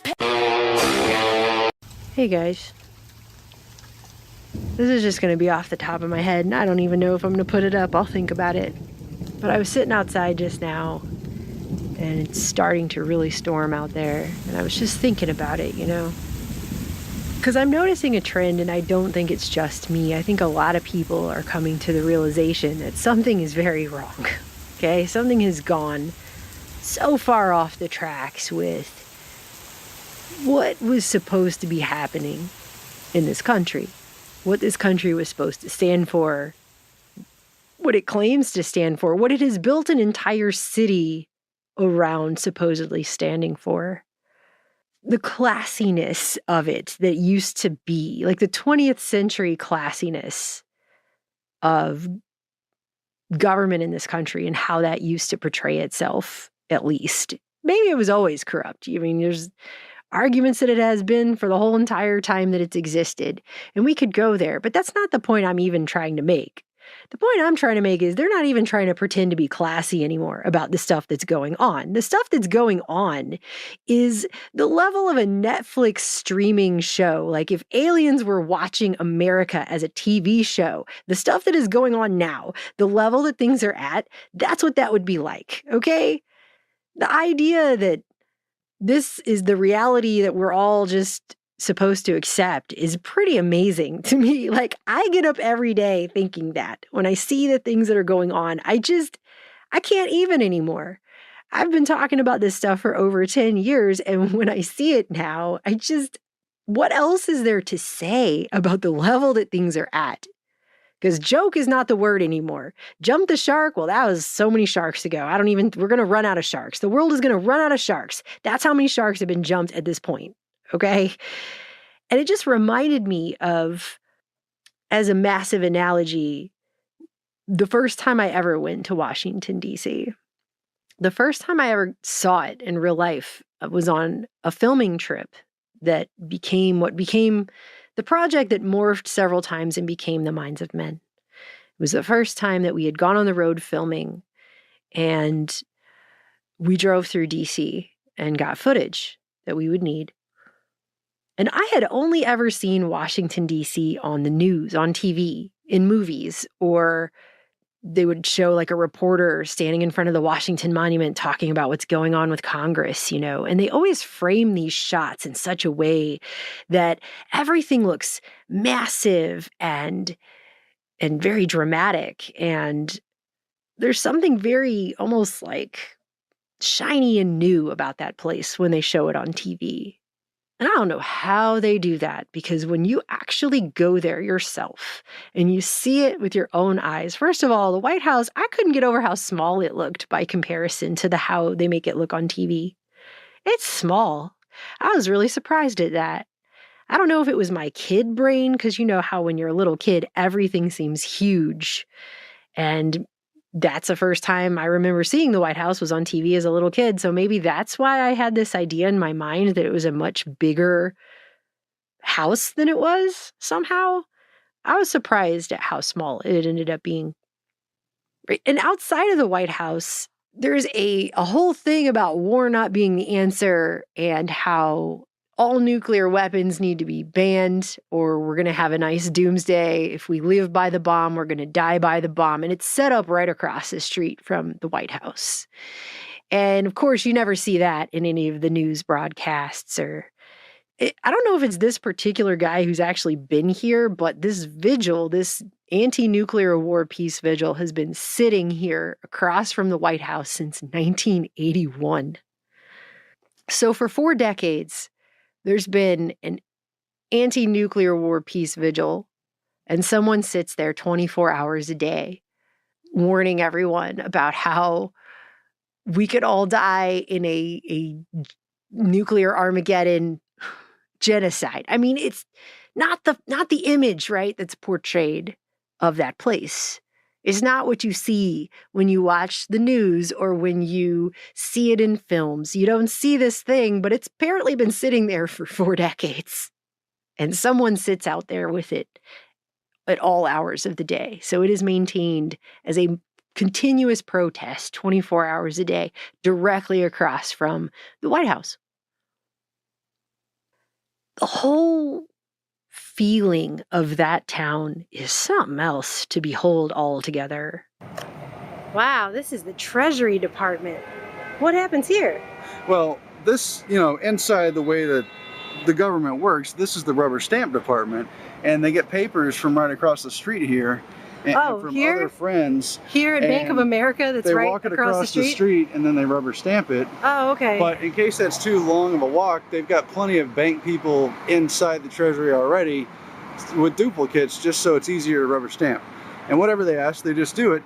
And then later they tell the president what they've done, because, as Greenspan said, frankly, the relationships don't matter, but I guess they let the president know after it's been rubber stamped. Oh, good. So Bank of America.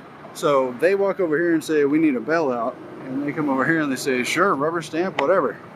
Oh, That's cool. how government works. And then the cops hang out next to the bank. Well, yeah, they have to protect them. It was so dark there.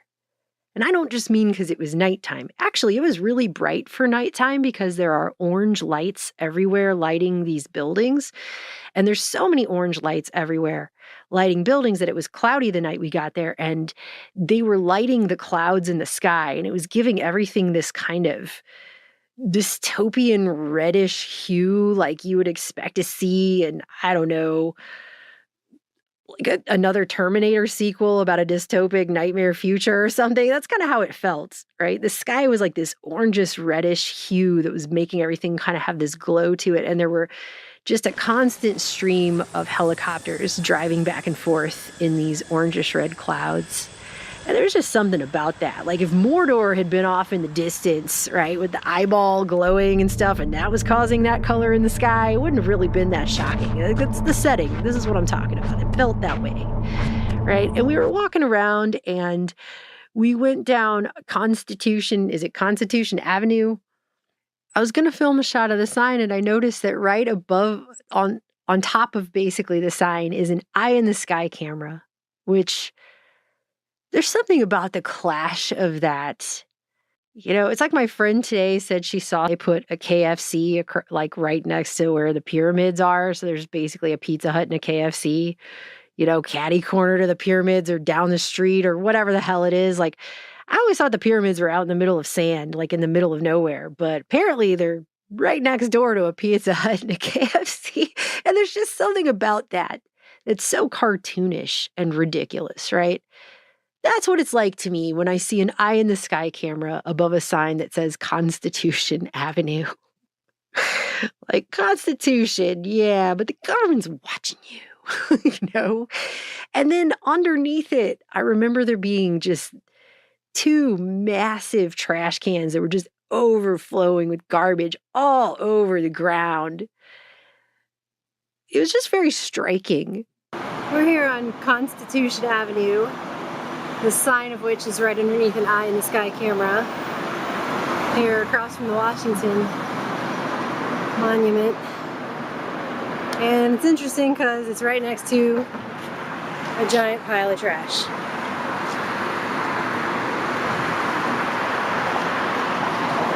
I feel like this is what everybody thinks about the Constitution these days. The McDonald's generation. A giant pile of trash.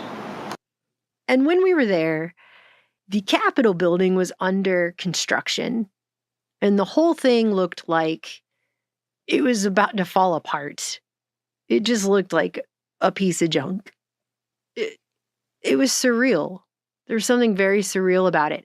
And on the sidewalk, outside of where the Capitol was, across the lawn from it, somebody had spray painted a message on the concrete, and it said, "Politics has separated all of us.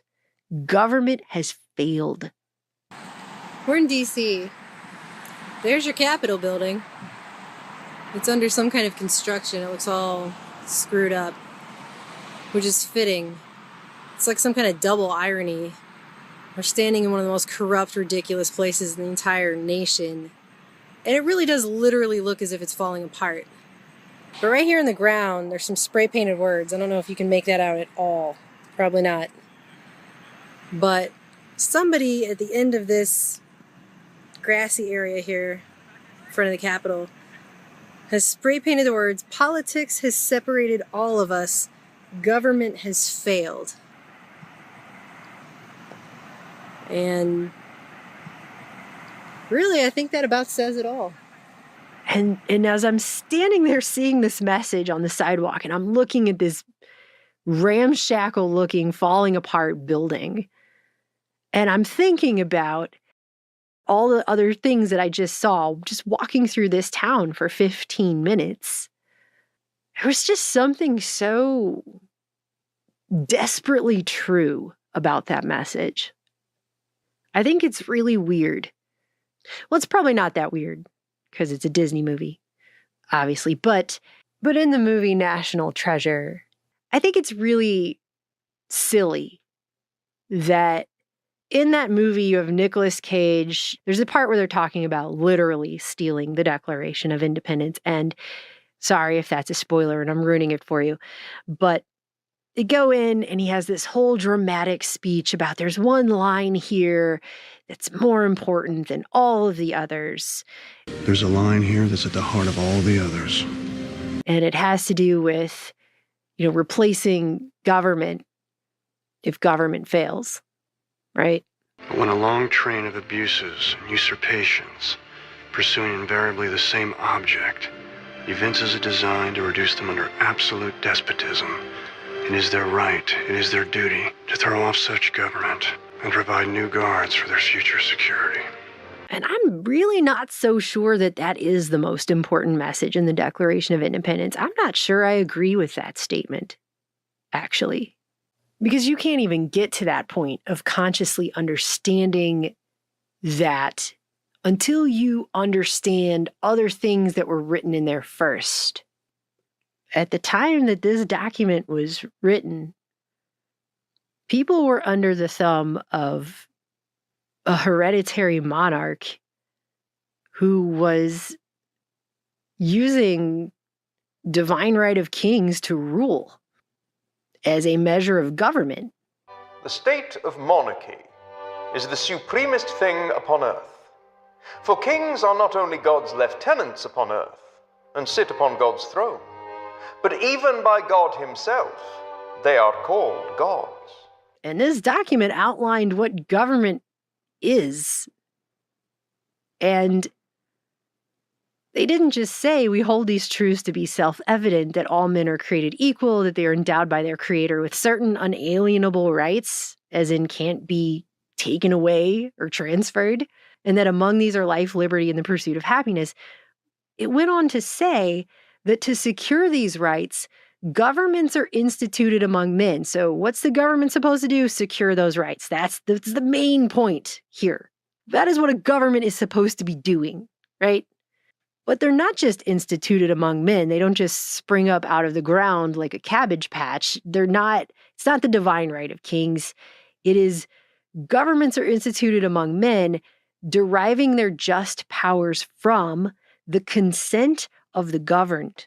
That, to me, is probably one of the most groundbreaking, important statements that has been put to paper and fought and died over in probably modern human history, period. Right there. Because it says to you, where does the legitimate power come from of the government? Where's the legitimacy happening? Because the government's not giving it to itself. That is not how that works. That's not what the document says. Consent to the governed. That's who grants or withholds legitimacy. The government cannot legitimize itself. That is not how that works. And the king can't just show up and go, I'm king, see this crown on my head?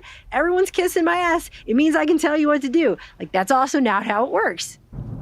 You're probably hearing the rain in the background. It just really started. So it's really coming down now. Then it goes on to say that whenever any form of government becomes destructive to these ends, it's the right of the people to alter or abolish it and to institute new government, laying its foundation on such principles as blah, blah, blah, blah, blah.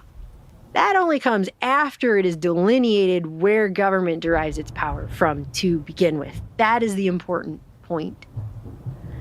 So this message on the sidewalk that says politics has separated all of us, I mean, it's not just divide and conquer in your most basic of senses. What you're talking about is a sense that the people who instituted this document, when that was going on, those people came together to do that. That was a uniting situation. People united. At least the ones that it came down to, that was a united front.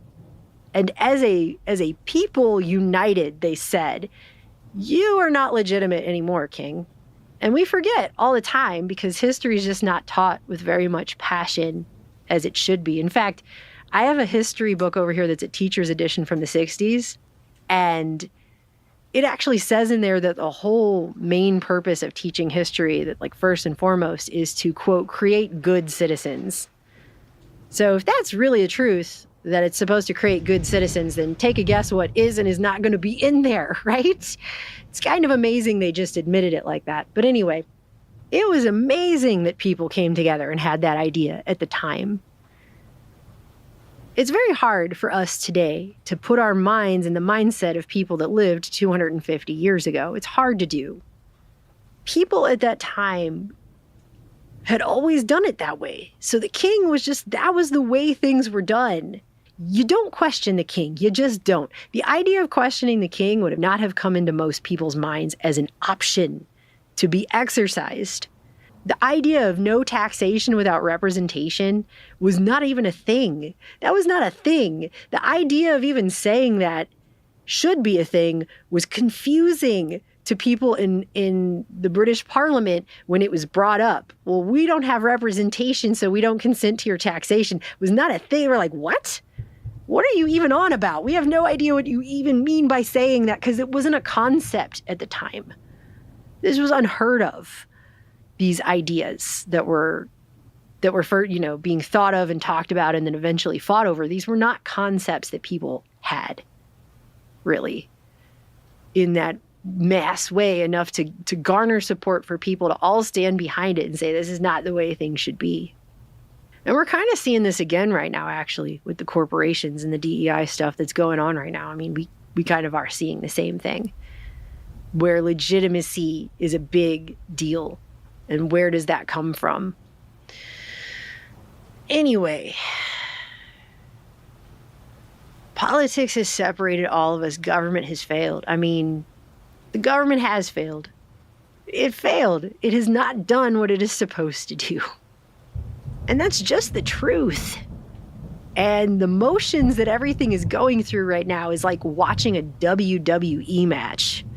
You can cheer for your favorite wrestler and buy his t-shirts and go there and wave a sign in the air and stuff like that. But do you really believe what you're actually watching isn't really just like a live action male soap opera? Come on, okay? That is what it feels like now with the things that are happening. It's so incredible and ridiculous. I was just thinking about this today. It was really weighing on me just how much the veil has fallen in terms of they're not even pretending anymore on stuff. And it's not, the pretense is all gone. And people still cannot see. That's what's blowing my mind, I think, probably the most. People still can't see. And that veil is so ripped off. That emperor has no clothes on at all. He is walking up and down the street buck naked. And people still don't notice it. They still can't see it. Maybe they're too afraid to look. Maybe they're too afraid to face the truth about what's happening here. I don't know. It's not funny. It's not funny. I'm not laughing because it's funny. That's a bitter laugh. That's bitter. But I feel like that's what's up. I feel like I had this little kid vision of Washington, D.C., and then I came face to face with the reality of it. It is a much different place. And I think these concepts are going to become very important again in the future. I really do. But someday, somewhere, someone may find out the damn truth. We better, or we might just as well build ourselves another government. Like the Declaration of Independence says to, when the old one ain't working, just a little farther out west. People don't talk that way anymore. Beautiful. Huh. No idea what you said.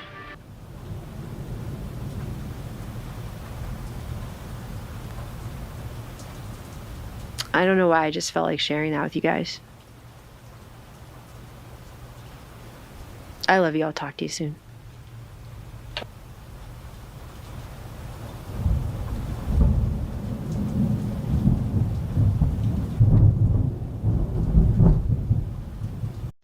Hello again.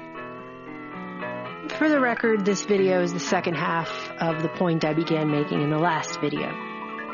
From planned obsolescence to the plan to own nothing. Living in the 21st century at the pace we find ourselves flying around in, it's kind of hard to remove ourselves from our time and place our minds into the space of our predecessors. We've been through quite a lot at this point. Wet your hands with water. Apply soap, apply soap, apply soap. Rub your hands palm to palm. And wash the backs of both hands. Apply soap, palm to palm with fingers interlocked. Clasp your hands together and rub, and wash. Apply soap and rub. Rub your fingertips in the palms of your hands and wash water. And finish off with the wrists. And wash, rinse your hands really well with water and dry them thoroughly with a paper towel. Your hands are now clean. A lot of us have seen the man behind the curtain pulling the switches. Many of us have seen him more times than we can count on both hands. The pain of that heartbreak is many, many prom nights ago. We've grown a little hardened. We have no more to give. Today we're being told that we've irreparably harmed the planet, overextended the resources, damaged the environment. This message characterizes the era of continual crises we find ourselves in. What we aren't being told, however, is that many of the very behaviors that are claimed to be so harmful for the planet now are some of the very same that corporations worked ever so carefully in the 20th century post-war period to manipulate everybody into and to inculcate into everyone in the first place. So back once again down memory lane to the 20th century we go. Because context matters. How we got here matters. This is not happening in a vacuum. In the last video, I took a cursory glance at planned obsolescence, an economic model that modern humanity has been living with for over a century now in some form or another, at least that we know about. A lot of people are generally familiar with this idea, the idea that something is created with an artificially limited period of usefulness, of life, whether that be because it's designed to fail by a certain point in time, so it's given a death date, or it's designed to become unfashionable and thus gets discarded well before it ceases to actually physically function. If you can believe it or not, there was actually a time period where longevity was a point of sale for businesses. There were companies that actually did try to make the best products possible, ones that lasted the longest and did what they were supposed to do. I know to many of you in 2023, this is a shocker. It's crazy that I'm saying that. Other crazy old-fashioned ideas are things like we used to hold on to stuff, like rugs and clothes and dishes, and we would hand those down to our children and our grandchildren as heirlooms from one generation to another. Advertisers would actually stress durability as a major feature of products.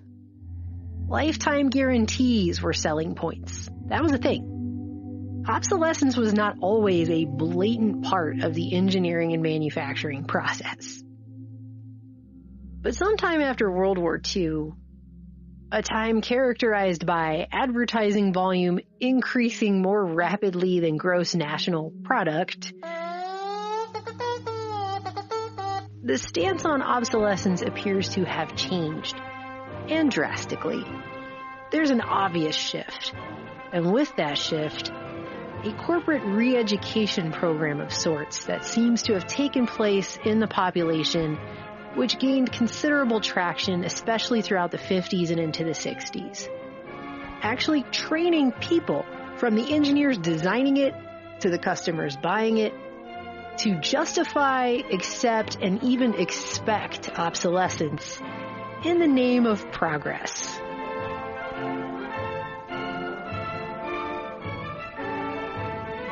So I want to go further into the specifics on how this was done. The tenets of obsolescence, if you will.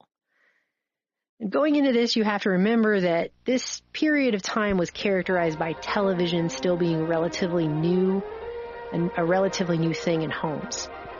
It's a period where educational programs were propagandizing people on how to be good citizens, good parents, good wives, good homemakers. And so Jack is learning about social control. Emotions.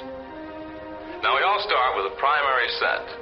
And as we grow older, we acquire more of them. If you lie in bed so long that you have to rush, how can you expect to be neat and clean?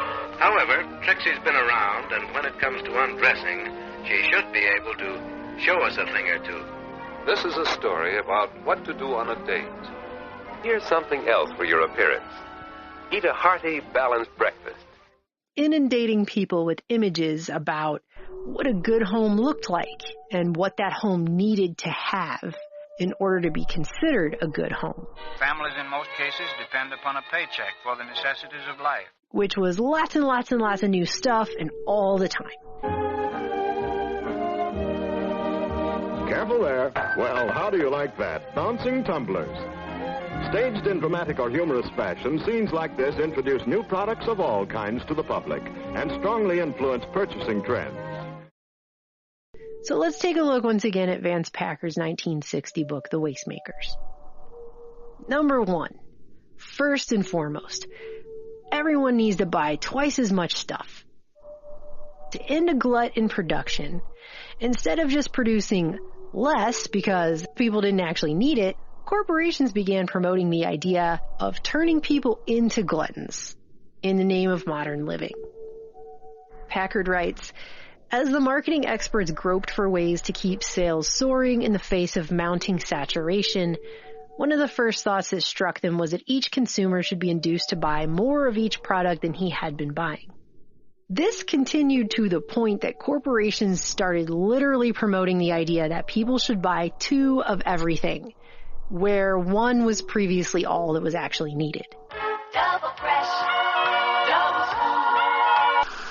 For example, you had the president of Servell, Inc., making the claim that the American standard of living called for owning 2 refrigerators. Look at that. Isn't it beautiful? The American Home Laundry Manufacturers Association was calling for people to own 2 washers and 2 dryers in one house. The size or design, each imperial, such as these coal pantries and ranges, merges into its individual setting with the eloquent beauty of rare jewels. It got to the point where the big 3 in Detroit were spreading the message that every home needed 2 cars, referring to what they deemed one-car captivity, the essence of which was that peasants who only own 1 car are chained to the land like serfs in the Middle Ages, and the only way to liberation was to buy a second vehicle.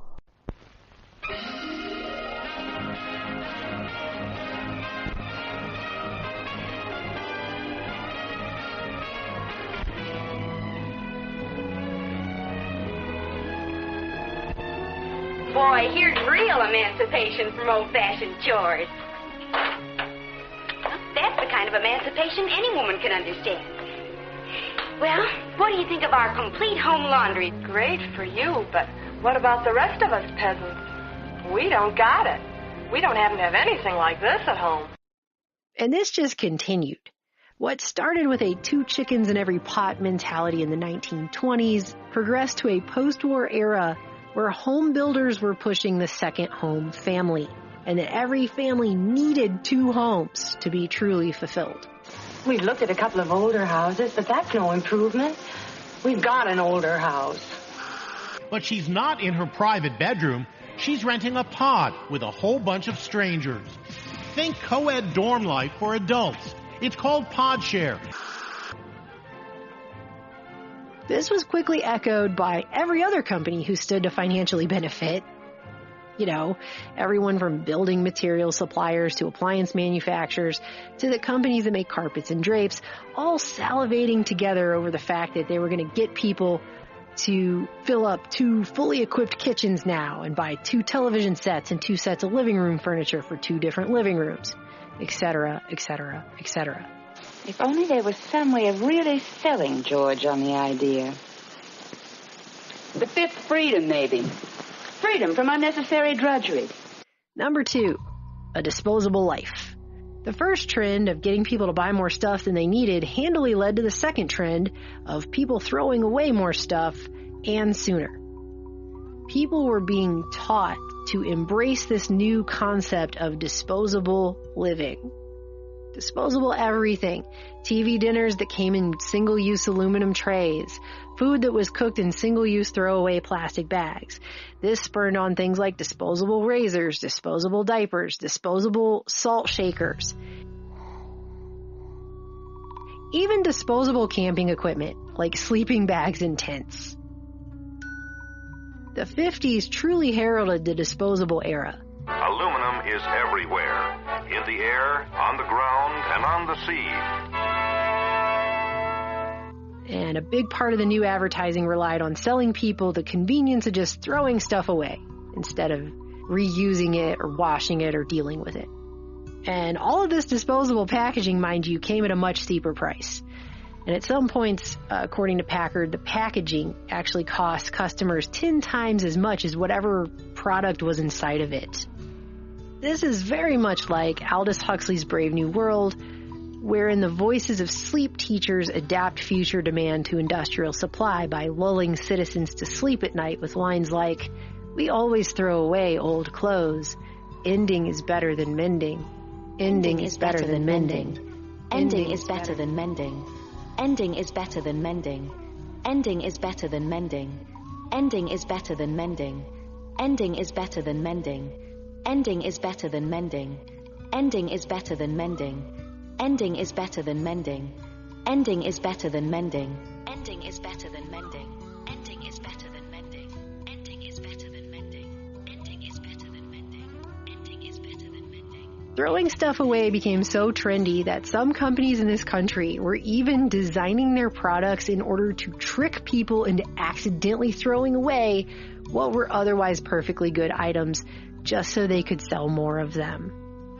There's a story in this book, and I wish I was kidding, about how a company that made potato peelers knew that its product was basically indestructible. It basically lasted forever. It was almost impossible to destroy with normal use. So they sat around at a table and thought about how can we get people to buy more potato peelers, and purposefully changed the color of the handle so that it would be the same color as potato peels, in the hopes that housewives peeling with them would accidentally throw them out with the peels and then have to buy a new one. So they were tricking people into throwing stuff away that they would not have thrown away on their own, so they would buy more of them. That's the level, okay? No, you think that's the level? I'll tell you what the level is. The level is that one company went so far in this regard as to get caught, get in trouble by the Federal Trade Commission in 1958. The Holland Furnace Company, which was once the largest seller of replacement home furnace systems in the nation, was caught sending salesmen to people's houses who pretended to be government inspectors, or sometimes they would call themselves heating engineers, or they would say they were utility inspectors working with a government fuel conservation program.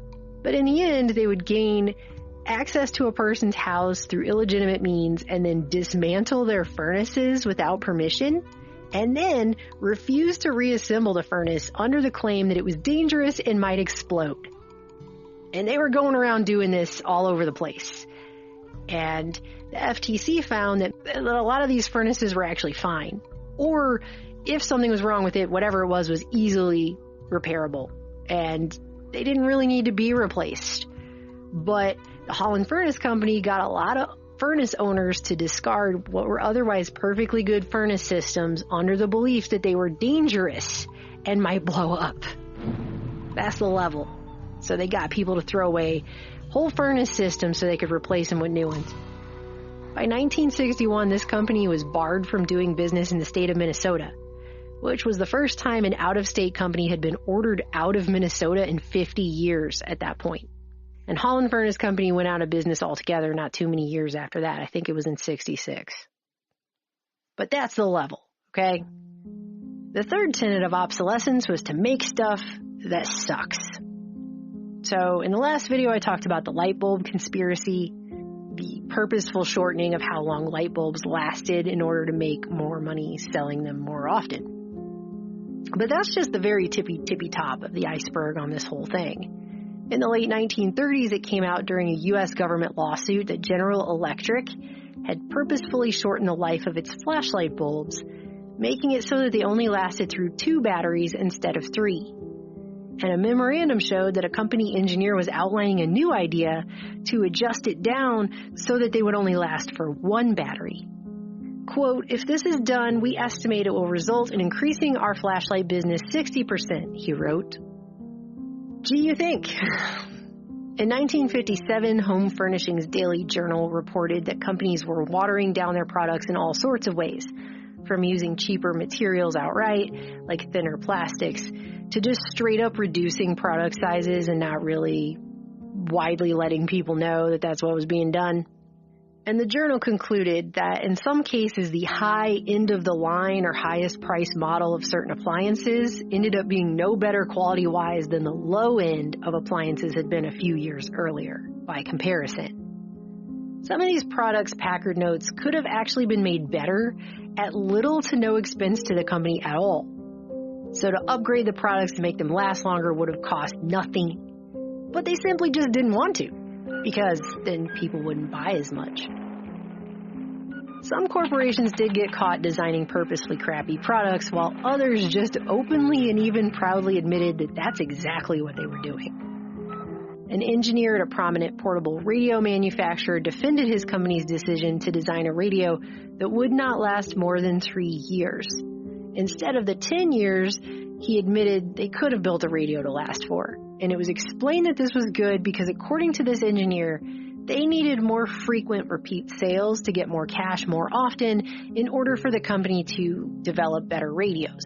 So the customer paying 3 times as much as they would have, buying more radios than they would have, something referred to in here as force-feeding the consumer, which just sounds gross, was good because it contributed to progress.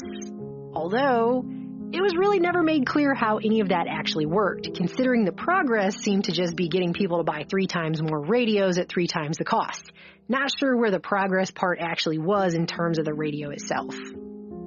And when it was admitted to in this time period, obsolescence was touted as a contribution to society that was making everything better.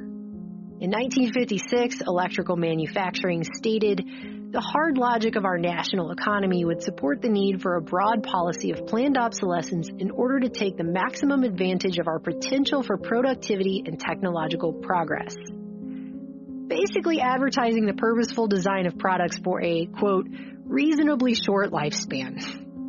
Retailing Daily asserted, "It is not only our privilege to obsolete the minimum home and many home furnishings, it is our obligation. We are obligated to work on obsolescence as our contribution to a healthy, growing society." Who is this on the ground? Why, it's... Extortion consumerism. He's a master at disguises and wanted in 7 states. That explains a lot. Which on its face is like making a semantics argument that the growth of debt, the growth of landfills, and the growth of cancerous tumors are all somehow healthy. Well, it's growing, right? It's growing, so that must be good. Not so many years ago, the automobile was considered a luxury. About the only time it received an airing was on Sunday or a holiday.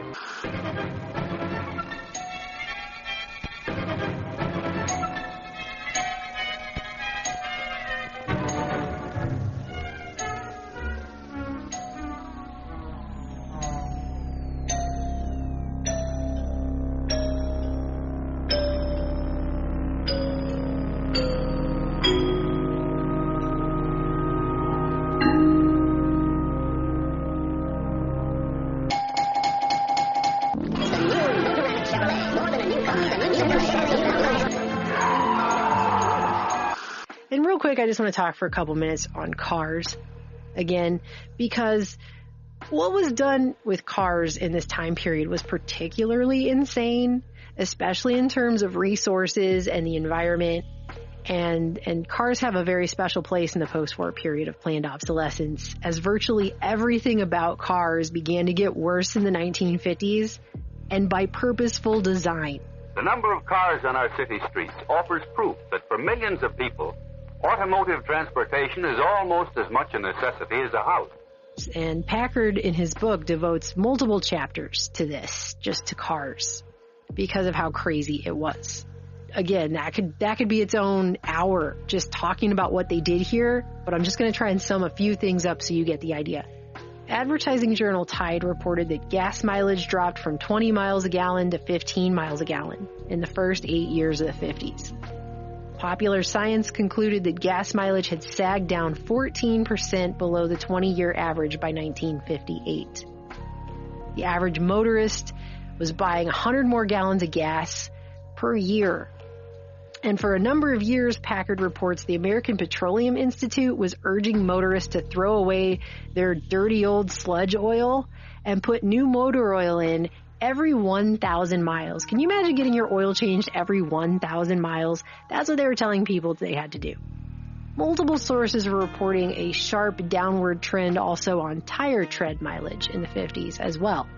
And the Wall Street Journal reported in 1959 that not only were tires wearing out faster these days inexplicably, but, quote, auto companies maintain a stony silence when questioned about complaints of declining tire mileage. And it wasn't just parts of the car that they were trying to sell more of and replacements for that didn't need it and things wearing out faster, but they were actually designing the cars themselves to age faster in general, like the body of the car. What's new?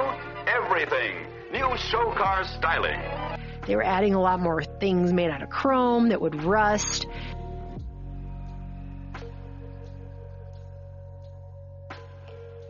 They were adding stylistic choices that would start to look out of date quicker. Each bright new model features show car styling all its own with a whole new design. And by 1960, they had the average American trading in their old car just over every 2 years. A Consumer Bulletin concluded, there seems to be no doubt that bodies of present-day cars would be made to last much longer than they do now, but manufacturers are fully aware that if they make their cars too durable, future sales will suffer. Hip to this game coming out of Detroit, foreign car makers started promoting their cars by saying they don't change the car's style, just make it work better. A Volkswagen is never changed to make it look different, only to make it work better.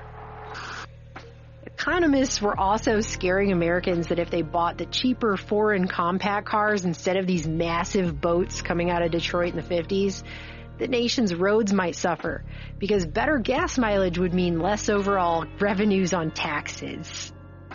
And they were also expressing concern for the steel industry. If compact cars took over, they took half a ton less steel to build per car, and it might hurt the steel industry. This is the way they were doing it. The average American remained vaguely discontent. There was something missing. John? Yes, Mary? John, what's happening to us? I think we both know, Mary. It's just that we seem to be drifting apart. I've tried. Oh, I don't blame you, John. It's just that... It's not your fault either, of course. It's just that we don't have... Exactly. There's this awful gap in our lives. It's just that... With all our technology and industrial know-how, we still don't have the one thing that could give us a better way of life. They say it can't be done, that it's just an impossible dream. But in the laboratories of Your Name Here, dedicated scientists faced the challenge. The fourth tenet of obsolescence is making stuff that seems like it sucks. So surely you've heard the idiom keeping up with the Joneses. Well, by 1956, Forbes was reporting this kind of rivalry would be exploited. Obviously, psychologically, there's no other way to do that. Oh, no, I couldn't. I'd have to make things easy for them. It might do him a world of good to be left all alone with Jimmy for 2 or 3 days. In your kitchen. In your kitchen.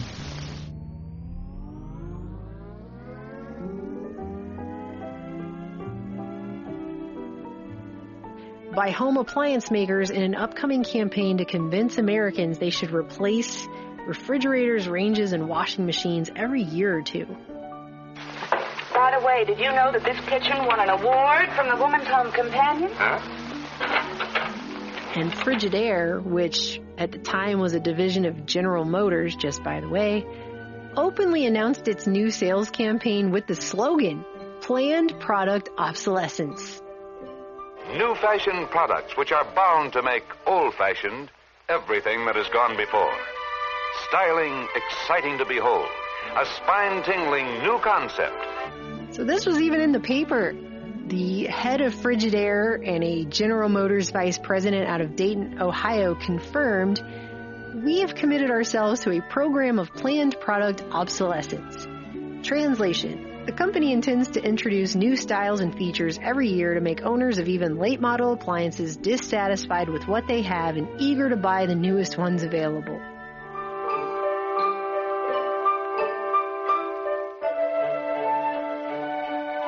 By the way things look, as well as the way they perform, our homes acquire new grace, new glamour, new accommodations, expressing not only the American love of beauty, but also the basic freedom of the American people, which is the freedom of individual choice. So the plan was to once again make housewives feel like crap and think their kitchen sucked after just a year or two, and that they needed all new appliances, all new stuff. I wish. I just wish I had a decent kitchen. Wash, rinse, repeat. And other companies jumped in on this trend of making people conscious of their stuff looking old or being old in style, so they'd want new stuff. And people were. A lot of this obsolescence was psychological. Women want and demand kitchen products radiantly alive with color. In the form of companies weaponizing style to destroy the desirability and thus the value of something by creating an obsolescence of the mind, Packard refers to. In other places, it's referred to as psychological obsolescence. In Bernaysian-like fashion, they worked really hard to make last year's style seem really uncool on purpose, so you'd want to buy the new thing. But I'm sure they're talking about a favorite subject, fashions, and the newest creations they are wearing from right here in California. Our designers have developed a sophisticated flavor to this black and white check pinafore. The neckline and the back treatment are appealing and fashionable. The bouffant puff sleeves are lined to retain their shape. And look at the pattern of racing colors in this shaggy dog cotton twill clam digger. Ruffles are a sure sign of this summer's fashion. They're everywhere. I mean, if you've ever wondered why each successive decade of the 20th century has a very distinct look, yeah, pretty sure this is a massive part of it. Market researcher Louis Cheskin is quoted in here as saying, most design changes are made not for improving the product, either aesthetically or functionally, but for making it obsolete. Leading dress designers think the bigger, the bolder, the wilder the print, the more artistic the dress. Or is it just another fashion fad? This is not just the fashion industry, either, but all industries trying to emulate the fashion industry doing this. Everything was about being judged on appearances, too. This is an ad I just randomly came across for Suits in a 1954 newspaper, and it says, your station in life is judged not only by your home, but also by your appearance. Judy, is it about time you got dressed, dear? I'm dressed. Well, that's a matter of opinion. Go put on a dress before they get here. Ask for him? Okay. Just in case the denizens of the 50s weren't entirely sure, it was spelled out for them right in the ad, okay? And people not only really believe this corpo creation, linking self-esteem to products, but they still do even today. People still believe this. People are paying $300 for these weird-ass Yeezy shoes that look like Crocs on crack. I mean, somebody I assume is. I don't know. I mean, Kanye was selling a $120 plain white t-shirt, too. And that sold out. People were like, I'm going to get me a $120 white t-shirt. Anyway, I guess that's really cool. I don't know. A new neighbor. He looks promising. Nice car. But here's where her good neighbor policy ends. Poor guy. So people are still believing this, though.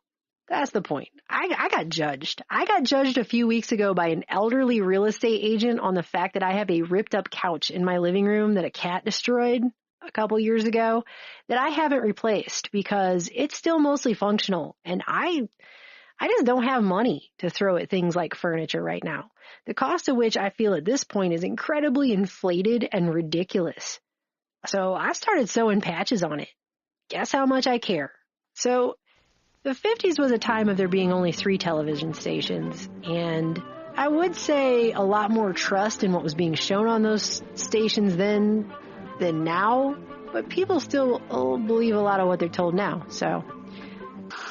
Your product here. Live in a more comfortable home. Take off ugly fat. Keep romance from fading away. Your product here. But there are a lot of commercials from that time period that are just straight preying on people's fear and insecurity, and that was just a norm. for selling things. The following demonstration shows how important this is to you. Coffee companies, for example, were making wives feel like their husbands would cheat on them with the secretary if the coffee didn't taste good enough. Your coffee, sir. Thanks, beautiful. You're welcome. How can such a pretty wife make such bad coffee? I heard that. Must have been such a nice vacation. Did you ever see Larry looking so happy? Oh, honey, happiness is a vacation. Away from your coffee. Oh, no. What's wrong? Oh, it's your coffee again. Well, it's your coffee. Oh, this coffee is criminal. Honey, you killed the petunias. Then you admit it. Your coffee really is murder. Want anything special for your birthday? Just a decent cup of coffee. You're kidding. I'm serious. Honey, your coffee's undrinkable. It's pretty harsh. Well, so's your coffee. You know, the girls down at the office make better coffee on their hot plates. Well, see you later. And he didn't even kiss me goodbye. Hey, great coffee. It's instant Folgers. Doesn't it taste good as Fresh Perks? Better. Better than those girls make at the office. Honey, their coffee can't hold a candle to yours. What does coffee have to do with not getting cheated on? I'm not really sure. But that's the way it was portrayed. Did it sell coffee? I bet it did. I found a Goodyear tire commercial that I want to play this for you. Hold on. This flat tire needs a man, but when there's no man around,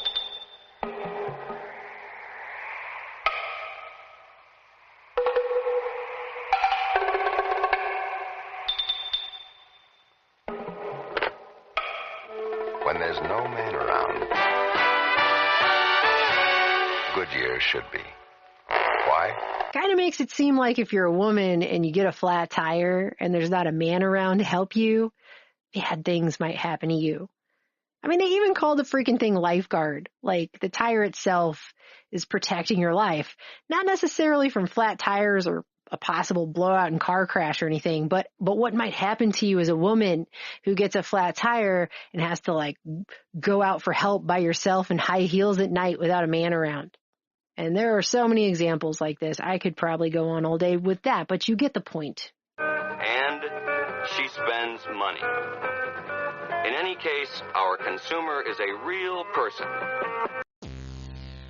Just for reference, I was watching Alan Rene's My American Uncle French film, and he's done a really sophisticated montage technique of interweaving people's stories, like multiple characters, hard to keep track of them all, and they're retailing their childhood, how they were raised, how their parents were, who they fell in love with, and what they decided to do, and like, it's interesting. But anyway, they merged it with a scientist guy talking about the theory of the brain. So there's 3 different levels of the brain, and the lowest level of the brain, the oldest one from an evolutionary standpoint, is known as the reptilian brain.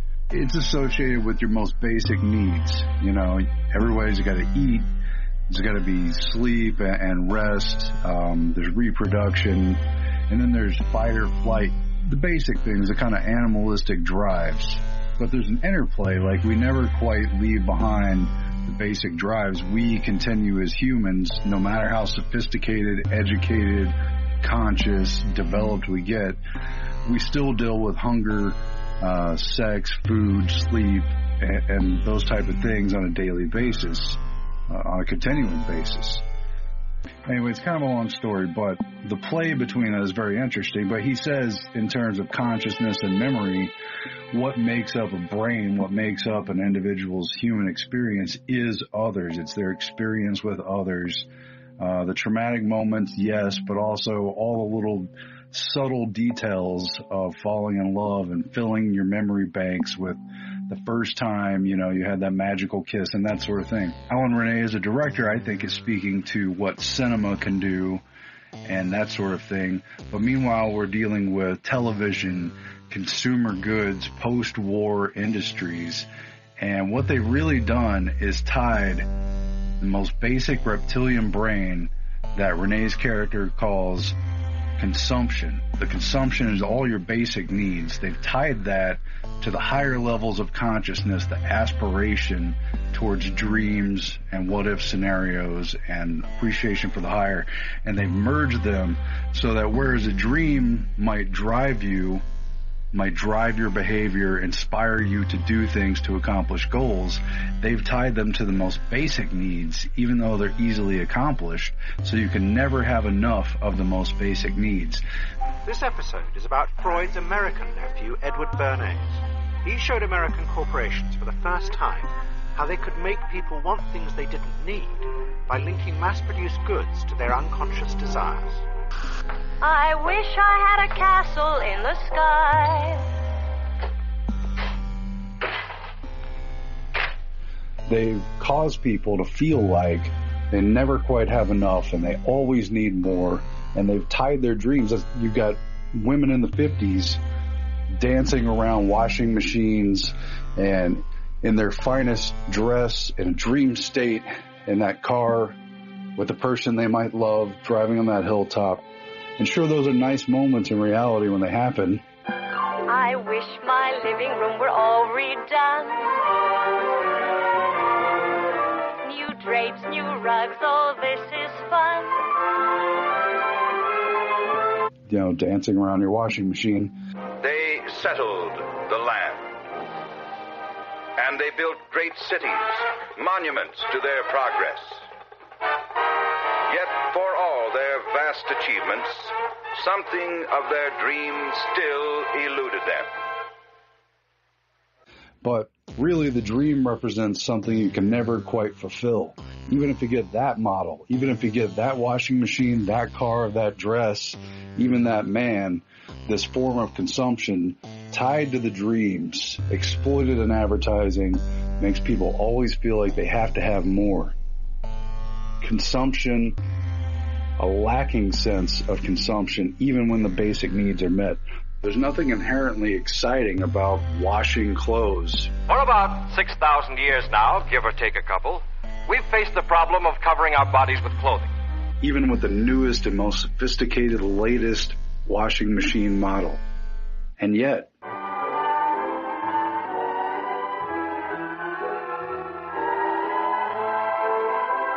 by having a woman dancing around a washing machine or a television set, they're tying the idea of dreams of fulfillment, the idea of what you could be, to the basic things that you need, so that you're always wanting to consume more. The old one is never good enough for very long. Earlier in the show, you saw the beginning of a trial of free center post agitator automatic washers and the new Westinghouse revolving agitator washer. We're not talking about just replacing broken and worn out things. We're talking about replacing them on the basis of desire. And Edward Bernays and his counterparts in the 20th century did this very consciously. They played upon Freud. Edward Bernays is a nephew of Freud. And they played upon the emerging psychology and exploited it. They exploited the inherent needs of humans and tied them to their dreams to sell an infinite number of goods, and meanwhile leave the bulk of the population continually, perpetually, forever feeling unfulfilled, never having enough, and always being a ready customer for whatever market is next. Always a better model, right? It's not about literally filling your belly or literally having a place to sleep. It's about keeping up with the standard of that. And very consciously, Edward Bernays and everyone else in his field in the 20th century very consciously played upon this interaction and made people feel a lack, made people feel like they never had enough, even when they did. You know, accomplishing basic needs for almost everyone in the world wouldn't be that hard, except for the way they play upon economics. And really, they're just pushing people to consume in a measure with their dreams, which is pretty much inappropriate.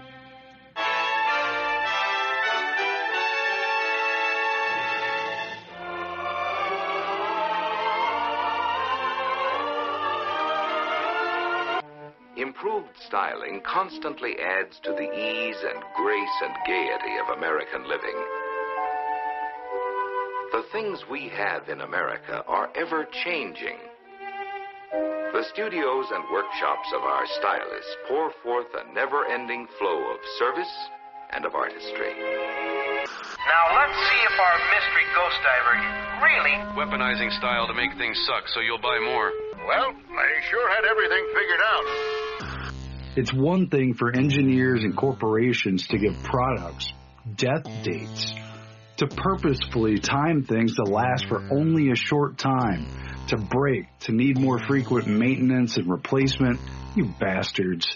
But it's a whole other level for the advertisers to manipulate the consumers into getting their own brains to lie to them, to make them no longer satisfied by the physical thing, even though it's still perfectly good, because their desires and their dreams and really their underlying need to recreate some primordial moment of fulfillment on any type of need, any level, any type of consumer good. They're getting people's brains to tell them to no longer be satisfied or fulfilled by things that are perfectly good physically, so that when the next style comes around, they will, only semi-consciously, mostly subconsciously, they will want to buy it. Ladies and gentlemen, this commercial is going to use subliminal advertising. And in some cases, they'll do whatever it takes at almost any cost to get the next best sneakers or get the thing that will please their wife and maybe patch up a bad marriage. If Bob truly loved me, he'd give me gas for Christmas.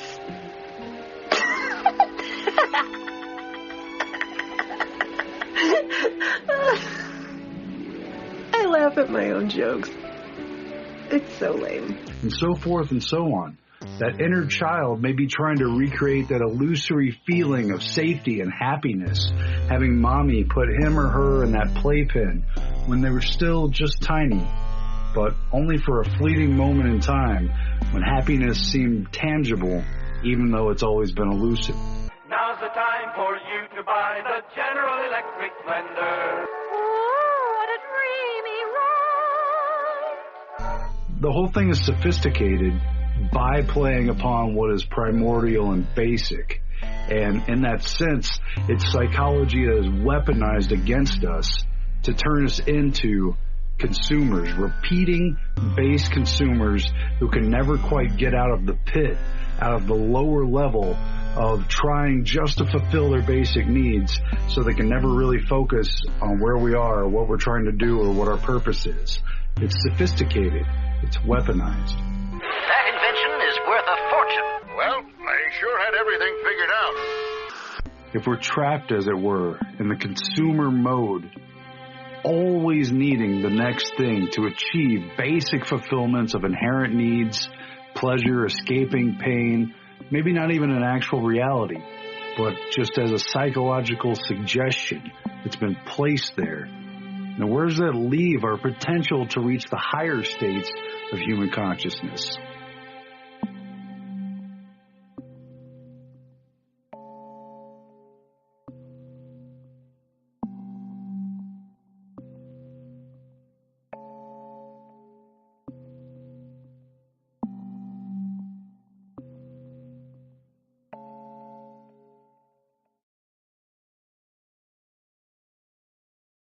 It's really easy for people today to look at this and look back at that time and say, wow, what a bunch of schmucks who were totally being manipulated. In 2021, the average person is estimated to encounter 6,000 to 10,000 advertisements every single day. This is double the number of advertisements we'd have seen in 2007 and 12 times more than what people were seeing in the 70s. Sure, governments and corpos were pushing obsolescence and wanton consumerism and insecurity just to sell more crap and grow the economy, but certainly we'd be smarter today. Certainly we would catch on to any ridiculous financial schemes being deployed against us now. It'd be slick if we had an electric ironer, like Sally's mother has. Of course it would. And I'm looking forward to having an electric dryer, too. Sure do get a smooth shave with this electric razor. Wait till you see the electric water heater Dad got it. We'll load it now. We have plenty of hot water all the time. Everything's so easy with an electric range. I was just thinking. Thinking? About what? Oh, you know. thinking how awful wash day used to be for you before you had the electric water heater and the washer. Are we, though? Are we smarter today? Really? The modern world is a world in which business plays an important part. You know, back then these people thought they were the height of science and technological progress. They thought they were the height of intelligence, too. The refrigerator keeps day-to-day food in perfect freshness. The dishwasher? Now, there's a machine that does away with a chore that everybody hates. And the dishwasher uses such hot water you couldn't possibly put your hands in it. Sure. That makes the dishes hygienically clean.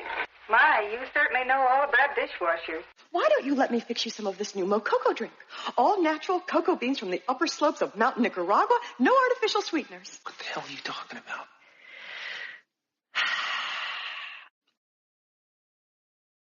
So in the past, people were taught to accept planned obsolescence and be good consumers and grow the economy for technological progress. No matter how enormous the industrial capacity of a nation may be, from its harnessing of hydroelectric power, its steel production, its number of machine tools, the size of its labor forces, on into the skill of its scientific research, only if the greatest part of this industrial output is in consumer goods designed for, priced for, and made available to all the people of every community does it contribute anything to a higher standard of living. And there is no one factor more representative of or more conducive to the economic well-being of the American citizen than the home in which he lives.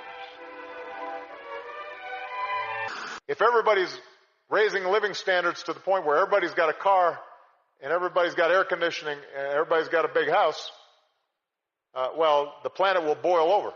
Today, we're living in a world where we're being told significant behavioral changes must once again happen in regard to the things we eat, the things we buy, our travel, how we spend our time, coming from all over the corporate, political, and NGO world.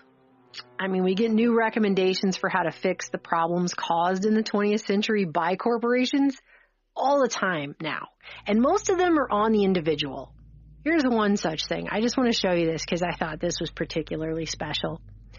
This is called C40, which describes itself as a climate leadership group of 96 cities around the world, representing a 12th of the world's population and a quarter of the global economy, and describes itself as a global network of mayors of the world's leading cities that are united in action to confront the climate crisis. And they released this report, which they referred to as a pioneering piece of thought leadership titled The Future of Urban Consumption. So this came out back in the summer of 2019, and it called for individual consumption reduction targets to lower emissions and mitigate the crisis.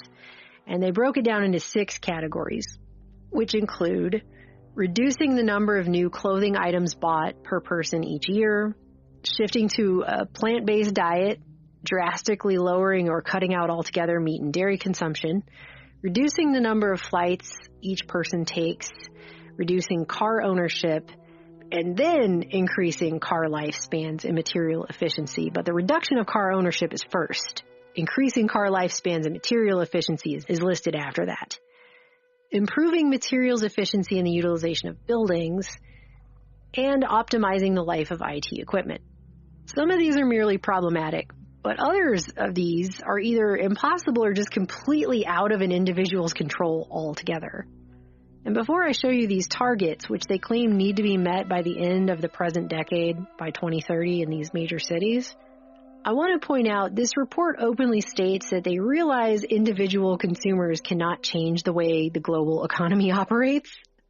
So at least they pretend to know that, right? But it does go on to say that many of the interventions they're proposing rely on individual action.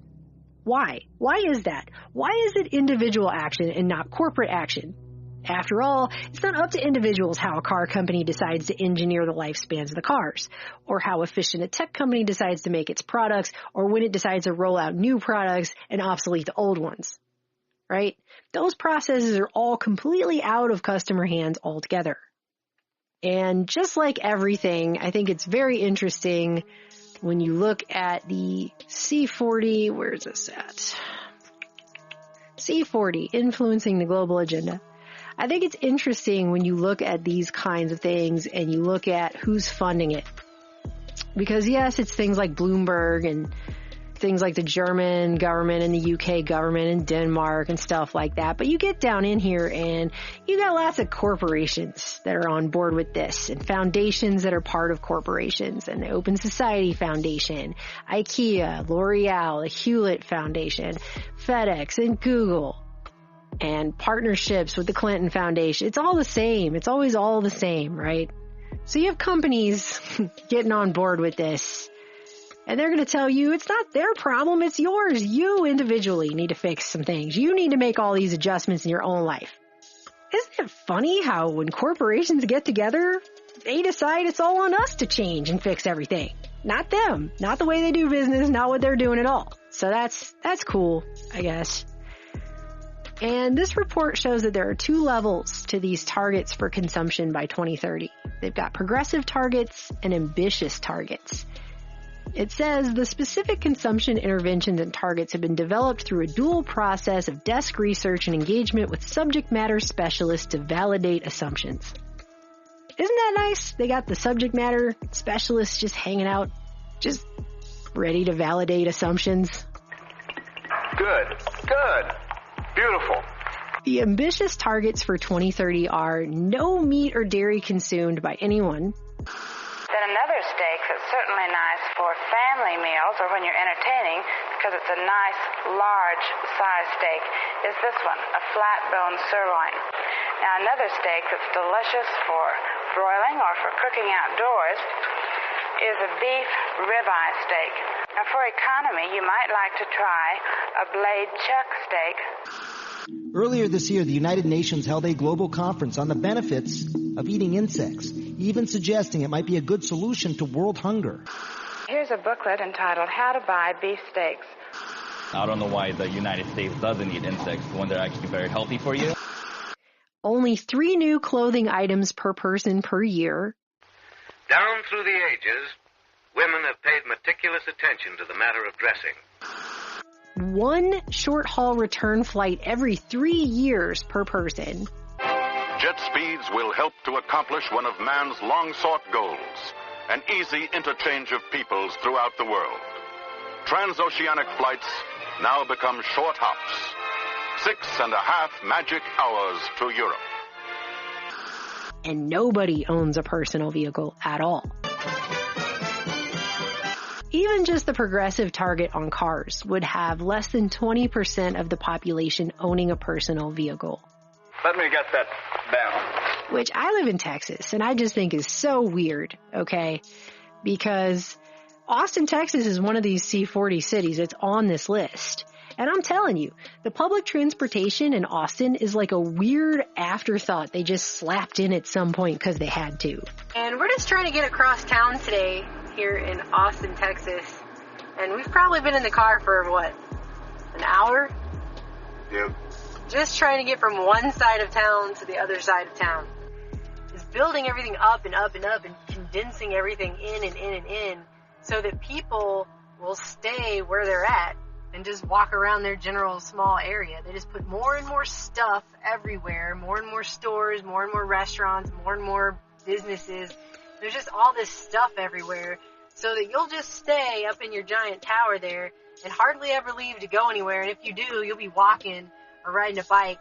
You definitely won't be driving. They're completely dissuading people from having cars at all. They're trying to push new initiatives here in town where they're dissuading people from even parking downtown at all and just trying to get people to not even have a car, basically. I don't think it's going to be completely phased out, but they're going to make it very expensive so only rich people can do it.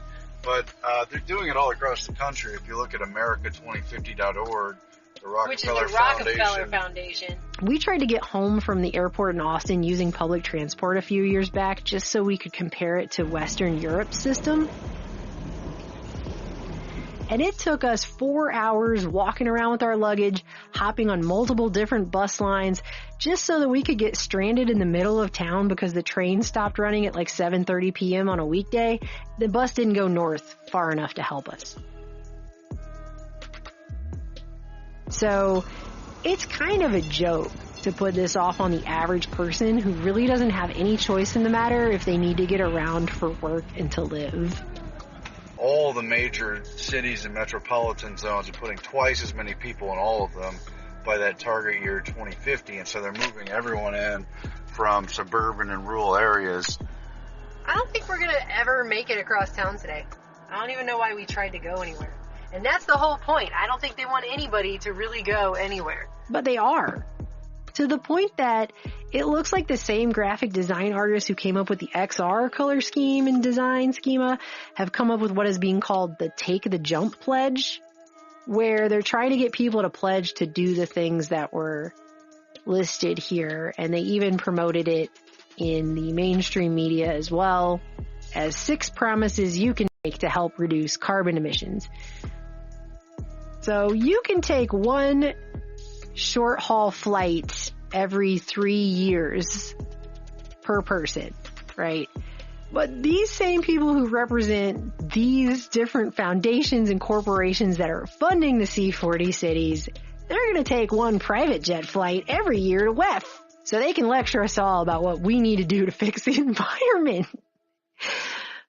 How to sleep, how to get up in the morning, how to brush your hair, how to eat, how to dress, how to communicate, how to have manners, how to play, how to make good habits, how to be well groomed, how to wash your hands, how to be a good student, how to be healthy, how to control your emotions, how to be popular, how to be a citizen, how to be productive, how to be professional, how to prepare, how to date, how to be ready for marriage, how to be a parent, how to act your age, how to grow old, how to live, how to die, how to live, how to die, how to live, how to die, how to live, how to die. Corpos, meanwhile, keep on corporating.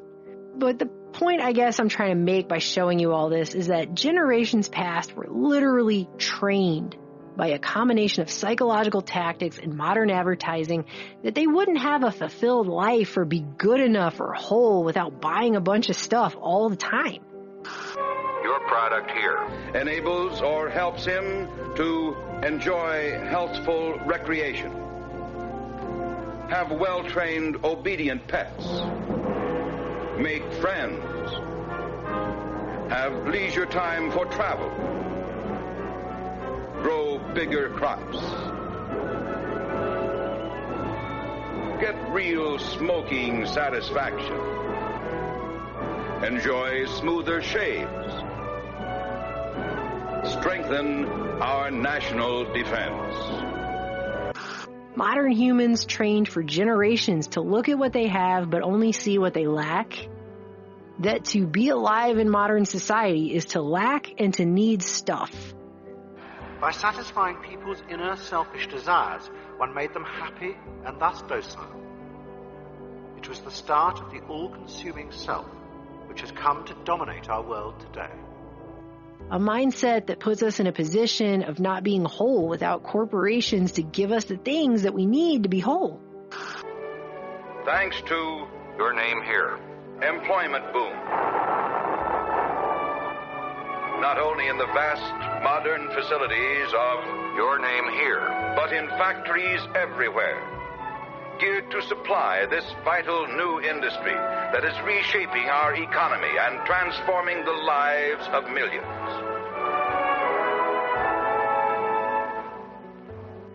People did as they were told.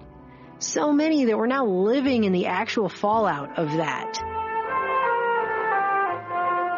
With new, your product here, available to all, man is working modern miracles, breaking the boundaries of time, nearing the conquest of space itself.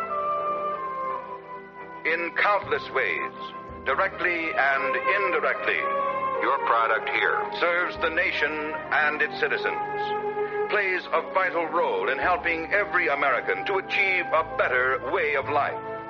Where fulfillment was once driven into physical consumption, now companies are driving into digital consumption, but it's not much different. Today, the same system that baked obsolescence into our lives back then is telling us that we are now going obsolete. There's too many of us, we're a drag on resources.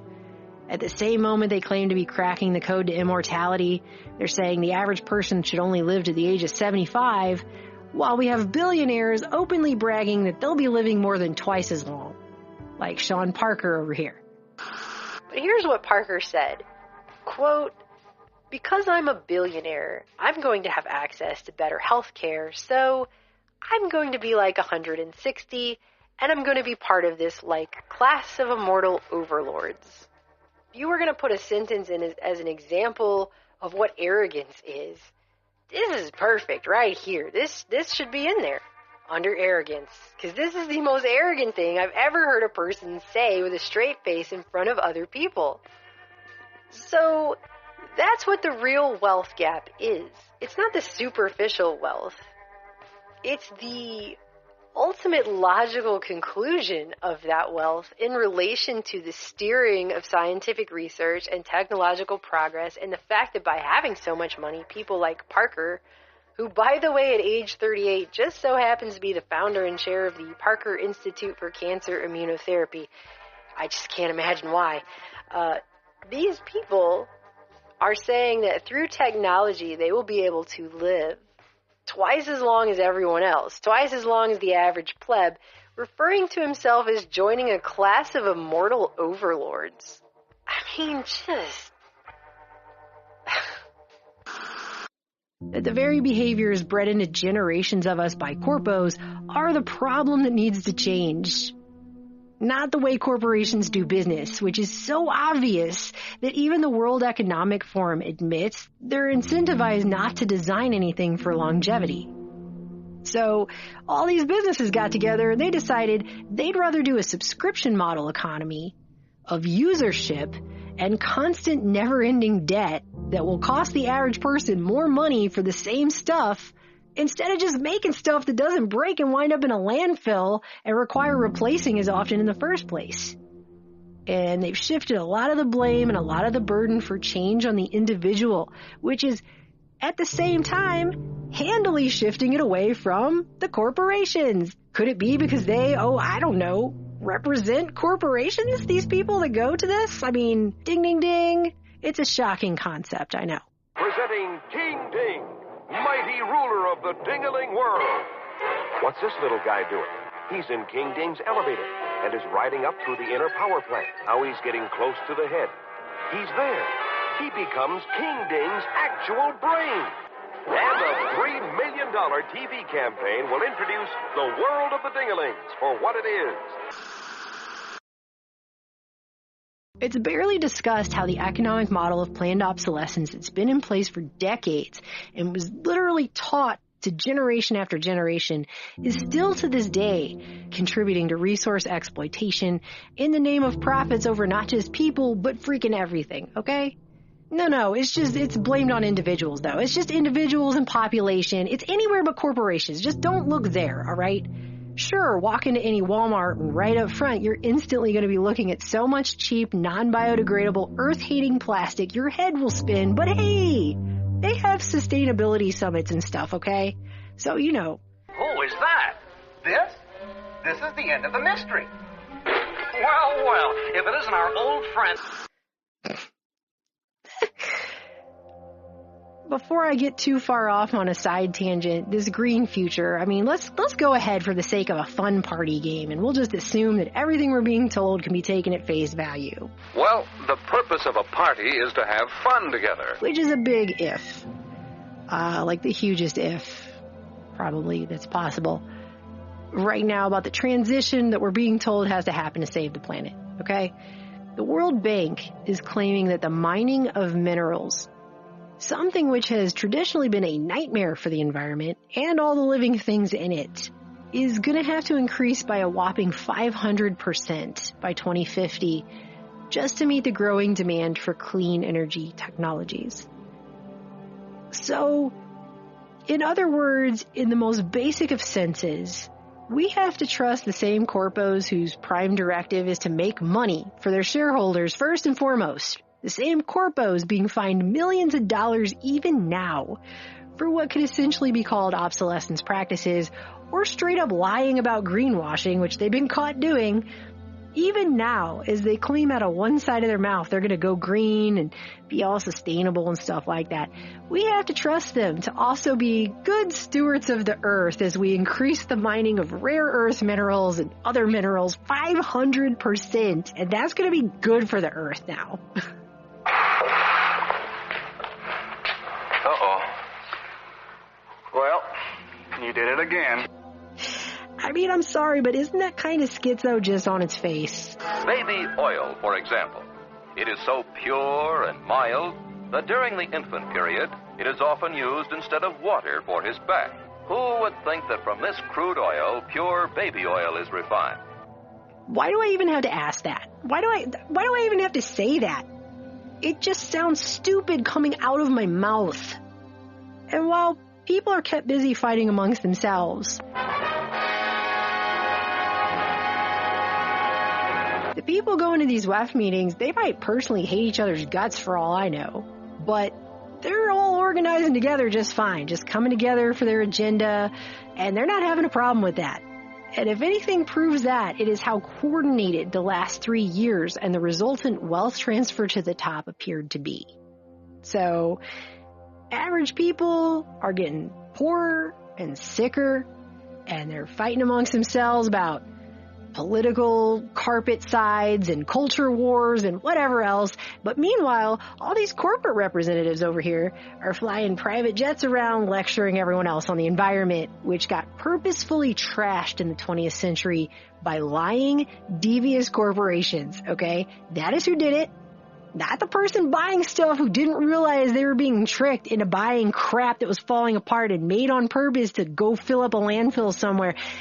Corporations that made those decisions on purpose to extract as much money from people as possible, okay, at all costs, not giving two shits about the environment whatsoever.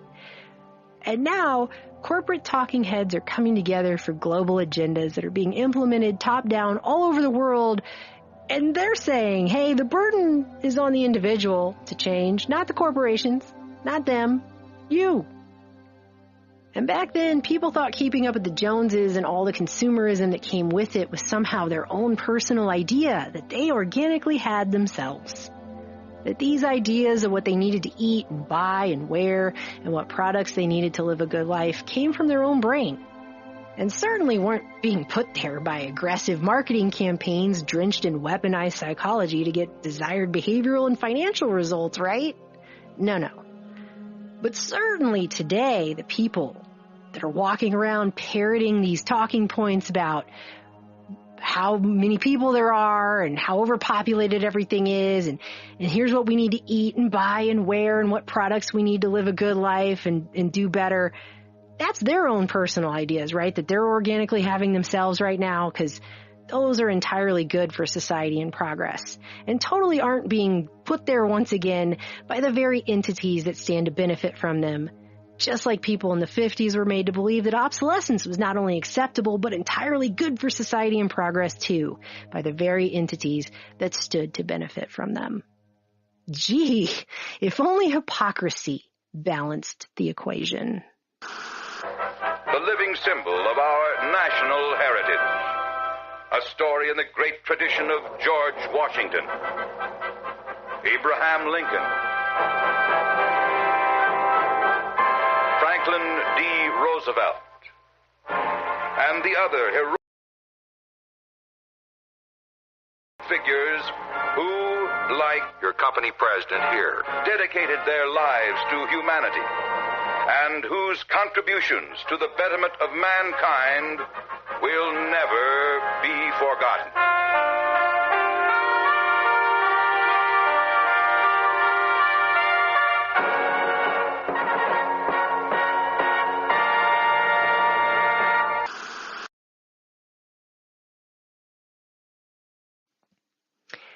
I truly am starting to think that people just have no idea where they are right now.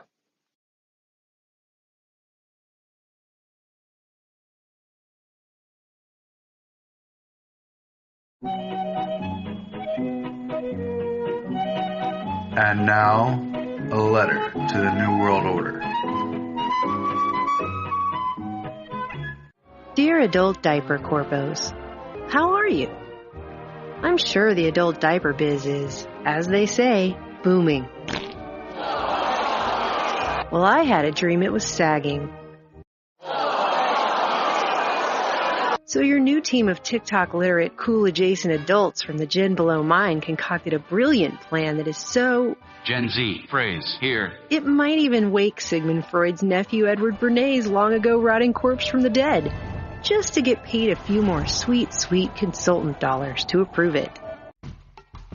It had to do with paying a handful of low-level TikTok influencers to make it seem trendy, and like it was totally their own idea, not hatched in a corporate boardroom, to take pictures and video of themselves wearing your product here. Adult diapers to a Taylor Swift concert and posting them on TikTok with lines like, "It's the most durable, the most absorbent," said the shameless groupie with a giggle. Describing the top quality of her adult diapers, which are typically reserved for folks living with incontinence, immobility, dementia, or severe diarrhea. I know it was just a dream, but your company here. And its new generation of PR minions concocting ways to spend marketing dollars to get younger and younger gens to wear diapers until everyone at every age has a reason to buy diapers and wear diapers cradle to grave still really freaks me right the hell out. Sincerely, me.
Well, it's that magical time of the year again, the time when my least favorite Christmas movie ever made in the history of ever is put on television on loop, the time that Harvard refers to as heart attack season because everyone is so freaking stressed out by the end of the year they can barely stand it, and they're just promoting that as a headline to let us all know that we should come to expect this, and it's normal to live in a world and a system and a society where everyone should just expect that to be the case.